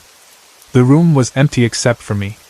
But my skin prickled and my eyes filled with tears because I knew that voice. I knew it down to my bones, and hearing it again so clearly made me feel like she had been right there in the room with me for that moment. It was unsettling and strangely comforting all at once. The last major time, the one that really pushed my fear of the dark to the front and made it so that I still sometimes sleep with the light on, happened when I was at home again, this time in the living room. We had family over, and because we ran out of bedrooms and couch space, I ended up sleeping on the air mattress in the living room. That wasn't unusual. I'd slept on air mattresses plenty of times whenever we had a full house. The lights were off, the house was quiet, the kind of stillness that wraps around you when everyone has finally settled down. I had just closed my eyes, not even fully asleep yet, more like that early stage where your body is relaxing but your mind is still half awake. Then I opened my eyes again, and the fear hit me instantly. like a cold hand on my spine. There was no gentle build-up, no sense of, "What was that?" Just immediate, complete terror. I felt something looking at me from overhead, something close and intent, and every part of me went rigid. I was frozen, unable to move, the familiar weight of paralysis flattening me against the mattress. My thoughts went straight to my husband, who was nearby. I wanted to say his name, to tell him to wake up, to get him to turn on a light or just acknowledge that something was wrong. I tried to form the words in my mouth, but before I could get them out, whatever was above me moved. I heard it go over the top of me, a sound I can only describe as a whoosh. Not too fast but unmistakable, like something with mass and presence passing through the air just above my body. It went over me and then over my husband. I could feel the movement without feeling a physical touch, as if the air itself had shifted with it, and the sound echoed in my ears. I lay there afterward, my heart pounding in my chest, my breathing shallow, my body slowly coming back under my control. I am not easily scared by most things. I've always thought of myself as someone who can handle a lot. But that experience shook me deeply. It made the darkness feel alive in a way that I could not ignore. After that, I started leaving the light on more often, especially when I was alone or when I had to sleep out in the open like that, and even now, that sense of something hovering overhead at night lingers in the back of my mind whenever the room gets too quiet. As frightening as these experiences tied to my mom and the years after her death have been, they weren't my first encounters with things that felt like they came from somewhere beyond the everyday world. When I was little, maybe 10 or 11 years old, there were other things that happened that I tried for a long time to forget, or at least push deep down. Back then, we lived in a trailer park, in a trailer with only 2 bedrooms. Because my sister was older, she got the second bedroom. The way it worked out, I ended up sharing the bed with my mom in her room. We didn't have much space, but that was normal for us at the time. The windows in the trailer were quite big, especially next to the beds, and at night they felt like dark squares against the world outside, framed by thin curtains that didn't always seem thick enough to keep whatever was out there from looking in. I don't remember exactly what time of night it was when the first thing happened, only that it was late enough for the world to feel heavy and quiet. I was asleep, tucked in next to my mom, when something woke me up. It wasn't a sound that I can recall clearly, more just the sense that I was no longer alone, that something was wrong. I opened my eyes and saw a face. It was very close, looming in toward me, far bigger than any normal human face would appear from that angle. The features were all wrong. It had yellow eyes that seemed to glow faintly in the darkness, like they were lit from within, and what looked like pointed ears or horns rising up from its head. The shape of it was wrong in a way that made every instinct in me scream that this wasn't a person. It didn't speak, and maybe that made it worse, because there were no words I could cling to, no explanation, just that silent, looming figure. It came in through the window, or that's how it seemed. I watched it move in, existing somehow between the outside and the inside, and then, after a moment that felt like forever, it left again through the same window. The whole thing was so strange and terrifying that it burned itself into my memory. I was just a child, lying there in the bed next to my mother, too scared to move or scream, feeling like I had seen something that should not exist. Not long after that, another strange experience came. I was asleep once more, in the same bed, in the same trailer. At some point in the night, I must have fallen out of bed, but to this day, I barely remember the physical reality of that, only the sensation that came with it. When I awoke, it didn't feel like I was on the floor or even in my room anymore. Instead, it felt like I was falling into a big dark hole. All around me was emptiness and shadow, and I could feel myself dropping down, down, down, as if the floor had opened up just for me and swallowed me whole. I remember reaching upward in that moment, my arms stretching towards something above me, and in my mind it was my mom that I was reaching for, as if she were standing there looking down at me and I was pleading silently for her to pick me up, to pull me out, to save me. But no matter how much I reached, I kept falling. The feeling of descent didn't stop. There was no ground under my feet, no bed, no soft landing, just this endless drop. To a child, That sensation is beyond frightening. It goes past the usual nightmares and touches something deeper, the fear that the very ground you trust to hold you might give way at any moment. These childhood experiences were the kind of thing I tried not to think about as I grew older. I buried them as best I could, told myself they were dreams, that they were my imagination playing tricks on me, because that was easier than believing that something had really looked at me through those big windows, or that something had opened up beneath my bed.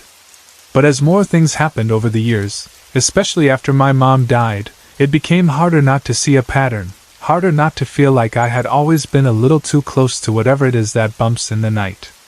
I know that by now, anyone hearing all of this might be tempted to think I'm making things up, or that I'm exaggerating, or that I'm just that kind of person who reads too much into shadows and strange feelings.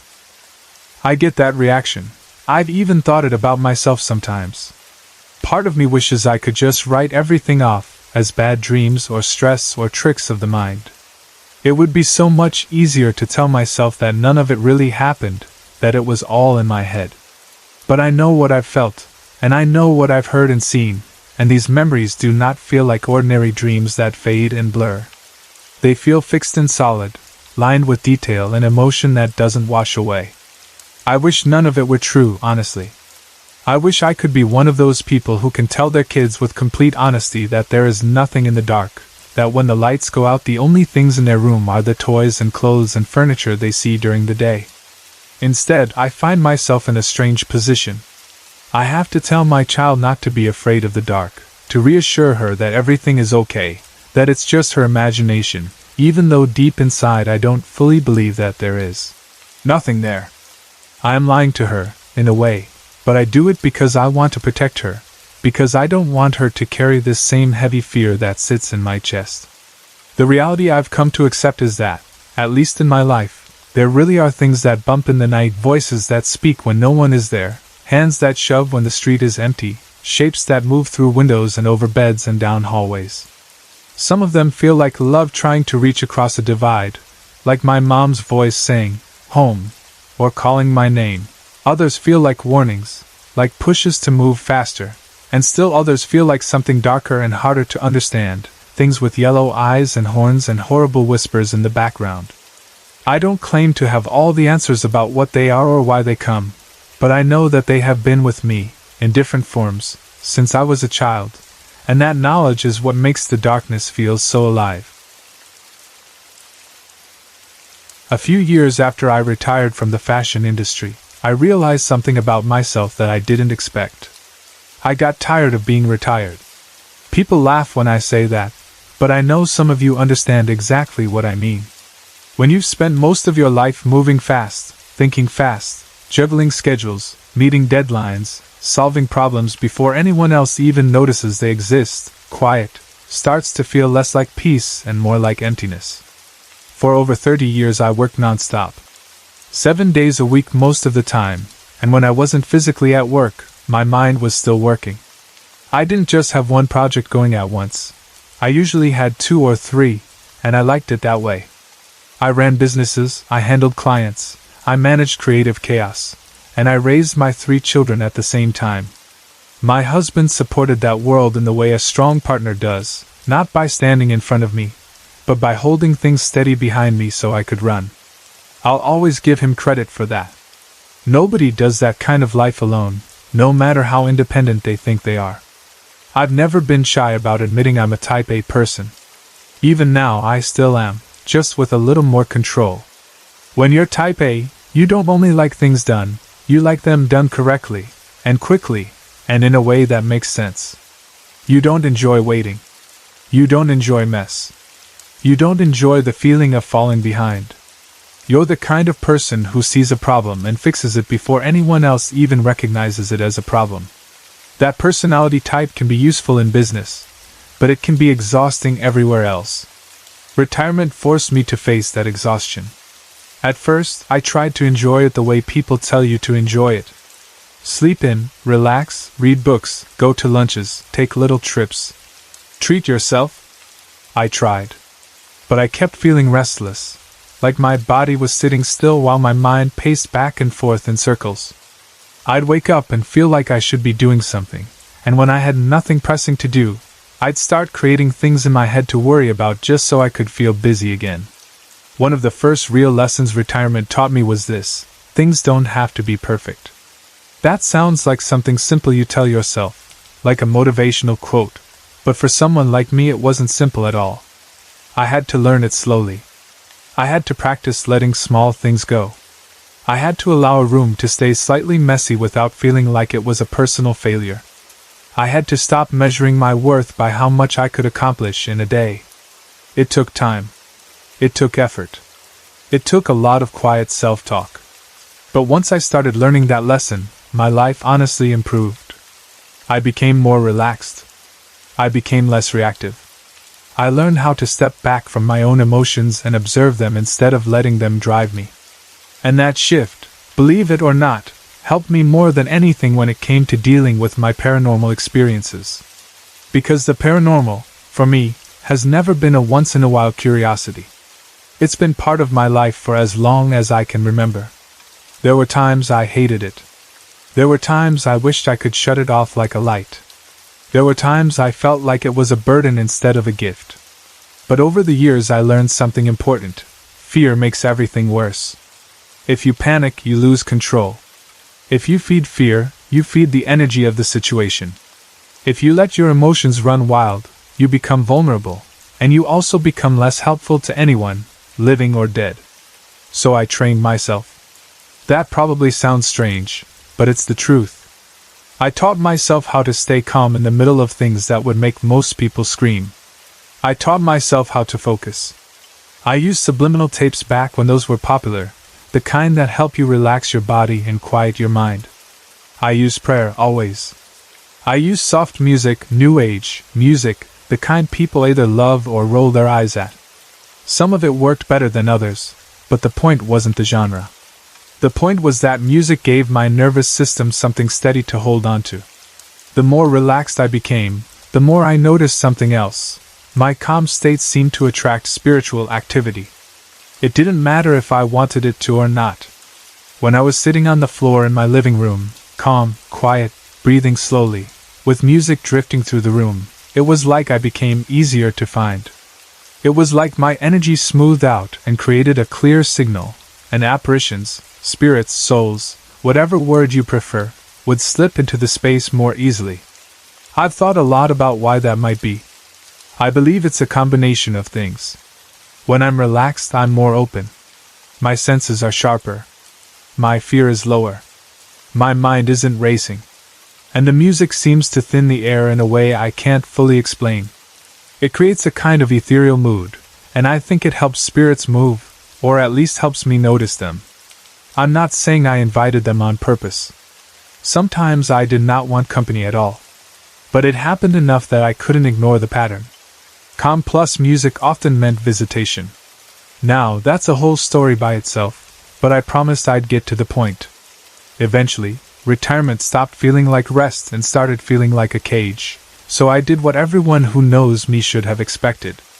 I went back to work. Not back to fashion, though. I didn't want the same pace, the same pressure, the same lifestyle that swallowed whole decades. I wanted something different. Something that let me move. Something that let me choose my own schedule, something that didn't demand that I become a machine again. So I jumped into a type of work I had never done before. I became a dog walker. Yes, a dog walker. It still makes me smile when I say it, because it was the complete opposite of my old world. No runways. No clients screaming about deadlines. No business meetings. No constant phone calls. Just dogs, leashes, routines, and fresh air. And it turned out to be exactly what I needed. In less than a year, I had built a small, steady list of clients. The best part was that I worked when I wanted to work. I chose my hours. I chose my clients. I could say yes or no. I could take a day off without asking permission. And I stayed active, which helped my body and my mind. But there was one downside I didn't fully consider at first. I was entering a lot of houses. Many of them. And a surprising number of them were haunted. At first I tried to treat it like a coincidence. But the longer I worked, the clearer it became that certain homes carried heavy energy. Some houses felt warm and ordinary. Some felt sad. Some felt crowded. Some felt like they had something lingering that didn't want to be noticed. And because of my sensitivity, I couldn't simply walk in, clip a leash, and pretend I didn't feel what I felt. I learned quickly that dog walking wasn't just about animals. It was about environments. It was about entering other people's spaces and dealing with whatever those spaces held. Sometimes it was nothing. Sometimes it was more than I wanted. The first experience I'm sharing here involved a spirit who clearly chose to stay on Earth. He wasn't trapped in the way some souls are trapped. He wasn't confused like others. He wasn't aggressive. He was simply clinging to the past with both hands, as if letting go would mean losing everything he ever loved. And clinging to the past was his personal enemy. I called him Gentleman Jim. I didn't know his real name at first. Maybe I learned it later, maybe I didn't, but the nickname fit him so well that it stuck in my mind like it was his actual name. He had a quiet voice and a gentle way about him that almost made you forget he wasn't alive anymore.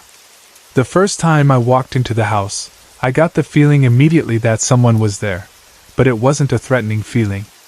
It felt like stepping into a home where an older man still believed he was responsible for welcoming guests. The house itself was lovely in a comfortable, lived-in way. Not overly modern, not trendy, but clean and cared for. You could tell the owners respected the home. The kind of place with family photos and soft rugs, where the air smells like soap and laundry instead of dust and old clutter. It felt safe, which is part of why Jim surprised me. In many haunted houses, the energy hits you like a cold wave. In this house, the energy felt polite. My job there was simple: 2 visits a day for 3 weeks to care for 2 labs while their owners were away. The dogs were named Louie and Mustard Boy, and they were some of the sweetest labs you could ever meet. Louie was the calm one, the gentle face, the big soft eyes. Mustard Boy had more playful energy, the kind that leans into you like you're his favorite person after only 10 minutes. They were well loved, well trained, and the kind of dogs that make a house feel like a home just by being in it. The first time I unlocked the front door and stepped inside, something happened that made me stop for a second. The door pulled open wider. Not from my hand, not from a gust of wind, but as if someone inside had taken the door and opened it for me. The motion was smooth and controlled. And then I felt a presence step back slightly, like a man moving aside to let a lady enter first. It was such an old-fashioned gesture that I almost laughed, not out of disrespect, but out of surprise. It was like I had walked into 1940 instead of a modern neighborhood. That's why I called him Gentleman Jim. From that first visit on, he did the same thing again and again. Doors would open when I approached. Not every door every time, but often enough that I recognized it as a pattern. If I moved from the hallway toward the living room, the door would shift as if someone had pushed it open for me. If I headed toward the back area where the dog's food was, the door would be open by the time I reached it. And whenever I entered a room, Jim would stand. I know that sounds odd, but I could feel it the way you feel someone rise from a chair when you walk into a room. There was a respectful shift in the energy. It was like he still carried the manners of his time, the old-school belief that ladies should be treated with respect, no grabbing, no inappropriate touching, no crowding. He was the opposite of the nasty spirits I've encountered before. Jim felt safe. He showed himself to me as he had been in the last days of his physical life. An elderly gentleman, not a young version of himself, not an idealized ghost form. He appeared the way he apparently chose to be remembered, old but dignified. He had a spray of white hair, thin and soft, the way hair looks when it has lived through decades. His face was lined deeply, but the lines didn't read as bitterness to me. They read like laughter, like a man who smiled often and freely. His cheeks had that slight sag older people get, and his eyes carried warmth. At first he appeared somewhat transparent, like a faint overlay on the air. But as days went on, he became more solid. Not fully alive, but more defined, more present, as if the boundary between his world and mine was thinning because I kept coming back and I kept noticing him. He carried a light white mist around him, like fog clinging to a coat. Even when he appeared clearer, that mist remained, almost like a signature. But I could see him well enough to notice details. He clothed himself in an older style, if I had to guess, something like the 1940s. Not flashy, just neat and proper. A man who believed in dressing with purpose, even at home. He wasn't a big man. Slight in girth, maybe 5'6" at most. Nothing intimidating about his size. His presence felt bigger than his body, but in a kind way, like warmth filling a space. His eyes looked brown to me. And this detail still makes me shake my head.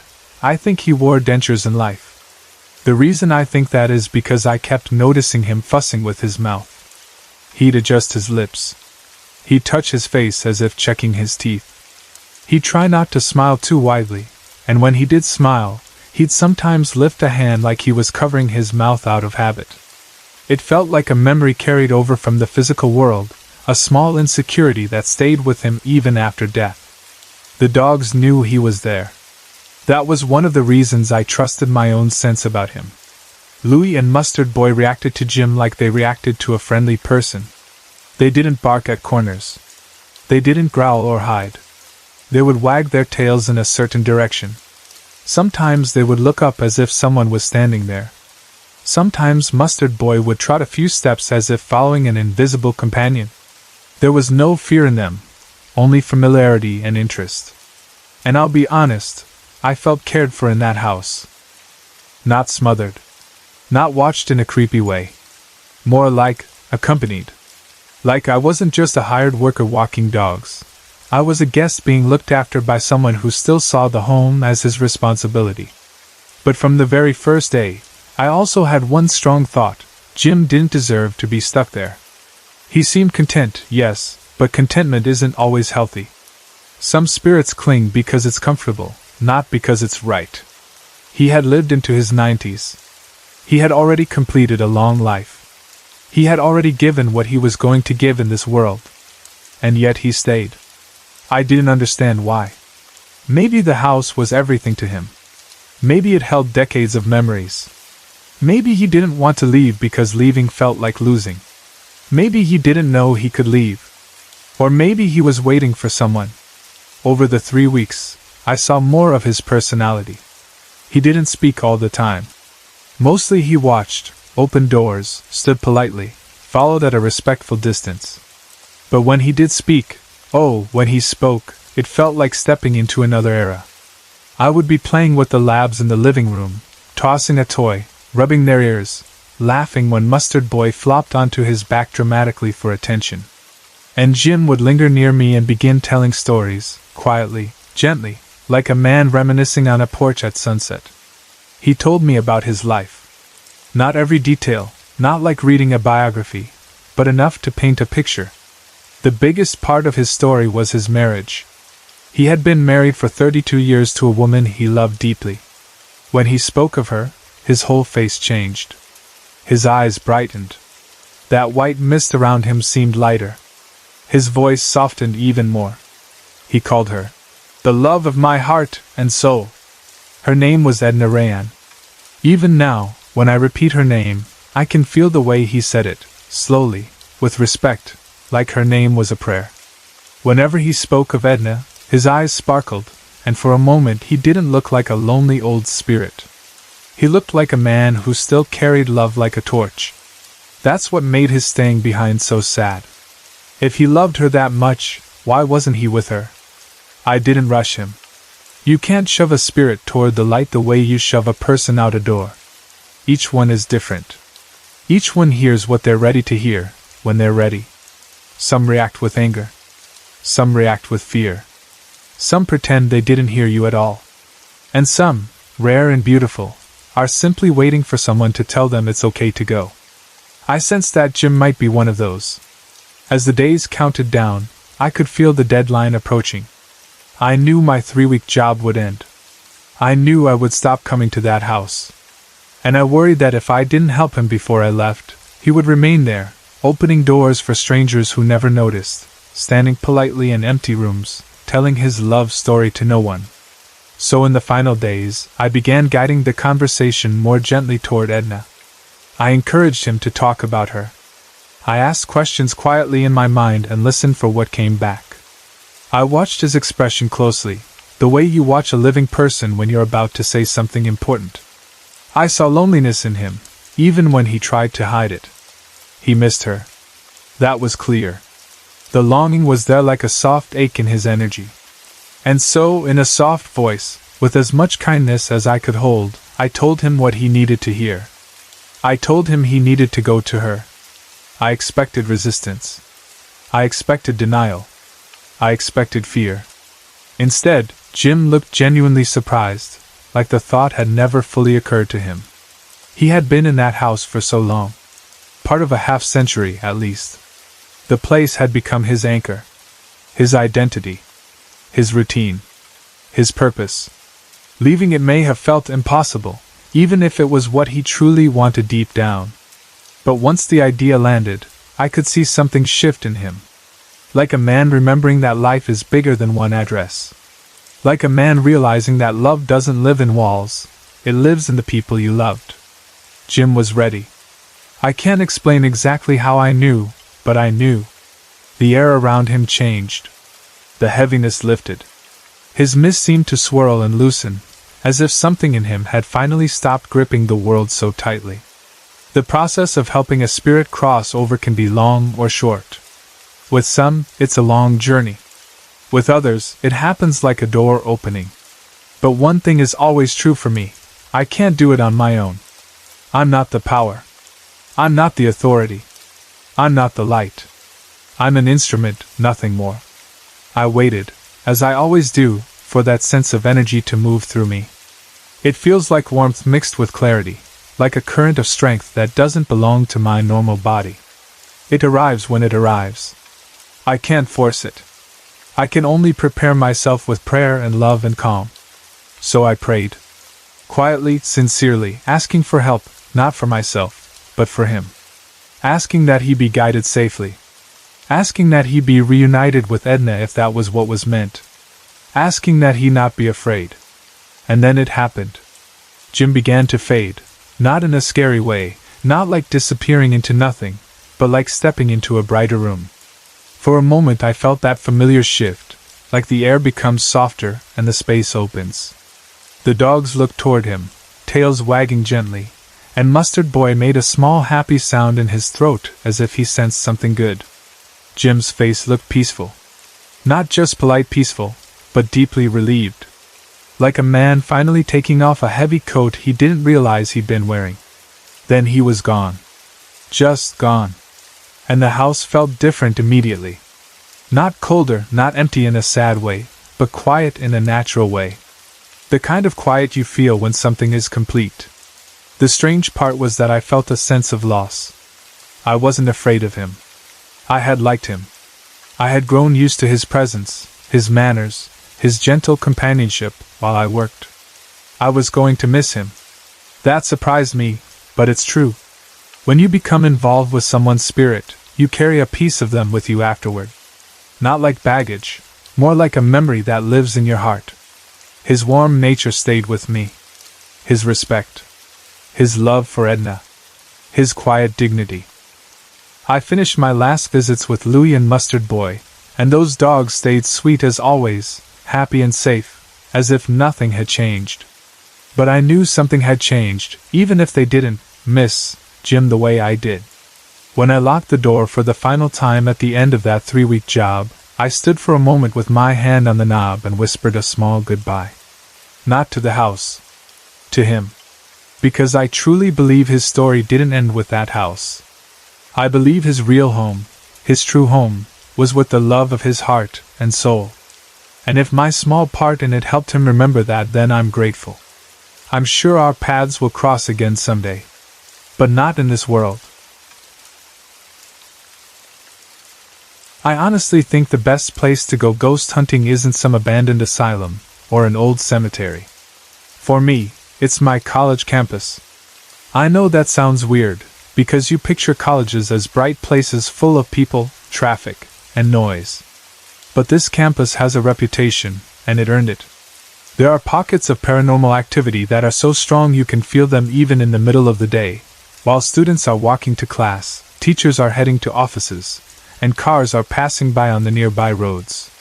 If you're into that kind of thing, it's actually pretty amazing. If you're not into it, it can be unsettling, because the energy doesn't wait for nighttime the way people expect it to. It's just there, like part of the environment. Some people don't notice it at all. Others notice it and pretend they don't.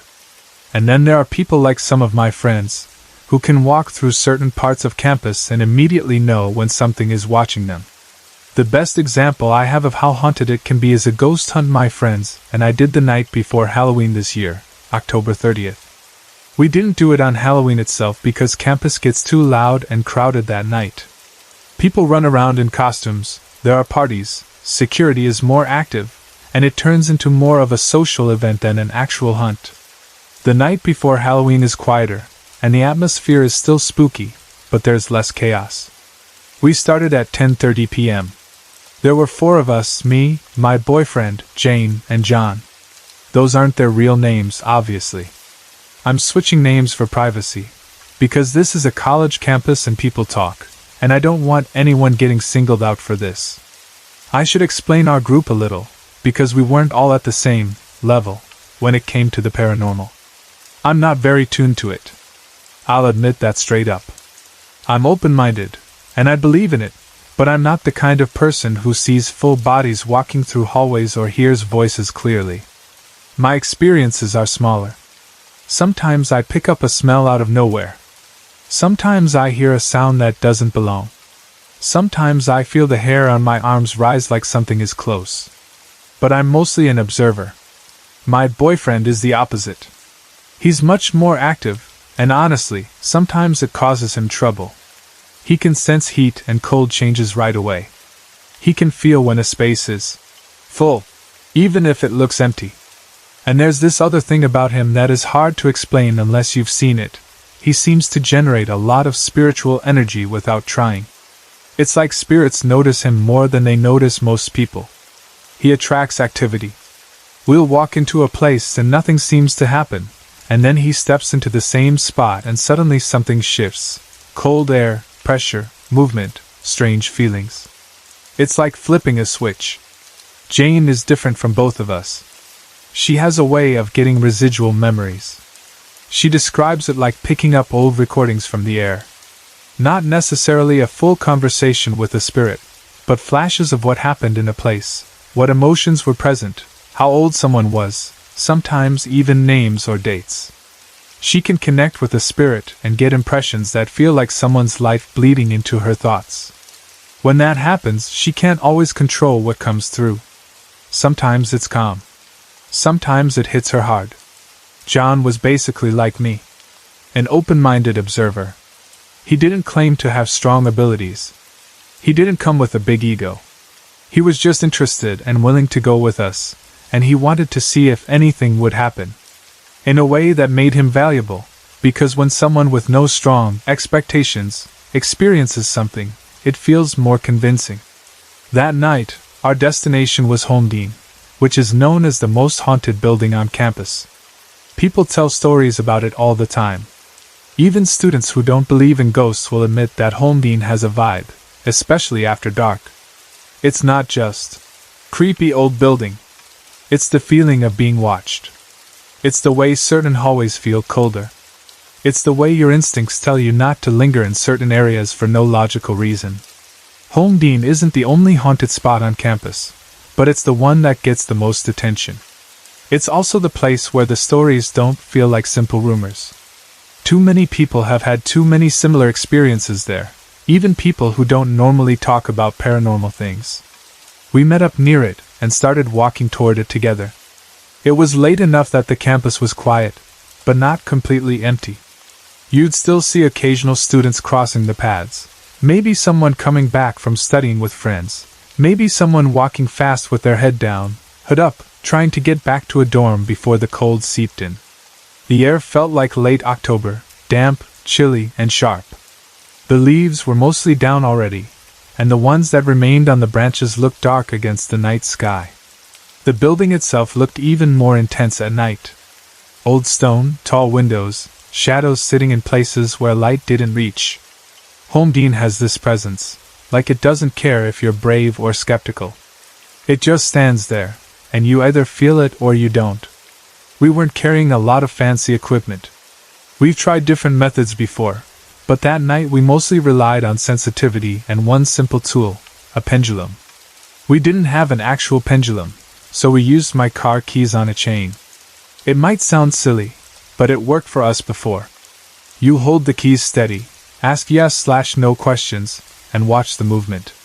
It's not perfect, and you have to be careful not to move your hand, but when it responds in a way you don't expect, and multiple people see it, you can't just shrug it off.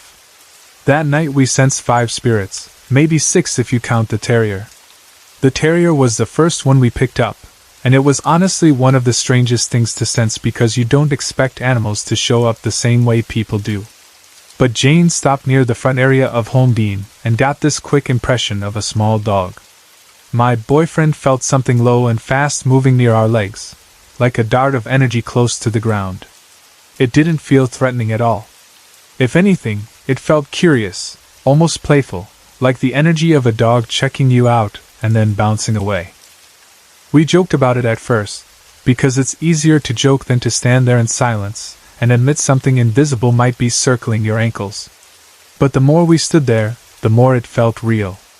Not a full-bodied dog we could see, but a presence, a dog feeling, like a little terrier still patrolling the area the way it did in life. After that, we moved closer to the pond area near Holmdene, because there's a well-known story about a boy who drowned there. People have claimed to see him, feel him, and sometimes even hear things near the water. His name was Michael, according to the stories, and Jane had picked up that name before as well. We used the pendulum method to try to connect with him, the same way we had on a previous encounter. The last time we did this, the pendulum responses had been surprisingly clear.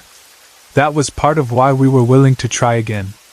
It wasn't just random swaying, it felt like a pattern of answers. But this time, Michael didn't stick around long.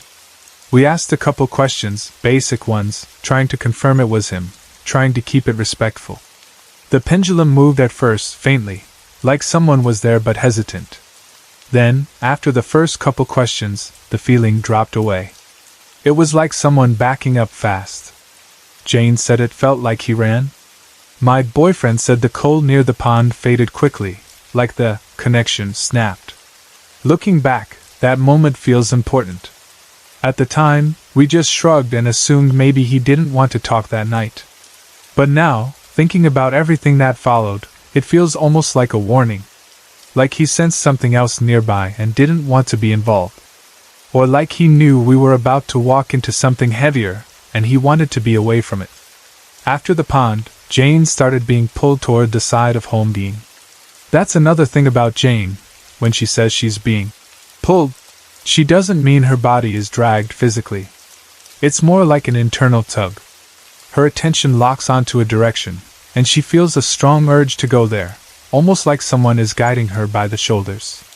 We followed her because she's usually right about where the activity is strongest. She stopped near one of the windows on the side of the building. It was dark inside, but the window reflected a faint outline of the night sky and nearby lights. Jane stood there staring as if she could see through the glass. Her face changed, and she got that tense look she gets when she's picking something up. She told us she sensed a maid standing by the window.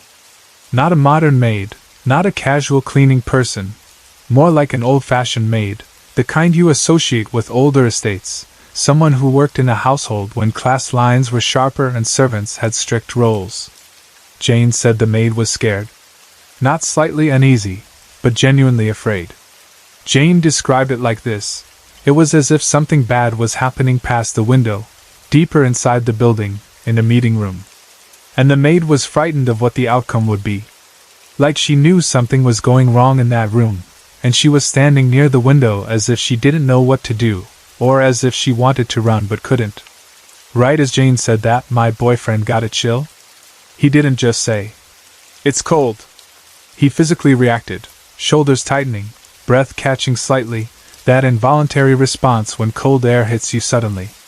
He said it felt like a cold wave passed near him. Jane then told us the maid was pushing us back, like she wanted to protect us. Jane said it felt like the maid was trying to keep us away from the room.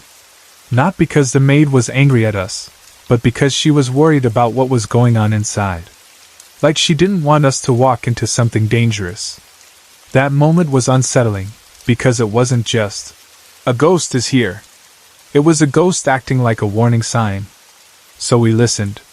We backed away from the window area and decided to walk around to the back of Home Dean instead. As we moved, I kept thinking about how strange it was that the maid felt afraid. I also kept thinking about how the building looked so calm on the outside. It's a weird thing to stand in a peaceful campus setting and suddenly feel like you've stepped into someone else's fear from decades ago. When we got closer to a corner near the back side, Jane stopped again. She said she sensed a butler standing there, almost stationary. She described him like he was leaning slightly, as if he had been standing in the same place for a long time. She even said she got the impression he might be smoking a cigarette. My boyfriend sensed him too. He described it as a slightly cold neutrality.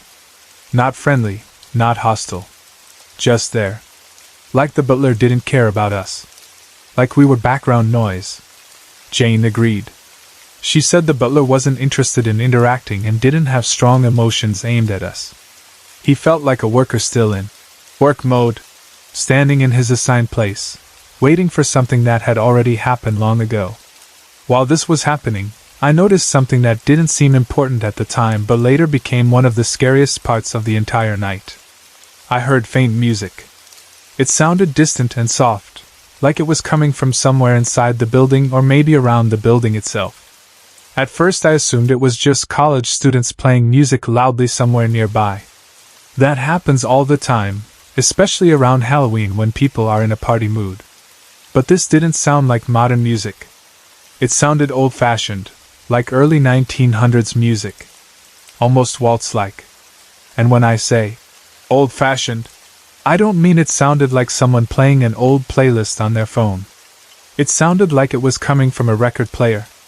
Not even a modern record player, but the kind with a horn, the classic image of a gramophone. It had that thin, slightly scratchy tone, like music coming through older equipment. It wasn't loud. It wasn't blasting. It was just there, like a ghost of a song. I didn't mention it right away because I wasn't sure. I didn't want to be the person who suddenly says, "Guys, I hear music," and then everyone looks around and says they hear nothing and I feel stupid. Also, at that moment, we were focused on what Jane and my boyfriend were sensing near the building. So I tucked it away in my mind. As we rounded the back of Home Dean, the atmosphere changed again. My boyfriend suddenly stopped and said he felt hands pressing from behind. He described it as a physical sensation, not just, "I feel a presence." More like someone was hanging onto him from behind, gripping his coat or leaning against his back. He said it didn't feel hot or cold. It felt like pressure. Like contact. He also said he had felt the exact same thing the night before, around 10:30 p.m., while walking in front of Home Dean. When he told me that the day before, I remember being annoyed and uneasy, because the idea of something grabbing onto him made my skin crawl. But now, hearing him say he felt it again, in the same area, made it feel like a pattern. Jane suddenly got a name, Samantha.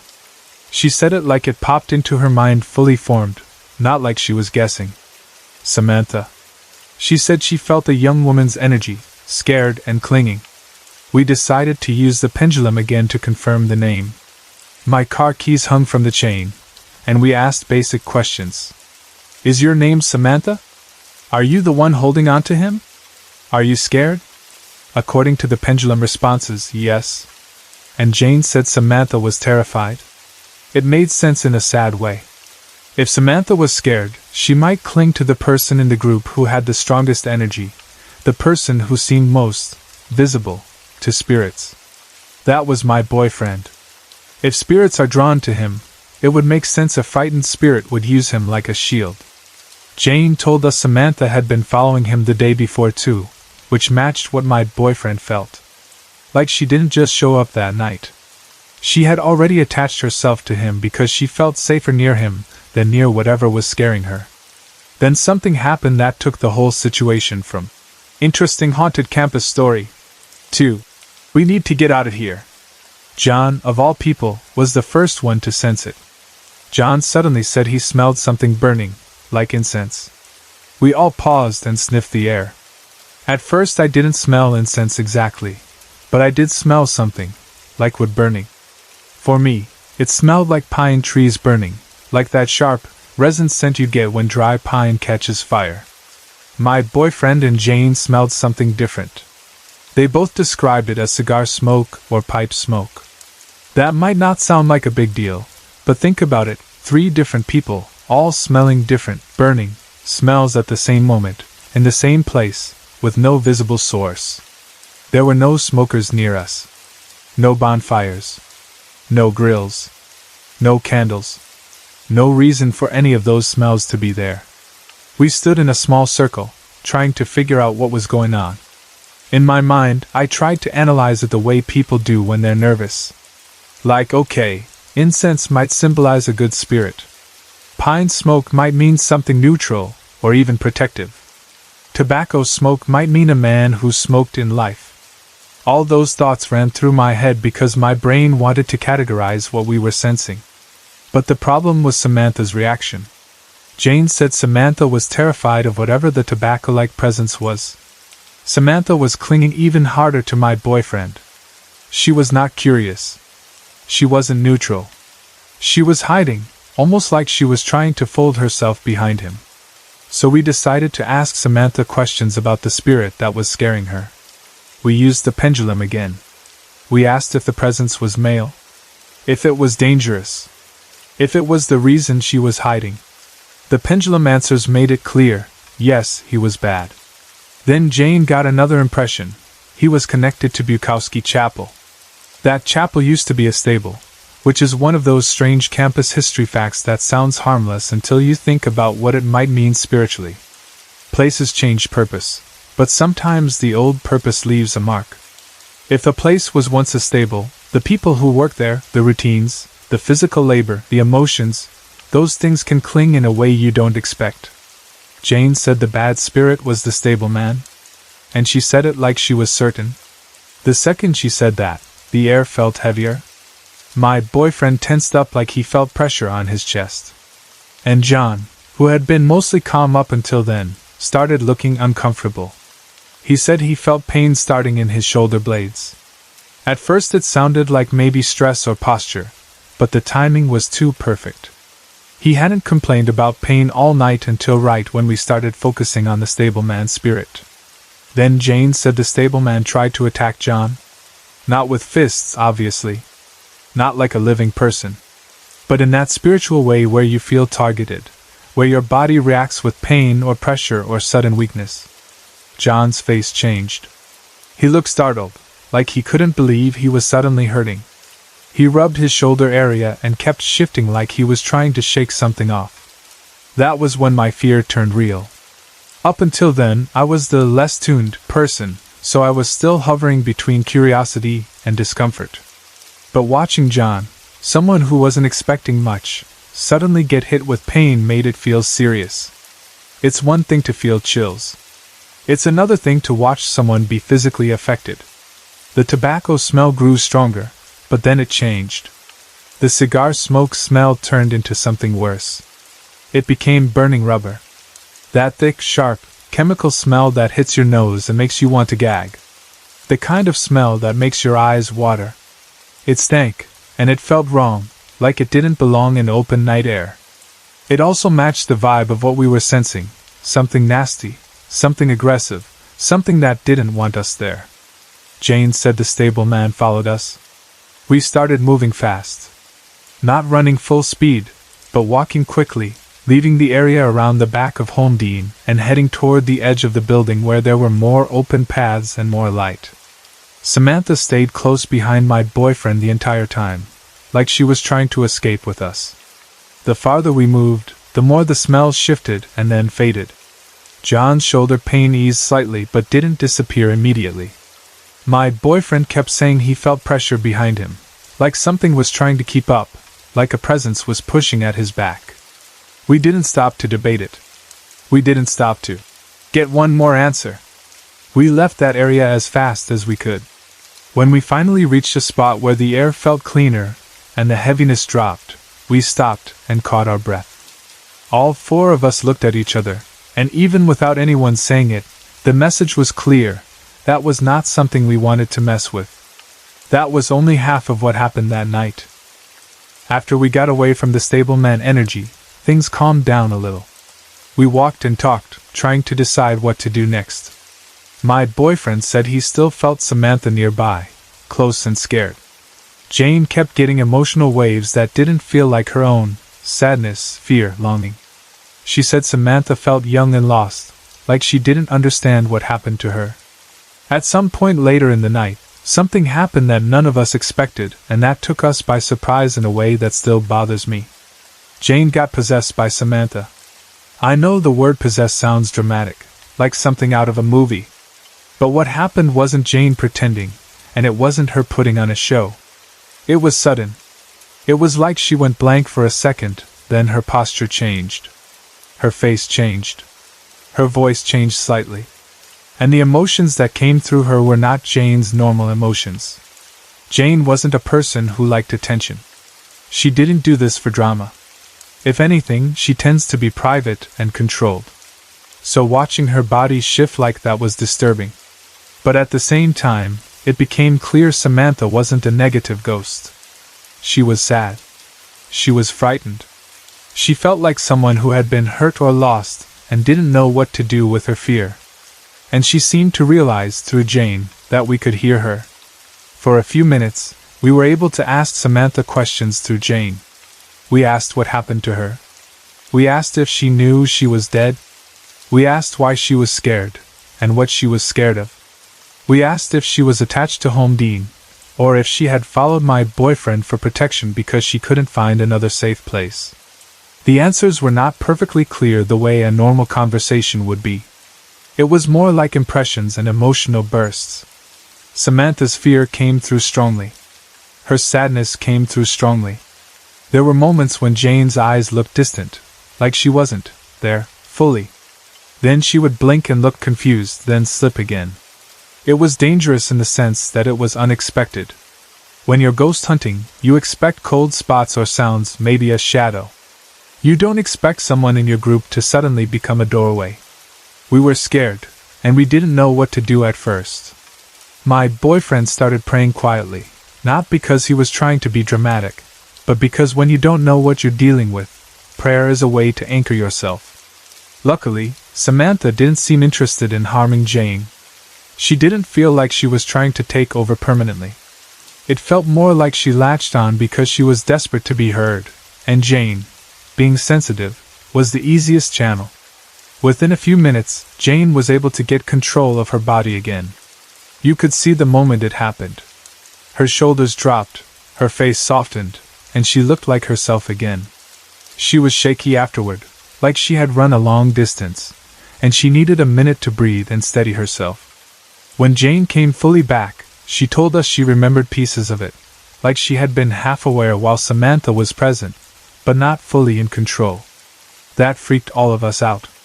It also made us realize we needed to be careful. We couldn't treat this like a game. We were dealing with real energy and real entities, and sometimes that energy can push into you when you're not prepared. We ended the hunt around 1 a.m. By then we were exhausted. The campus felt even quieter at that hour, like the world had shut down. The air was colder. The paths were mostly empty. Streetlights hummed softly. It felt like we had been walking inside a separate layer of reality all night, and were only now stepping back into normal life. We were all satisfied in different ways. My boyfriend felt like we had confirmed a lot of things he already sensed about Homedine. Jane felt drained but also relieved that Samantha hadn't been malicious. John looked shaken but also impressed, because he had come in expecting very little and left with a physical experience he couldn't explain away. I felt the weird mix of excitement and fear you get when you witness something you can't fully understand. Afterward, we talked about it for a while and then went home. I slept, but not deeply. I kept dreaming in fragments, and every time I woke up, I had that feeling of being watched that doesn't fully leave your body right away. The next day, I didn't think about the music anymore. The old-fashioned music I had heard during the hunt felt like a small detail compared to everything else. Compared to Samantha clinging to my boyfriend, compared to the stableman energy, compared to the burning rubber smell, compared to Jane being possessed. The music felt like background noise, and I didn't give it much weight. I honestly put it out of my mind. Then later, one of my other friends brought it back. This other friend has a high level of what people call the sixth sense. She picks up on things quickly, and she doesn't need tools like pendulums to tell her when something is there. The strange thing is, she didn't even go on the hunt with us. She wasn't there on October 30th. She was only hearing about it afterward. We were talking one day, and Homedine came up. I mentioned that we had done a hunt, and she immediately started telling me about her own experiences in Homedine. She said there was a spirit on the third floor that freaked her out badly. She described this woman as eerie, not just sad or confused, but wrong. My friend said she got the feeling the woman was crazy, like mentally unstable, even when the woman was alive. But not just unstable. My friend said it felt like an evil kind of crazy, like someone who enjoyed dark thoughts. According to my friend, this woman always sang a song, and the lyrics were horrifying. My friend said the woman sang about burning children and drowning them. Things that would make anyone think of a psychiatric hospital immediately. The kind of words that make your stomach turn because they're so unnatural. My friend said she couldn't stand being near the third floor when she sensed that woman. It felt like the spirit carried hatred and sick joy together, like she was proud of being monstrous. Something about what my friend said made my attention sharpen. Not because I wanted to hear more horrible lyrics, but because the idea of a spirit singing felt familiar in a way I couldn't place at first. So I asked my friend about the song. I asked what it sounded like. I asked if she remembered any line. I asked if she could sing a little of it, just one line, because I wanted to understand what she meant. My friend hesitated, because it's a messed up thing to sing out loud. But then she sang a short line, just enough to show me the tune. And I froze. I literally stopped moving. My body went cold. Because the tune she sang was the same old-fashioned song I had heard during our ghost hunt at Homedine. The same waltzing, early 1900s sounding music. The same thin, distant, record player kind of tone. The same melody. In that moment, the background detail became one of the most disturbing parts of the entire night. Because that meant the music I heard wasn't random. It wasn't students partying nearby.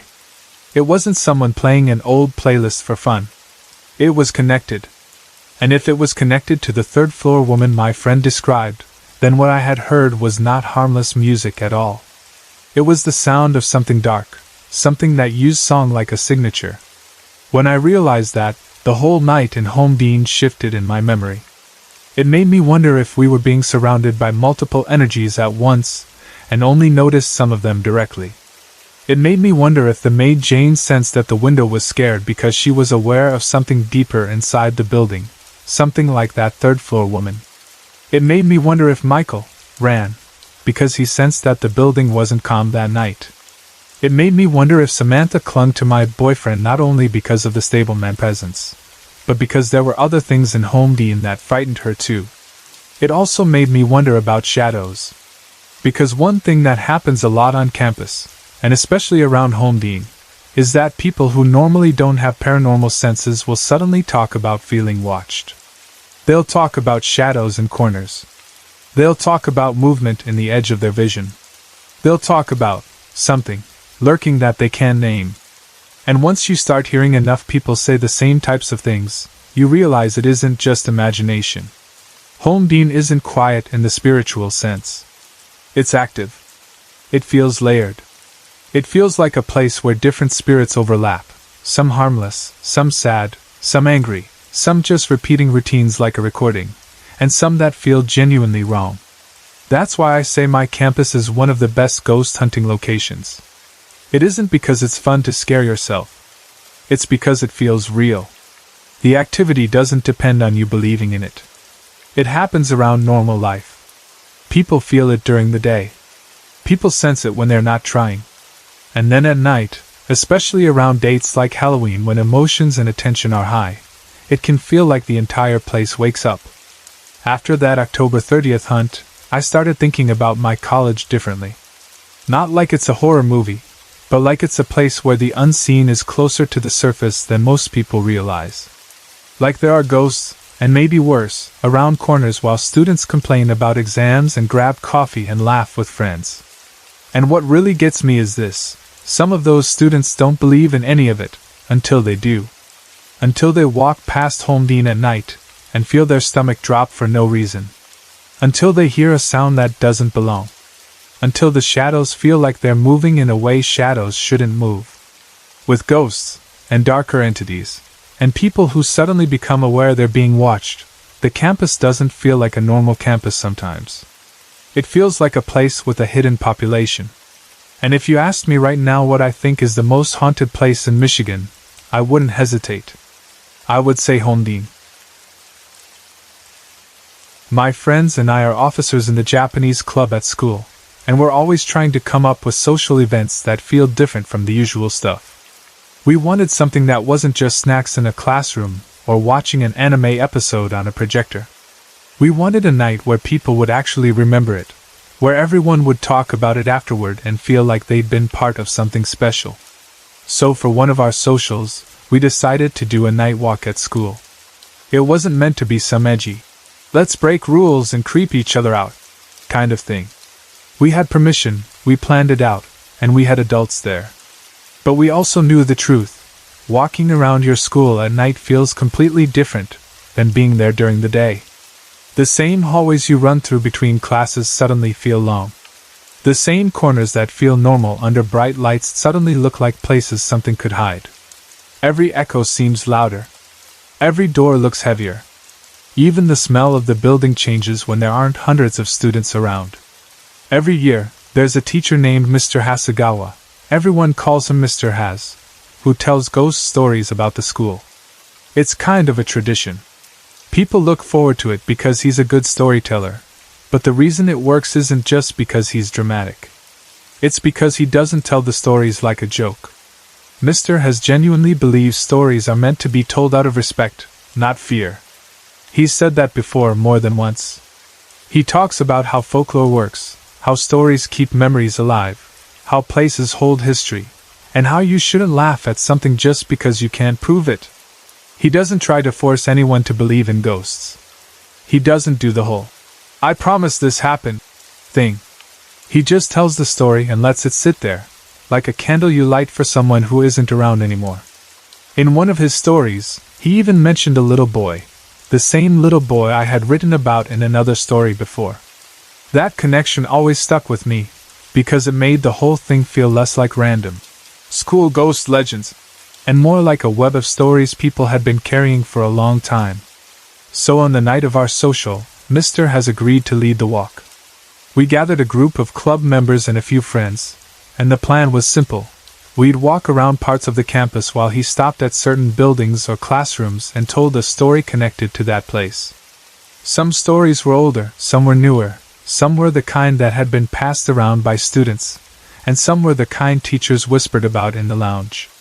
I remember showing up that evening feeling excited and a little nervous. Not because I was expecting anything to happen, but because I knew the mood would be different. The school looked strange at night. The parking lot lights made bright circles on the ground and left everything else in shadow. The windows reflected our faces more than they showed the inside. When you're used to seeing a place filled with noise and people, seeing it mostly empty makes your brain feel like something is missing. Our group was a mix of personalities. Some people were genuinely curious and quiet. Some were clearly nervous but pretending they weren't. Some were already acting silly, trying to make jokes like they were fearless. And then there were the ones who were hyping themselves up, like they wanted to be scared because it made it more fun. Mr. Has started leading us, and right away he had everyone's attention. He didn't rush. He walked like he had all the time in the world, and he spoke in a calm voice that made people lean in to listen. He'd stop at a doorway, or near a stairwell, or outside a classroom window, and tell a story about something someone claimed happened there. He'd mention details like the year, the time of day, the season, and sometimes the name of a person who had told him. He didn't say things like, "This is 100% real." He told it like, "This is what was said," and then he'd add his own thoughts about respect and memory. At first, the night felt fun more than scary. People were laughing softly, whispering comments, holding their phones, trying to record little clips. We were walking as a group, and there's safety in a group. Even if you're nervous, being surrounded by people makes you feel like nothing can really happen. Then my friend just left the group to go use the bathroom. It seemed normal. We weren't that far into the walk yet. She told someone she needed to go, and she slipped away. We assumed she'd be right back. Nobody made a big deal of it because the bathrooms were close and we were in a familiar building. But when she came back, she didn't look normal. She looked absolutely mortified. Her face was pale, and her eyes were wide like she'd just seen something she didn't want to describe. Her mouth was slightly open, like she was still trying to catch her breath. It wasn't the look of someone who got spooked by a shadow and then laughed it off. It was the look of someone whose body was in full panic mode. I went to her immediately and asked her what happened. At first she couldn't even get the words out smoothly. She kept glancing back the way she came, like she expected something to follow her. Then she finally said that while she was in the bathroom, she heard footsteps. Not in the hallway outside, like people walking by. She said it sounded like footsteps inside with her. And she heard water dripping too, like a steady drip somewhere, except she couldn't figure out where it was coming from. That might sound small, but the way she described it made it feel wrong. Like the sound was too close, too present, like someone was in there making noise on purpose. She said she tried to convince herself it was just the building, because schools make noises. Pipes drip. Old bathrooms echo. But the footsteps didn't sound like pipes or random creaks. They sounded like somebody moving. I could tell she was shaking a little. Her voice had that tight sound like she was trying not to cry. So I held her hand and told her it was okay. I told her she was back with us now. I told her nothing was going to happen to her while we were together. And I meant it. In that moment I wasn't trying to be heroic for attention. I just couldn't stand seeing my friend look like that. Jess kept saying little things under her breath, like she didn't feel right, like she felt watched. She kept looking around at the dark windows and empty hallways like she expected something to move. I tried to comfort her the only way I knew how, which was half serious and half joking. I told her if anyone tried to mess with us, I'd beat them down. I said it like I was tough, like I would fight a ghost if I had to. It made a couple people laugh, and it made Jess breathe a little easier. But even though I was joking, there was something real behind it. I wanted her to feel protected. As we kept walking, Jess stayed close to me. She was holding onto my arm and walking like she didn't want to drift even a step away from the group. She wasn't talking much. She was just listening, watching, and flinching at sounds that didn't bother anyone else. At one point, she got so freaked out that I ended up carrying her on my back for part of the tour. It sounds ridiculous, but that's how scared she was. She didn't want her feet on the ground like she thought something could grab her ankles or follow her steps. She kept saying she didn't like the way it felt, like the air was wrong. So I told her, fine, if it helps you, I'll carry you. I don't care if people laugh. And I did. I gave her a piggyback ride for what felt like half the walk. People made jokes, and I laughed along, but I was also paying attention to her breathing and the way her hands were clenched around my shoulders. She wasn't joking. She was trying to get through it. For most of the night, I personally didn't feel anything unusual. That's the weird part. I was listening to stories, walking around, and thinking, okay, spooky tradition, fun social, everyone's getting creeped out like we expected. I wasn't dismissing Jess's fear, but I also wasn't feeling the same thing in my own body. I've had moments before where I felt uncomfortable in certain places, but that night, at least in the beginning, I didn't feel anything heavy. Then we reached Mean Square. Mean Square is basically a patch of grass with lunch tables outside the cafeteria. During the day it's just a normal hangout area. Students eat lunch there, talk, sit on tables, complain about homework, do whatever. It's not a place anyone thinks of as scary. It's one of the most normal spots on campus. But at night, it looked totally different. The cafeteria behind it was dark, and the windows reflected the outside lights. The tables looked like empty shapes, lined up like they were waiting for people who weren't coming. The grass looked darker than grass should look, like the night was pressing it down. Mr. has stopped there because, according to him, Mean Square and the cafeteria had their own stories. Jess was exhausted from being scared, so I sat her down to the side near one of the tables while everyone gathered around Mr. Has to listen. She was still pale, still shaking slightly, but she seemed calmer sitting still instead of moving through hallways. I stayed close enough that she could reach me if she needed to. Another friend came over, pretending to be scared, doing that playful act some people do when they want attention. They were like, "Oh, I'm scared," laughing and trying to lighten the mood. It helped a little, because laughter breaks tension. But the moment I stood there at Mean Square, something shifted for me too. I hadn't really felt anything all night, but right there, outside the dark cafeteria, I suddenly felt like someone was watching us. It wasn't a clear thought. It was a physical feeling. Like the skin on the back of my neck tightened. Like the air changed just a little, like it got thicker. Like if I turned my head fast enough, I might catch someone standing in the window. I looked toward the cafeteria doors and windows, and they were just dark. Nothing obvious.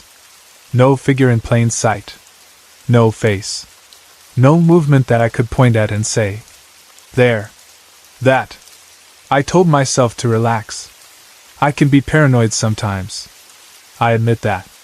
If someone tells a creepy story, I'm the type of person who might start seeing patterns in shadows. So I pushed it aside and tried to focus on Mr. Has. While he was talking, a few kids in the group got restless. They were the type who couldn't just stand and listen. They started drifting away from the circle, walking toward the cafeteria, trying to peek through the windows. They were whispering and pointing, like they wanted to catch something while everyone else was distracted. I didn't like that, because breaking off from the group made everything feel less controlled. But I didn't want to be the bossy person telling everyone what to do. Plus, it was still school property, and the cafeteria windows were right there. It didn't feel dangerous in a normal sense.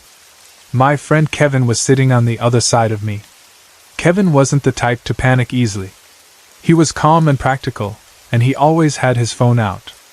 While Mr. Has was telling his story, Kevin lifted his phone and recorded a small video of the cafeteria entrance. He didn't even act like he was expecting something. It was more like he wanted footage for fun, like, "Hey, let's capture the spooky mood." Then he showed us the video. The second I saw it, it felt like a big potato dropped into my stomach. That's the only way I can describe it. It was a sudden heavy sinking feeling, like my body reacted before my brain could explain what it was seeing. My stomach went cold, and my mouth felt dry. In the video, near one of the cafeteria doors, there was a chunky black shadow. It wasn't a small flicker. It wasn't a thin line. It was a thick, heavy-looking shape, like a person-shaped darkness that didn't belong to any of the normal shadows around it. It was standing too solidly for it to be nothing. And then, a few seconds later, it vanished fast. It didn't fade slowly. It didn't dissolve. It moved like it was running, like it quickly pulled away from the door and disappeared out of frame. It was swift enough that it looked intentional, like it noticed the camera or noticed the people. Kevin replayed it, and I leaned closer. I watched it again and again, trying to convince myself it was a trick of the light, a glitch, someone walking past at the wrong moment, anything. But it didn't look like a person walking by. The cafeteria was dark. There wasn't anyone in there. There weren't lights on inside that could create a shadow like that. And even if there were, the shape looked too thick, too black, like it had its own weight. Someone else in the group saw it too and yelled, "What's that?" That shout broke the calm instantly. Jess and I both screamed at the same time. It wasn't a cute scream. It was pure fear. My voice came out before I could control it. I didn't even realize how scared I was until after it happened. My chest felt tight. My eyes burned. I was shaking. And then someone told me, "You're crying." I hadn't even noticed. Tears were running down my face, and I felt embarrassed for about half a second. Like, why am I crying? I'm not a little kid. I didn't even feel scared all night. Why is my body reacting like this? But then the embarrassment disappeared when I realized Jess wasn't next to me anymore. I turned, expecting to see her grabbing my arm, but she wasn't standing. She was on the ground. She had collapsed onto the grass near the table, doubled over and hysterical. She wasn't just crying. She was panicking so hard she looked like she couldn't breathe right. Her whole body was curled inward, and she kept saying she didn't feel good there. She kept repeating it like a broken record, like the words were the only thing she could get out. "I don't feel good here. I don't feel good here." I dropped down beside her immediately, and my heart was pounding so hard I could hear it in my ears. I put my hand on her back and tried to calm her down, but she was shaking and sobbing, and her face looked strained like she might throw up or pass out. People started crowding around, asking what was wrong, but that made it worse. Too many voices. Too much movement. Jess looked like she wanted to disappear. Mr. has noticed right away. He stopped talking mid-story and came over, his face serious. The energy changed from "Fun spooky club social" to "Something is wrong." He asked what happened, and Kevin showed him the video. Mr. has watched it once, then watched it again. He didn't laugh. He didn't brush it off. He looked thoughtful, like he was measuring his words carefully. Jess kept saying she wanted to leave. She kept saying she didn't feel safe, like the air was wrong. Her fear was so strong it started making everyone else nervous too, even the ones who had been joking earlier. And that was basically the end of it. The tour ended right there. Nobody argued. Nobody wanted to keep walking around after seeing that video and watching Jess collapse like that. The fun was gone. Whatever mood we had been building cracked in half, and all that was left was this uneasy silence, and the need to get back to a normal, bright place. We helped Jess up, and she leaned on me while we started walking back. She was still crying, but it became quieter, like she was running out of energy. People kept glancing over their shoulders toward the cafeteria, like they expected to see something in the windows. I kept thinking about that shadow. The shape of it. The way it vanished so fast. The way it seemed to be right by the door like it was watching us from inside. It made my skin crawl because it lined up too well with the feeling I had the moment we reached Mean Square, the feeling of being watched from the dark cafeteria. Jess calmed down after a while, but you could tell she was still shaken. Her face stayed tense. Her eyes looked tired, like she had cried too hard. Even when she tried to laugh at someone's joke, it came out forced. She kept rubbing her arms like she was cold, even though the night wasn't that cold. Eventually, the rest of the night became fun again in small ways, the way things do when people try to rescue a bad situation. People started talking about normal things. Someone brought up food. Someone made a joke about how we were never doing a night walk again. And slowly, the group energy lifted enough that we could end the hangout without everyone going home in total panic. But even though we laughed later, I never forgot that sick feeling in my stomach when I saw Kevin's video. That heavy drop. That moment when your body realizes something before your mind can put words on it. And the thing that bothers me most is this. Even though I hadn't paid super close attention all night, I do remember one story Mr. has told around that area. He talked about a cafeteria lady, a woman who worked there and cared about the kids. The way he told it, she wouldn't move on because she missed them. Like she loved being around the noise of lunch, the energy, the chatter, the everyday life of students. Like she didn't want to leave that behind. That story would sound sweet in a different context. Almost sad in a gentle way. But what we saw in that video didn't look like a cafeteria lady to me. It looked like something heavy. Something dark. Something that didn't feel motherly or comforting. The shadow in the video didn't have warmth. It had presence, and it had speed, and it had that same feeling the dark cafeteria gave me, like eyes on us from a place that shouldn't have had anyone in it. I keep replaying it in my head sometimes, the way you do when you're trying to solve something that has no solution. I think about Jess in the bathroom hearing footsteps and dripping water. I think about the moment I first felt watched at Mean Square. I think about Kevin raising his phone and capturing something none of us expected to see. I think about the instant reaction, someone yelling, Jess and me screaming, me crying without realizing it, Jess collapsing like her body couldn't handle being there anymore. And I think about how Mr. has always says these stories should be told out of respect, not fear. I understand what he means. I really do. But after that night, it was hard not to feel fear anyway, because it wasn't just a story anymore. It felt like for a few seconds the school wasn't just our school.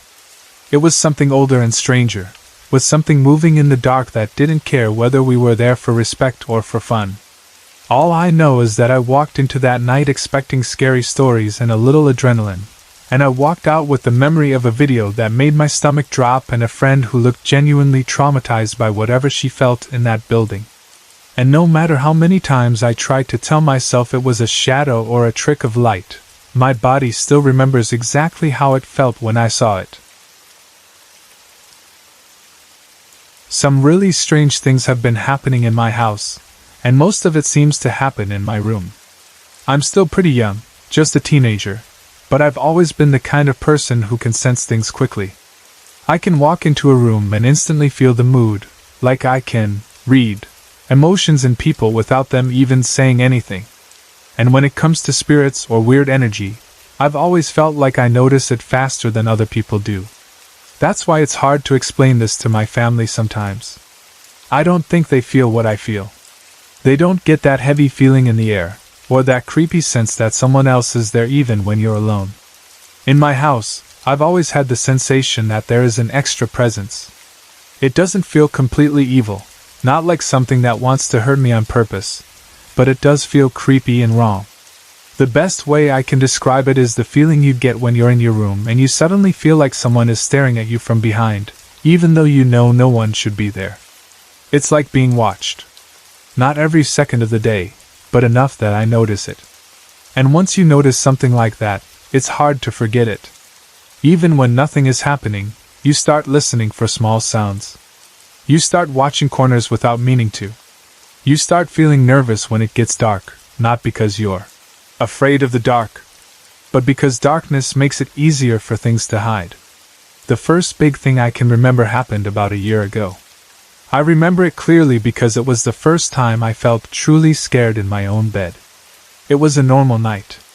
I was lying in bed, under my blankets, and I was right on the edge of falling asleep. That moment when your eyes are closed and your body is relaxing, and you can feel yourself drifting. Everything was quiet.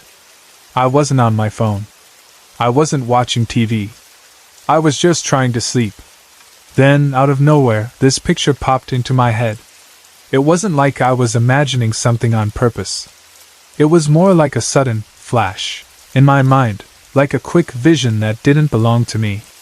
In my head, I saw a dark figure standing in the woods. It looked black and white, like an old photo or a movie scene with no color.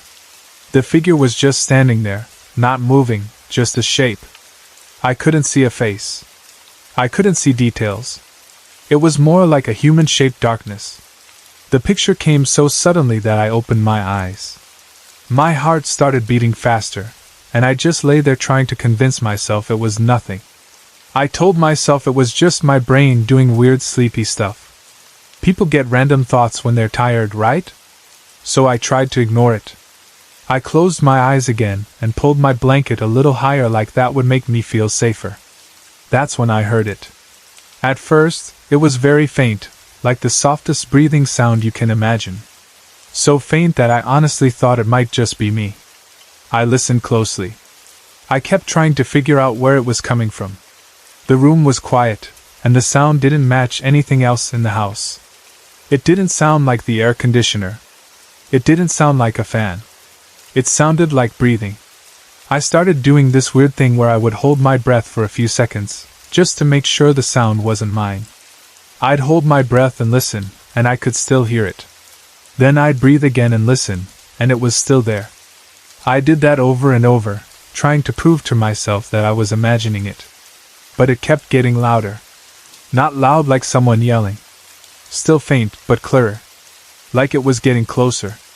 The sound wasn't coming from across the room. It felt like it was right near me, like it was in the air beside my bed. My throat tightened. My eyes started watering a little, not because I was crying, but because fear does that sometimes. I wanted to call for my mom, but I also didn't want to look stupid. I didn't want to be the kid who screams over nothing. So I waited a few more seconds, listening, hoping it would stop. It didn't stop. I started calling out for my mother.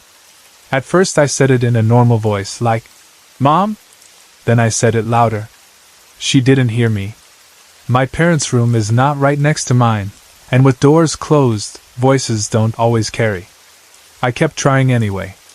The breathing got louder, and my voice got more desperate. After a few minutes of me calling out, the noise suddenly went away. Just like that. Like it had been switched off. I remember feeling this shaky relief. My whole body felt tense, like my muscles were tight from fear. But when the breathing stopped, I thought, okay, it's over. I thought maybe I worked myself up over nothing and my brain calmed down. I tried to breathe normally again. I tried to relax. I was just starting to drift back towards sleep when it happened again. This time, it came back louder than ever, and it was right in my ear. It was so close, and so clear that I jerked up in bed. I didn't even think. I started screaming. Not a little scream. A full panic scream that came from my stomach, like pure fear exploding out of me. That scream finally brought my parents running. They rushed into my room and flipped on the lights. The bright light felt harsh after being in the dark, but I was relieved to see it. My mom was asking me what happened. My dad was looking around the room like he expected to find someone hiding, and I was sitting up shaking, trying to explain while also trying to breathe. I told them I heard breathing. I told them it sounded like it was right next to me. I told them I wasn't dreaming because I was awake, and I kept holding my breath to check. They didn't know what to say. They tried to comfort me. They told me it might have been the house making noise, or maybe something outside, or maybe I was half asleep and confused. But they could tell I was genuinely terrified. After that night, I couldn't sleep alone. I had to sleep with someone for about a week. Sometimes it was my mom. Sometimes it was my parents letting me fall asleep in their room. That week, I barely slept. Even when I did, I'd wake up at the smallest sound. After that, the breathing came back a few times, but not as strong and not as close as that first night. It would show up faintly, and when it did, I would freeze and listen. Sometimes it would stop quickly, like it didn't want to be noticed. Other times, it would stay for a bit and then disappear. Every time it happened, my body reacted the same way: cold skin, fast heartbeat, that awful feeling of being watched. As the months went by, instead of everything stopping, more things started happening. And they happened more often. And they became more obvious, like whatever it was got bolder, or maybe I became more aware, or both. One of the strangest things involved something so simple it almost sounds stupid: my towel. In my bathroom, I usually leave my towel balled up on the sink counter. I know that's gross or messy, but I'm a teen, and my bathroom habits aren't perfect. It's just what I do. I wash my hands, or I dry my face, and I toss the towel on the counter and leave it there. It's normal for me. One day, I came home from school and went into my bathroom. I looked at the counter like I always do, and my towel was not balled up.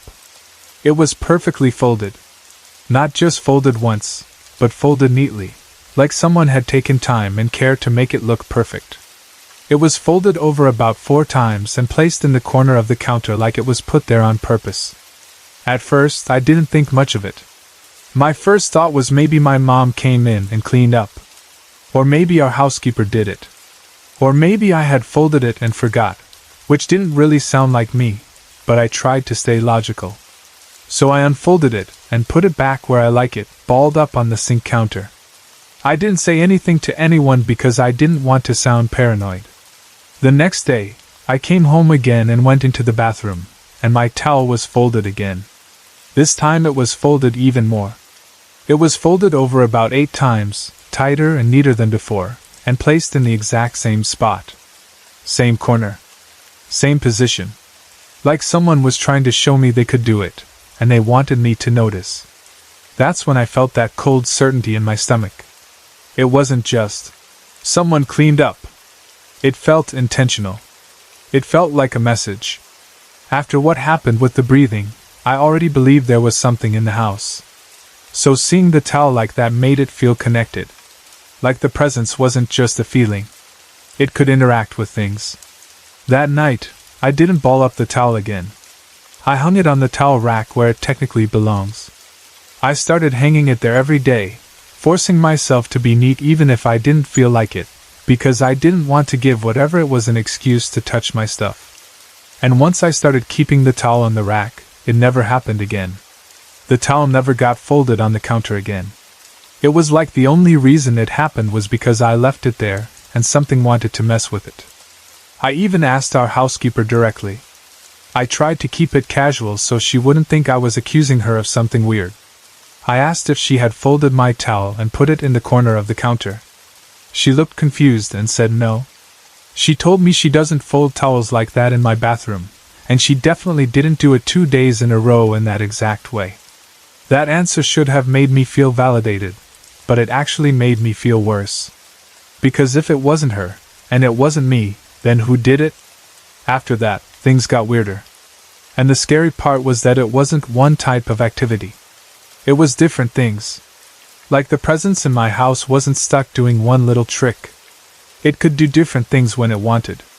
One night, I was lying in bed and I had made myself a snack. I had eaten it off this metal tray and set the tray on my bedside table. It was a normal move. I was done eating, so I put the tray down and went back to whatever I was doing. Maybe looking at my phone, maybe watching TV, maybe just relaxing. A few minutes later the tray moved. It picked up and slammed back down on the table. It wasn't like it slid a little. It wasn't like it tipped and fell. It lifted, like something grabbed it, and then it hit the surface hard, like a sudden angry motion. Just once. One loud slam. The sound shocked me so badly that I jumped.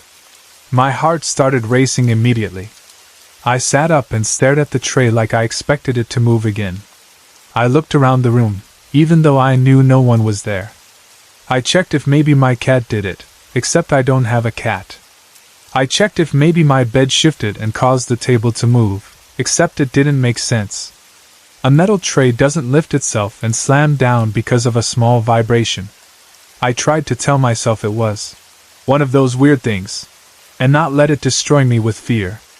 But the truth was, it made the room feel less safe. It made it feel like the space around my bed wasn't fully mine. The next morning, something happened that made me question my own eyes. I woke up and saw my pant leg move.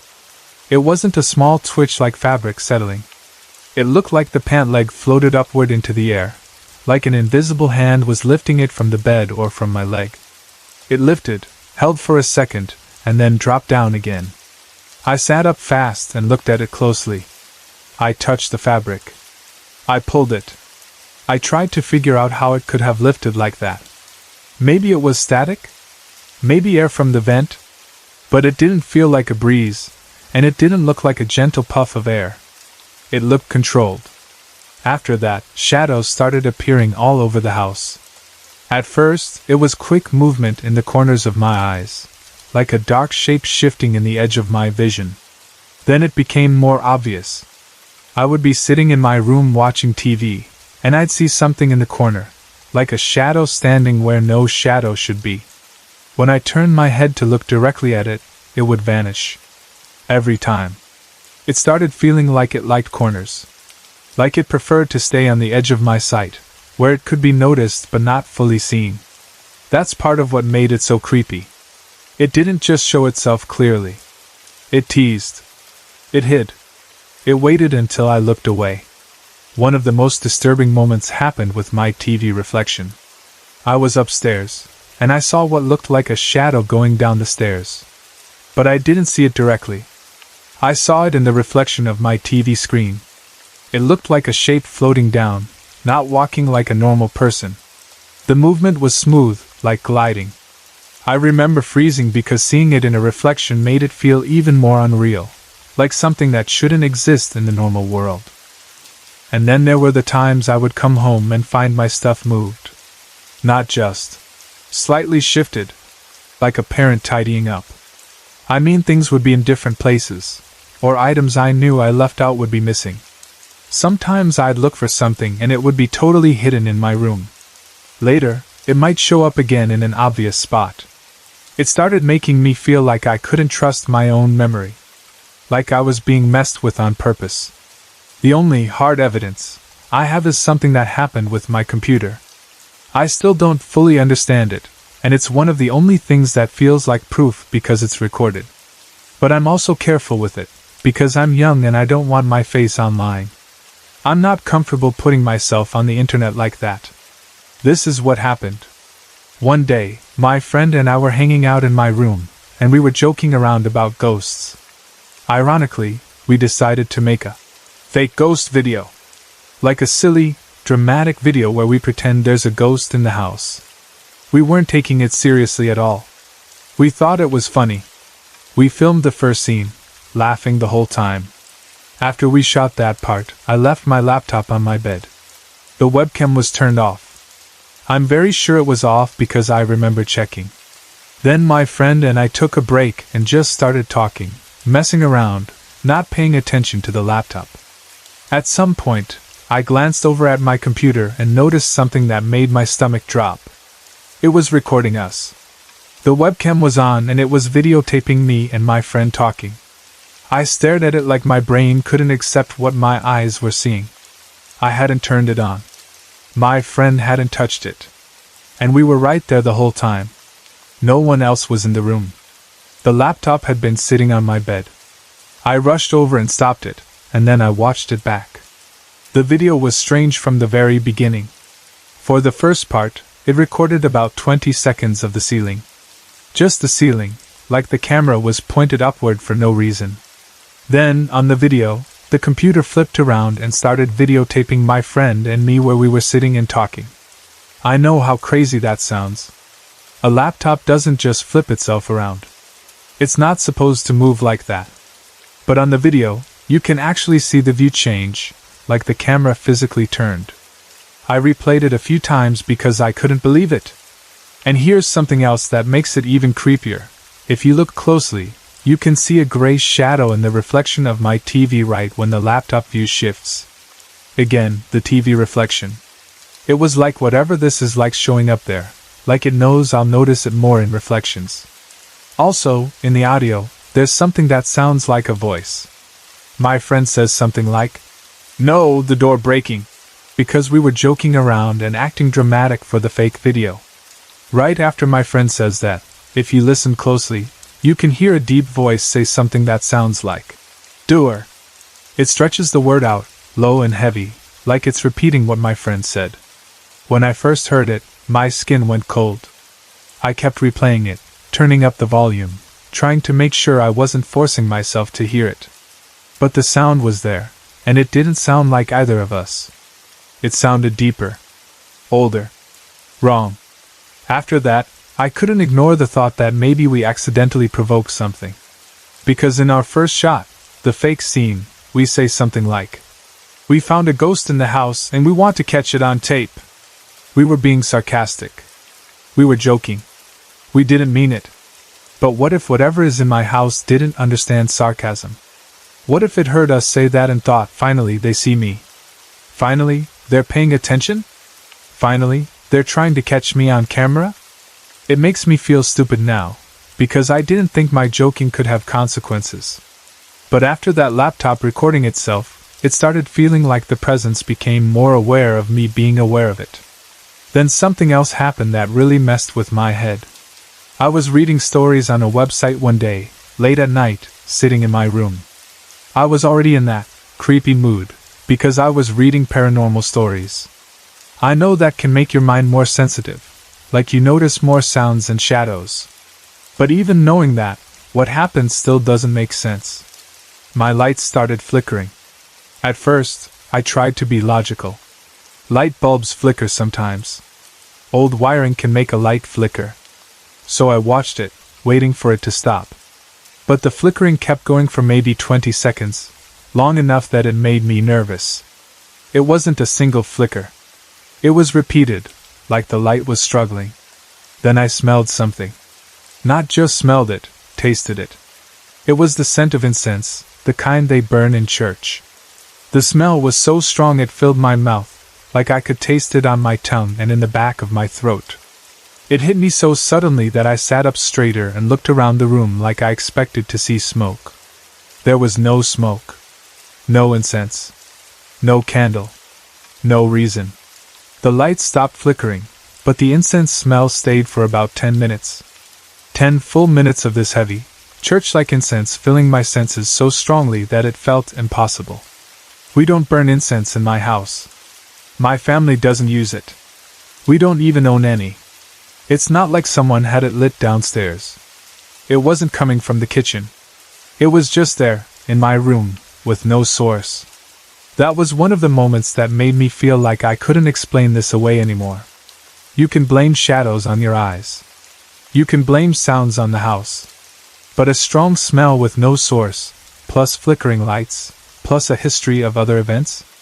It starts to feel like something is trying to get your attention. The most recent thing happened last night, and it was one of the creepiest because it felt like the presence had emotions. I saw a gray shadow near my desk. It wasn't in the corner of my eye this time. I saw it more clearly than usual. It bent over my desk like it was stressed out about something, like someone leaning forward with their hands on a surface because they're overwhelmed. Then it disappeared. I sat there frozen, staring at the spot where it had been. My heart was pounding, but what was weird was the feeling I got. It didn't feel like it was trying to scare me in that moment. It felt restless. Like it had energy and didn't know where to put it. Usually, I feel its presence either in the corner of my room or right by my bed. Those are the two spots that always feel occupied, even when they're empty. But last night, I felt it in two places at the same time. I felt it in the corner by my desk, and I felt it by my door. At first I couldn't understand why I felt it in two places. Then it hit me slowly, like my brain was finally piecing together what my body already knew. It was pacing. It was moving back and forth in front of my bed. The idea of that made me feel sick, because it meant it wasn't just standing there watching. It was active.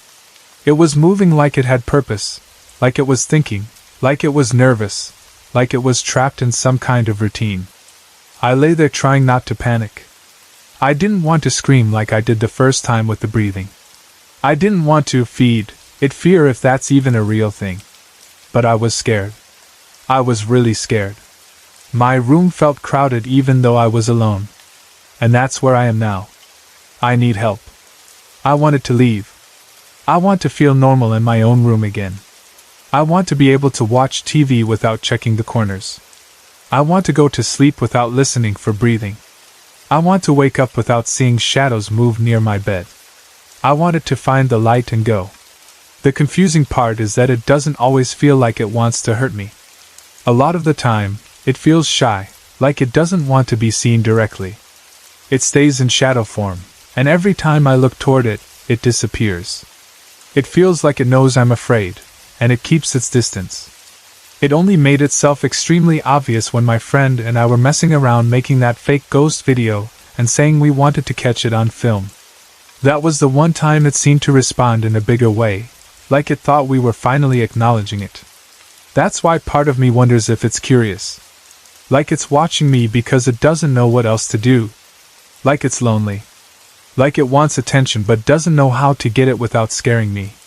Sometimes it feels like it's trying to communicate in the only ways it can, moving objects, making sounds, showing up in reflections, leaving things out of place, turning on a camera. And I hate admitting this, but sometimes it feels like it wants my help. But if that's true, I don't know what it wants. I don't know who it is. I don't know why it's here. And I don't know how I'm supposed to help something that scares me so badly that I scream. I also don't want to keep provoking it. I don't want to keep daring it or challenging it like it's some game, because it doesn't feel like a game anymore. It feels real. It feels like something has been in my space for a long time, and I'm only now realizing how much it's been affecting my life. I'm going to try to catch it on video again if I can, but I'm nervous about it too. I don't want to make it worse. I don't want to invite it closer. I don't want to do something and regret it later. I just want my room back. I want the breathing to stop for good. I want my things to stay where I put them. I want to stop seeing shadows and reflections. I want to stop feeling watched when I'm trying to fall asleep. I want this presence, whatever it is, to move on, to leave the house, and to finally be at peace somewhere else, not here with me. Last summer I went up north to visit my parents in Foster Township, not far from West Branch. If you've ever spent time in that part of Michigan, you know how different it feels from the city. The air smells cleaner. The nights get darker in a way you don't really get used to when you live around streetlights and traffic. Even the quiet up there has its own sound, like you can hear the lake and the trees breathing when everything else settles down. My partner came with me on the trip. We weren't there for anything dramatic, just a simple visit. See my parents, catch up, relax, and enjoy the lake for a few days. My sister has a cottage on Horseshoe Lake, and it's only about 12 houses away from my parents' place, so when we visit, we go back and forth pretty often. It's the kind of setup where you can walk instead of drive, especially when the weather is good. That particular night, it was getting late, and the light was starting to fade the way it does in summer, slowly, but fast enough that you suddenly realize you should have turned around 10 minutes ago. My partner and I decided to head back to my sister's cottage. We could have taken the car, but the road was quiet, and we were in that relaxed mood where walking feels better than sitting in a vehicle. We started down the road like we had done plenty of times before. It wasn't spooky at first. We were just talking about nothing important, the way couples do when they're comfortable with each other. We were joking, gabbing, laughing, filling the empty road with our voices. I remember feeling completely normal, not on edge at all. If anything, I felt calm, because being up north has that effect on me. It's like your nervous system finally gets a break.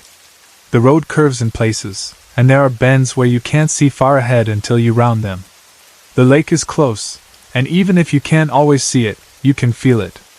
You can smell the dampness in the air, and sometimes you catch that slight fishy water scent mixed with pine and grass. That night, everything looked soft. There was still some light in the sky, but the shadows were getting longer, and the space between the trees looked darker than the open road. My partner was talking, and I was listening, but as we cleared one particular bend, my attention shifted. It wasn't like I decided to stop listening to him. It was like something in front of me pulled my focus all at once. You know how it feels when you sense movement, and your eyes go there automatically? That's what happened. I turned my attention away from him and looked straight ahead. And that's when I saw him. A man was coming at me from the edge of the road. The shock wasn't that there was a person out at night. People walk around cottages all the time, especially in summer. The shock was how suddenly he was there, and how close he looked. It wasn't like I saw someone far away and watched them approach. It felt like he was already right in my space the moment I looked up. He was clear enough that I could make out details, and that's what still messes with me.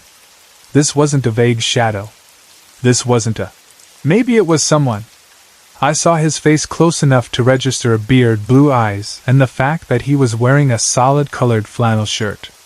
Not a patterned flannel, not stripes that could blur in the dark, just one solid color. That detail might sound random, but that's exactly why it stands out.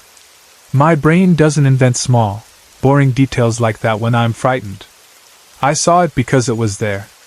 It happened in an instant, but my body reacted faster than my mind could catch up. My arms flew up without me thinking about it.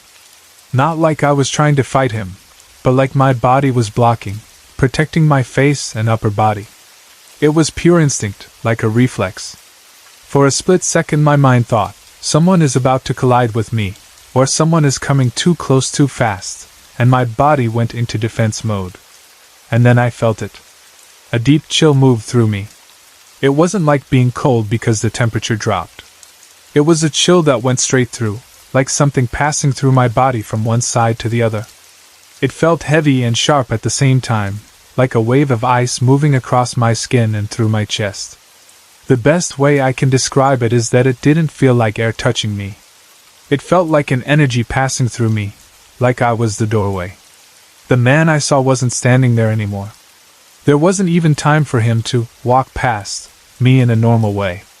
It was more like the moment my arms went up, the moment the chill hit, the shape was simply not there the way a living person would be. I didn't hear footsteps. I didn't hear a voice. I didn't hear a jacket rustle. It was just that fast, silent rush of cold moving through. And then my partner reacted too. He stopped mid-step, like he hit an invisible wall.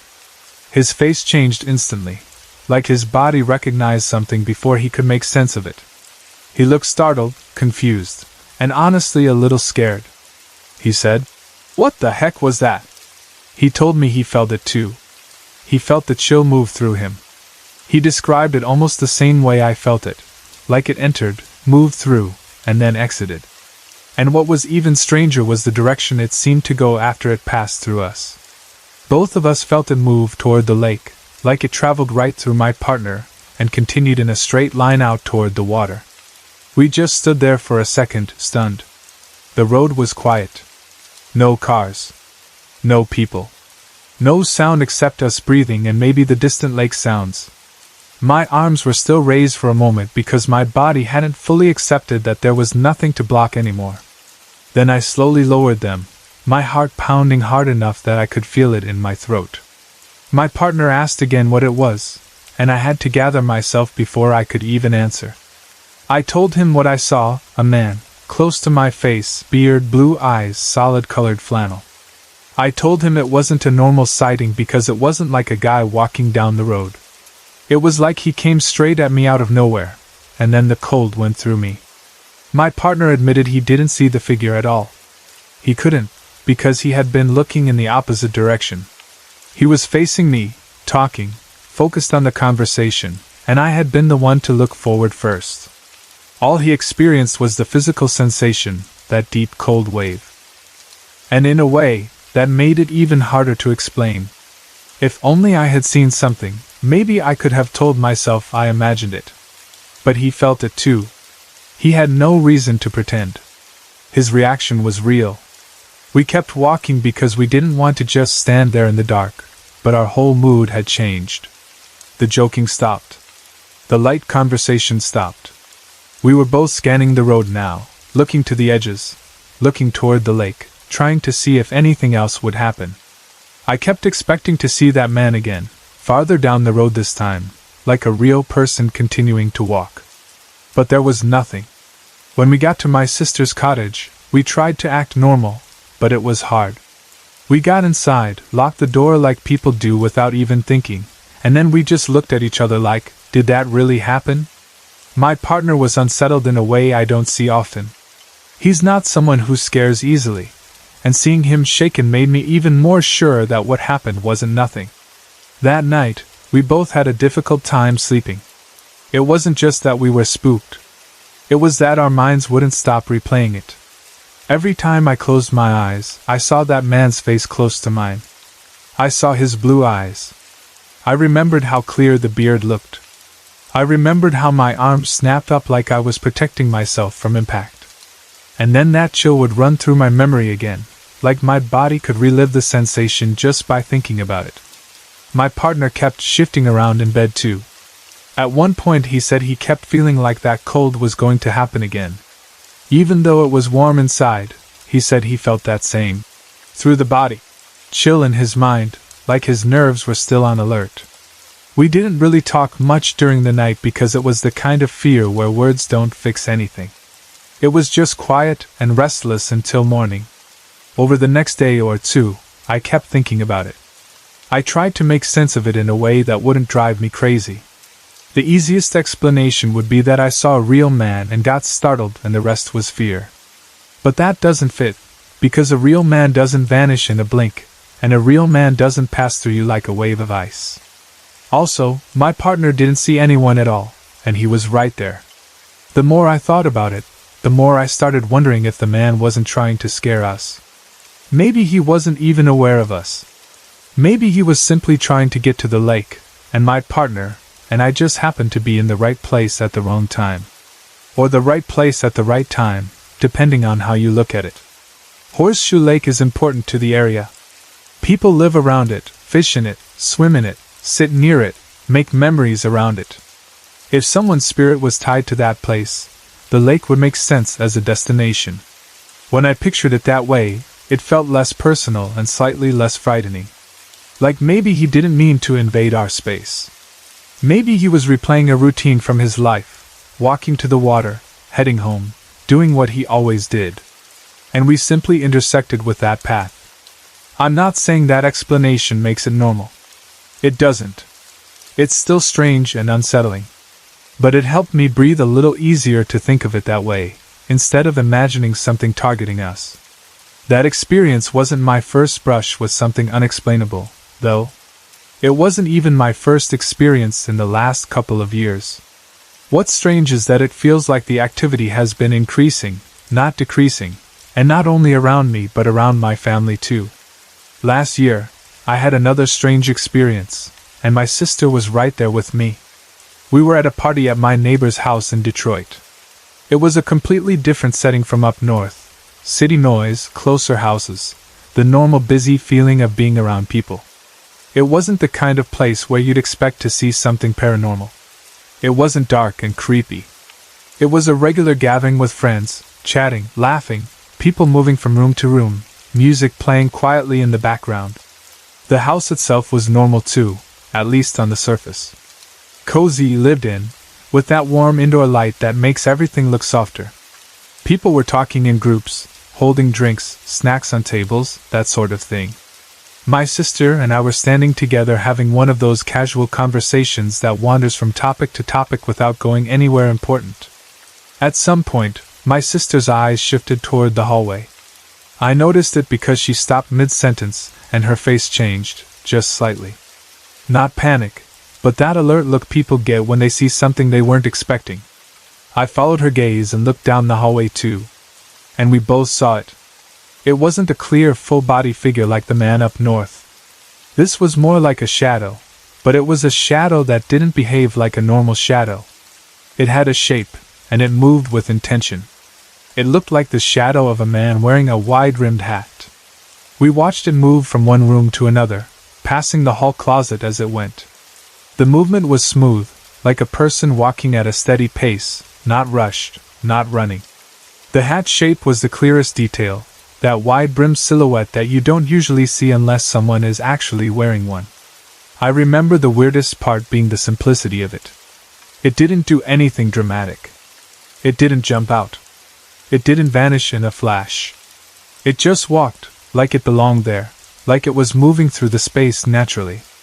But we were both looking right at it, and we both knew it wasn't one of the party guests. No one at the party was dressed like that. No one was wearing a wide-rimmed hat indoors. And even if someone was, the lighting and the angle didn't match what we saw. My sister and I looked at each other right after it passed. That silent communication that says, "Did you just see that?" We didn't yell. We didn't make a scene.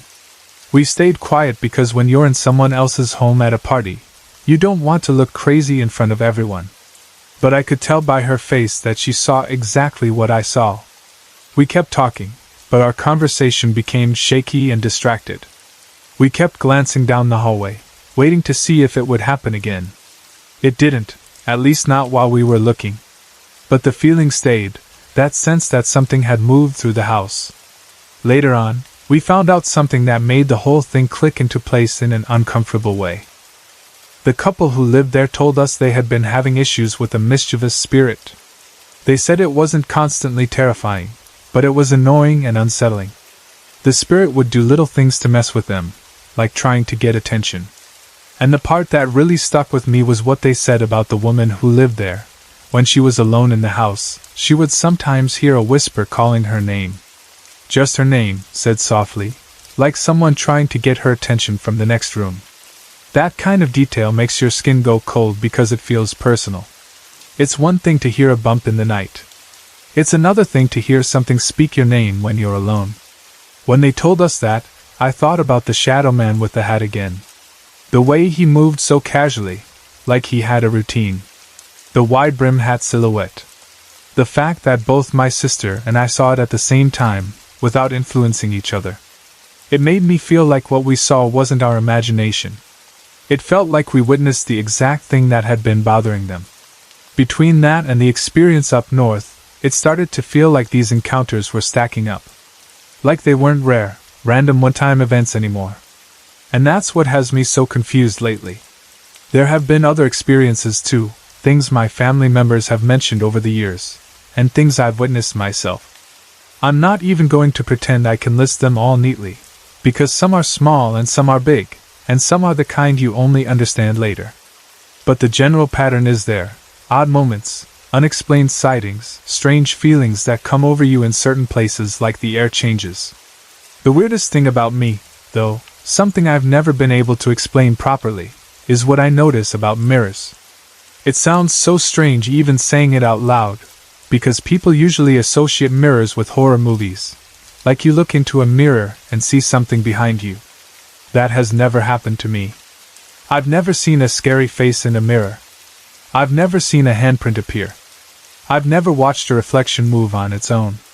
And yet, in certain houses, mirrors make me uncomfortable in a way that feels automatic. There have been about 5 or 6 homes where I walked in and, at some point, I found myself avoiding the mirrors. Not because I was thinking about ghosts. Not because I had watched something scary. It was more like my body made the decision without asking my brain first. I would notice a mirror and feel a quick tightness in my chest. Or I would catch myself taking a different route through a hallway so I didn't have to pass a mirror. Or I'd find myself standing in a room and feeling uneasy because a mirror was there, even though it was just a normal mirror on a wall. It's frustrating because I have no good explanation for it. If someone asked me why, I wouldn't know what to say. I can't point to a specific moment. I can't say, the mirror did this. It's just a strong feeling of, don't look at it, don't stand too close to it, don't be in front of it alone. What makes it even stranger is that every single time I had that reaction in a home, I later found out that house was haunted.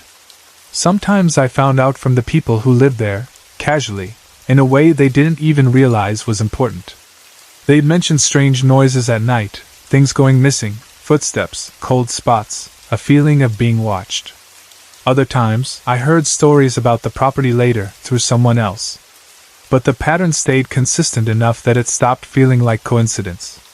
I'd be in a house, and something about the mirrors would bother me. Later, I'd learn the house had paranormal activity. I wish I could explain why mirrors specifically. I can't. It's not like I see anything in them. It's not like I get some vision. It's just an instinct, almost like a warning signal. And now, after these past 2 years, I feel boggled. That's the best word for it. Confused, yes. Curious, yes. But mostly boggled, because I don't understand why things feel like they've increased. Why now? Why more often? Why in different places? Why not just in one location? Sometimes I ask myself if I just have a knack for seeing ghosts. I don't even know if I like that idea, because it's not exactly a fun talent. It's not like winning a prize. It can be unsettling and exhausting. When something happens and no one else sees it, you start questioning yourself. When someone else does feel it too, like my partner feeling the chill move through him, it validates you, but it also makes it harder to ignore. It makes you realize you're not just imagining it. I also wonder if there's a reason these things have picked up recently. Is it because I'm paying more attention? Is it because I'm more open to it than I used to be? Or is it the opposite? Like I'm more sensitive to it now and that makes me notice what was always there. And then I wonder about the places themselves. Foster Township near West Branch has history, lakes, old land, old stories. Detroit has its own energy, its own layers of history and emotion, and sometimes I think emotions leave marks in places. People laugh at that idea, but when you've felt a presence or seen a shadow move where no one is standing, it's hard not to believe that something can linger. When I think back to that night up north on the road near Horseshoe Lake, I still feel that chill in my memory. I still remember how my arms shot up on their own, like my body knew before my mind could process. I still remember the detail of the man's blue eyes and the flannel. I still remember my partner's face when he said, "What the heck was that?" because he felt it too. And when I think back to that party in Detroit, I still see that hat silhouette moving past the hallway closet like it belonged there. I don't know what to do with these experiences except tell them the way they happened. I don't know if I'm gifted, or if I'm just more observant, or if I'm the kind of person who walks into the right place at the wrong time. I don't know if the increase means something is trying to get my attention, or if it's simply that once you notice this side of life, you can't unnotice it. All I know is that it feels like the past couple of years have been louder, spiritually speaking, and I can't stop wondering why. This happened in August of 1988, not long before I transferred out of a school I was attending in Pensacola, Florida. I still remember the month and the timing clearly because everything in my life felt like it was in motion. I was in the Navy then, focused on training and trying to keep my head down, but like most young people in the service, I also needed an outlet, something that wasn't uniforms, schedules, and classrooms. Back then, I had a small circle of friends who weren't enlisted. They were locals, or at least not military, and they had this hobby that sounded fun in the daytime and felt a lot less fun at night: ghost hunting. They weren't a formal team with matching shirts or a name on a business card. It was more like a handful of friends who loved strange stories and loved testing them. If they heard about a public place where people claimed they'd seen something or heard something, they'd grab cameras and tape recorders and go see for themselves. Their mindset wasn't, "Everything is haunted." It was more like, "Let's find out if there's anything to this."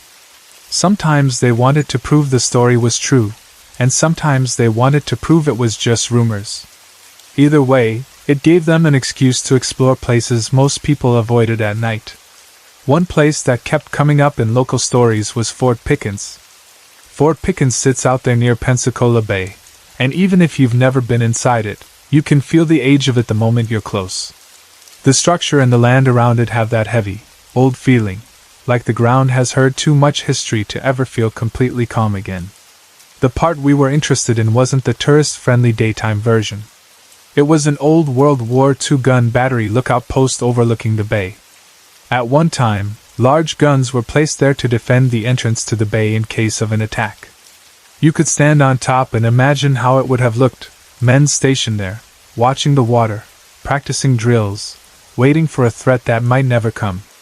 The stories we heard about the place were specific enough that they stuck. The rumor was that one of the batteries was haunted by World War II soldiers who had died there, not in battle, but in accidents during training.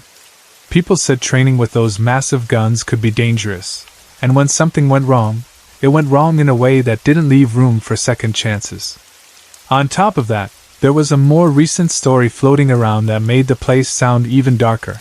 Talk of a possible cult doing horrible things inside the main battery. Nobody ever gave a clean, official explanation of what those things were, which is usually how rumors stay alive.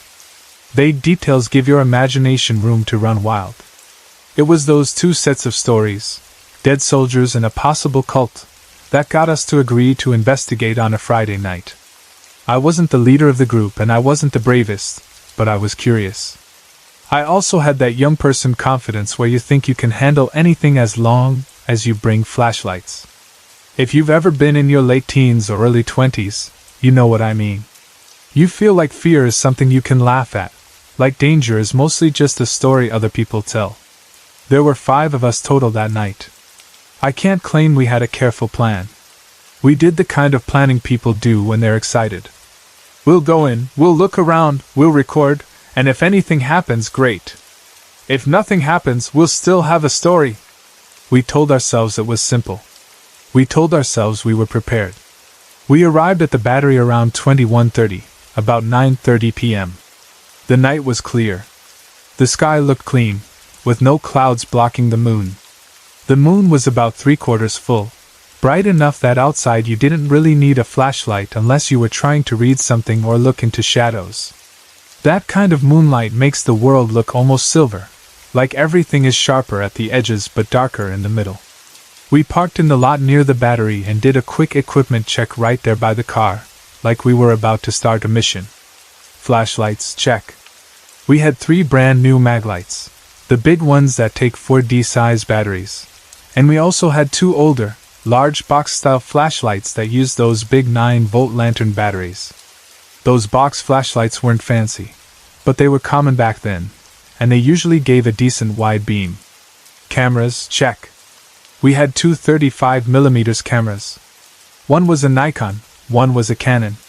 One had color film, the other had black and white film, because one of my friends believed black and white sometimes captured details people missed in color. This was 1988, so we weren't dealing with instant playback or memory cards. You took pictures and hoped something showed up later when you developed the film. Tape recorders, check. We had 2 of them. Again, this was before digital recorders were a normal thing. These were the kind of tape recorders where you push a button and hear that little mechanical click, and the tape starts rolling. We planned to record sound the whole time in case we caught voices, footsteps, or anything else that might not be obvious in the moment. Standing there in the parking area, under the bright moon, everything felt fine. Even the battery itself, looming in the background, looked more like an old building than something threatening. It's amazing how normal things seem when you're still outside and still have an easy path back to the car. Fort Pickens was open 24/7 to the public. You could drive in at any hour. That openness gave us confidence. We weren't breaking into some locked private place. We told ourselves we were just exploring a public historic site. But the batteries did have fencing around parts of them to keep people from wandering in and getting hurt. The inside had uneven floors, broken pieces, drops, and places where you could twist an ankle or fall. Those fences were there for a reason. The main battery we wanted to investigate had fencing too, but the fence was bent back in one spot, like someone had forced it open long before and nobody had bothered to fix it. That bend made entry easy. And yes, I know how it sounds now. I can say it plainly. We were young and dumb and living in the moment.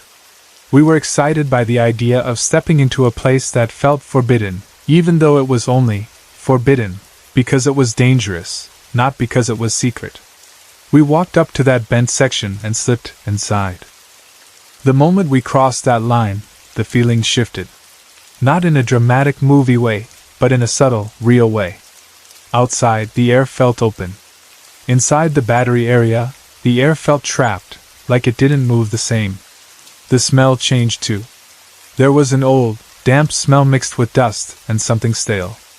Even though the night was warm outside, the air inside felt cooler against the skin. We turned our flashlights on and went in. The main corridor ran straight across, all the way to the other side. It was a long, tunnel-like space. Our flashlight beams cut through the darkness in front of us, bouncing off concrete and old metal. The walls and ceiling had that thick, heavy look that military structures have, built to survive blasts and time. The main corridor had a lot of trash in it. That didn't surprise me. Beer cans, wrappers, random junk people tossed. There was graffiti too, mostly the usual stuff, names, crude drawings, messages that didn't mean anything. It looked like the kind of place teenagers would sneak into to drink or scare each other. Nothing in that first corridor made me think, "This is haunted." It mostly made me think, "People come in here and act stupid." We walked across and saw another corridor on the left. It was darker than the main one, and it felt like it led deeper into the structure. The group turned that way, and I followed. As soon as we turned left, the sound of our footsteps changed. The space was narrower or shaped differently, and the echoes hit our ears in a different way. Our voices sounded too loud when we spoke. The small laughs we used to stay calm sounded fake. We kept going deeper. The farther we walked down that left corridor, the less trash we saw. The less graffiti. That alone made the place feel more serious. It felt like fewer people went that far, or at least fewer people stayed there long enough to spray paint names and throw cans around. The corridor seemed to go on forever, longer than it should have. Flashlight beams only let you see so far ahead, so you keep walking toward what you can't fully see, and that makes your mind start filling in the darkness. At some point we started noticing things on the walls that were not the usual scribbled graffiti. There were pictures. Not framed pictures, obviously, but images drawn or pasted or painted in a way that looked intentional. They weren't random tags. They looked like someone had taken time to create them. One image stands out in my mind more than any other. It was a copy of one of the major arcana cards from the Rider Tarot deck, the Devil. Even if you don't know tarot well, you can feel the meaning of that card just by looking at it. It carries that idea of being trapped, stuck, chained, held down by something you can't easily escape. Stagnation, bondage, darkness, and yes, worse things too, depending on what you believe. Seeing that image there, in that deep corridor, made the hair on my arms rise. Not because I thought tarot itself was evil, but because it felt like a sign. Like someone had brought a certain type of energy into that place on purpose. It matched the rumors we'd heard about cult activity, and it made the rumors feel less like rumors. Just past that devil image, we saw something else that made the mood go cold fast. Red footprints. At first I thought it was paint, but the way they were placed didn't feel like a simple spill. They looked like actual footprints, like someone had dipped their feet in red paint and walked. The prints ran along the floor. Then they continued up the wall. And then, this is the part that still makes my stomach turn even thinking about it, they went onto the ceiling. The ceiling. It didn't look like random splatters. It looked like a trail. Like someone had moved in a way that wasn't normal. Like someone wanted the next person who walked down that corridor to see them and feel disturbed. All 5 of us slowed down. Nobody said much. The jokes stopped completely. Even the ones who usually acted fearless got quiet, like the air itself had told them to shut up. It was right around this point that we all felt it. The feeling of being watched. It didn't feel like a person hiding behind something. It felt like attention, directed at us from deeper inside the battery. Like we had stepped into a space where something knew we were there and was focused on us. We stopped walking. We stood close together without planning to. Our lights were pointed forward, but our bodies were tense, like we were ready to run if we needed to.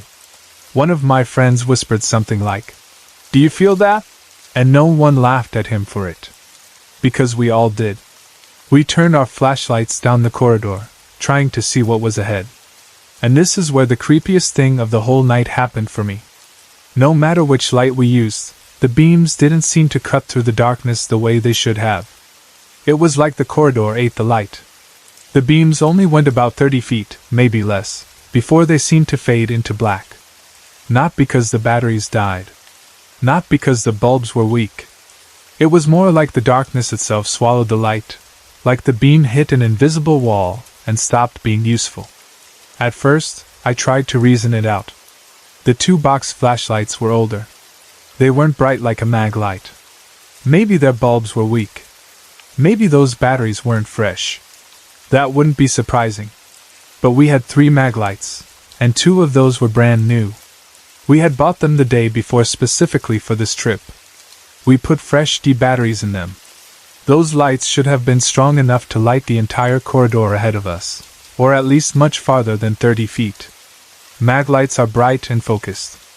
They throw a beam you can trust. Yet when we pointed the mag lights deeper into the battery, the light just died out into darkness like it had been absorbed. We tried again. We adjusted the focus.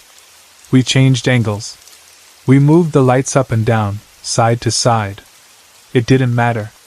Deep into the corridor, the beam still seemed to vanish after a short distance. Then one of us turned and shined the light back the way we had come. And the beam worked normally. It lit the corridor behind us like it was supposed to. It bounced off the walls and showed details. It reached farther, gave clearer visibility. No problem. We turned the light forward again. Swallowed. Turned it back again. Normal. We did this with multiple lights, thinking maybe one was malfunctioning. But it wasn't just one. It happened with the brand new mag lights too. That's the part that has stuck with me all these years. If batteries had gone dead, that would be one thing. If bulbs were weak, that would be another. But this wasn't a general failure. The lights worked fine aimed one direction and failed to illuminate properly aimed the other direction, only deeper into the battery, only toward that feeling of being watched. Standing there, seeing that, made my skin crawl in a way I can't fully put into words. It wasn't just fear.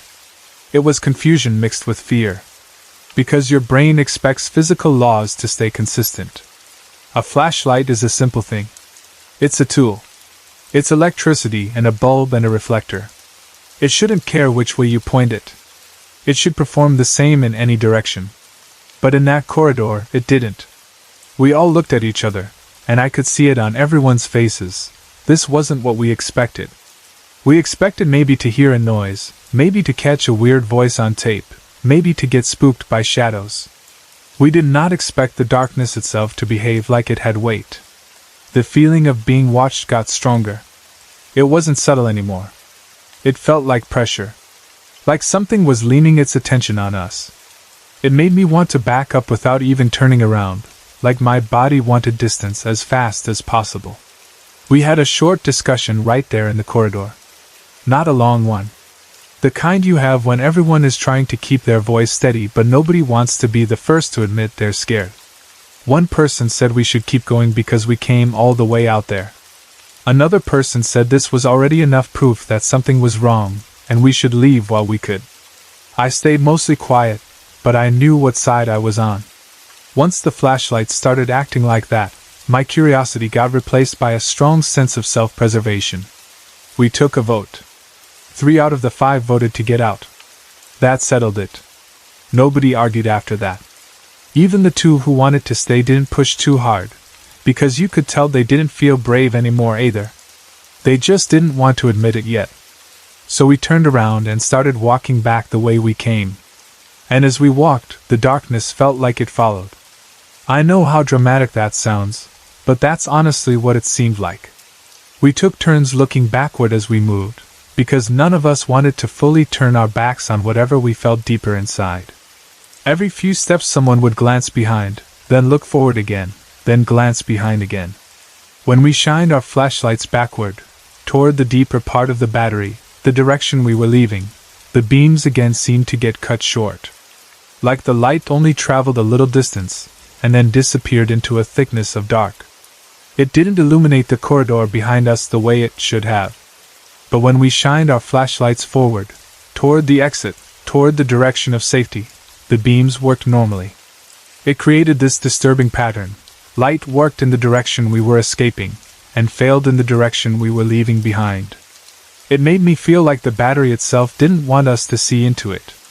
Like something deeper in there wanted us blind. Like it was okay with us leaving, but it didn't want us to look back while we did. We kept moving fast, not running but walking quickly. Our footsteps echoed louder as our nerves rose. The red footprints and the devil image passed by again, and I avoided looking at them too long. It felt like staring at them would pull attention back onto us. As soon as we reached the main corridor again, I felt a small relief. There was more trash there, more normal graffiti, more signs that regular people had been there. It made it feel less like we were inside a separate world. We found the bent fence opening and moved through it quickly. When we stepped out into the open air, it felt like surfacing from underwater. The air outside felt warmer and lighter. The moonlight felt almost comforting. The open space made it easier to breathe. The feeling of being watched lifted immediately. That alone was strange, because it meant the watching wasn't in our heads. If it was pure imagination, you'd expect the fear to follow you. But stepping out of the battery felt like stepping out of a zone where something was focused on us.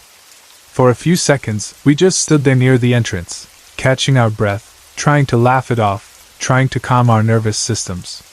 Then we started walking toward the parking area. And that's when the feeling crept back in. It wasn't as strong as inside, but it was there again, like a hand on the back of your neck. I remember looking around and realizing my body had gone tense again without me choosing it. I asked out loud, trying to sound casual and failing, "Does anyone feel like we're being watched again?"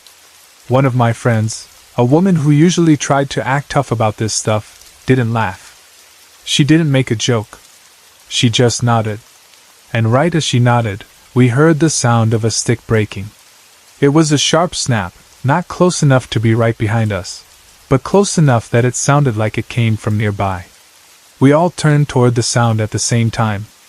The sound came from the top of the battery. We looked up, and in the moonlight, we saw two hooded figures standing on top of the battery, silhouetted against the bright sky. They were still, like they had been watching us the whole time. Their faces weren't visible, just the shape of hooded heads and shoulders, the dark outline of bodies against the moon. I don't know if they were connected to anything paranormal. I don't know if they were just people trying to scare us. I don't know if they were part of some group messing around out there. But seeing them at that exact moment, after everything inside, after the flashlight beams being swallowed, after the feeling of being watched, hit like a final punch. The fear became immediate and physical. Not a slow dread. A fast, full body, "Get out now!" kind of fear. We didn't stand there asking questions. We didn't shout at them. We didn't try to be brave. We piled into the car. I remember doors opening and slamming, bodies scrambling, someone dropping something and not stopping to pick it up. The engine started, and we pulled out of the parking area fast enough that gravel popped under the tires.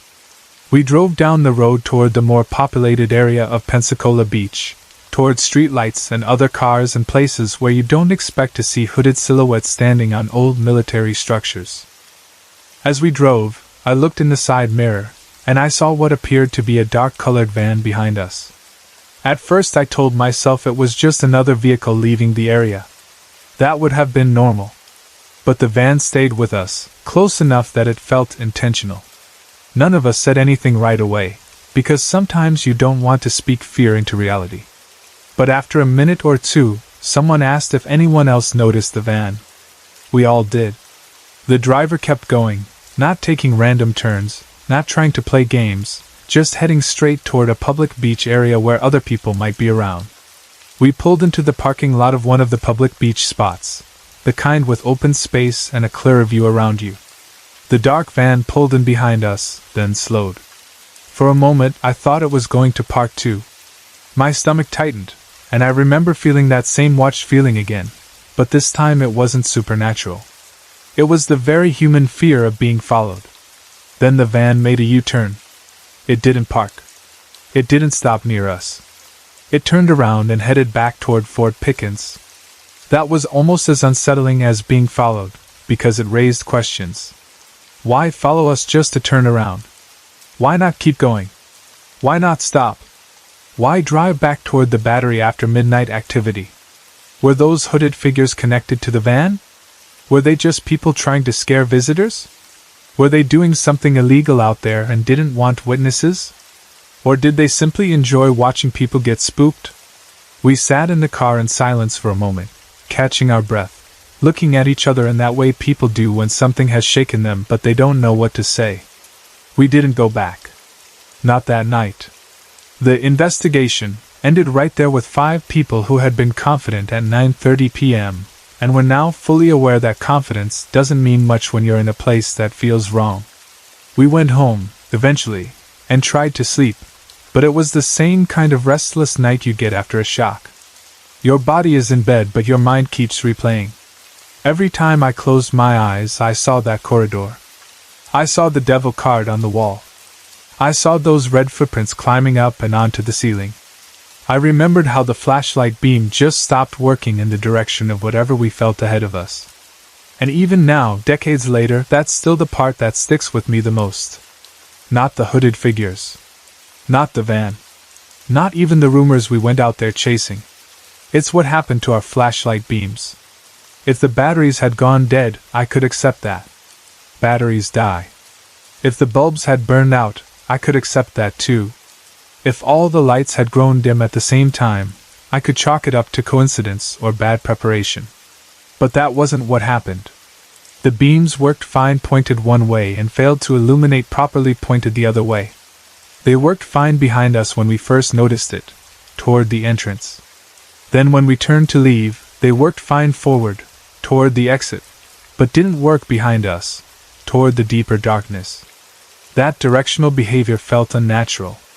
It made the darkness feel like it had thickness, like it could block light in a way normal air can't.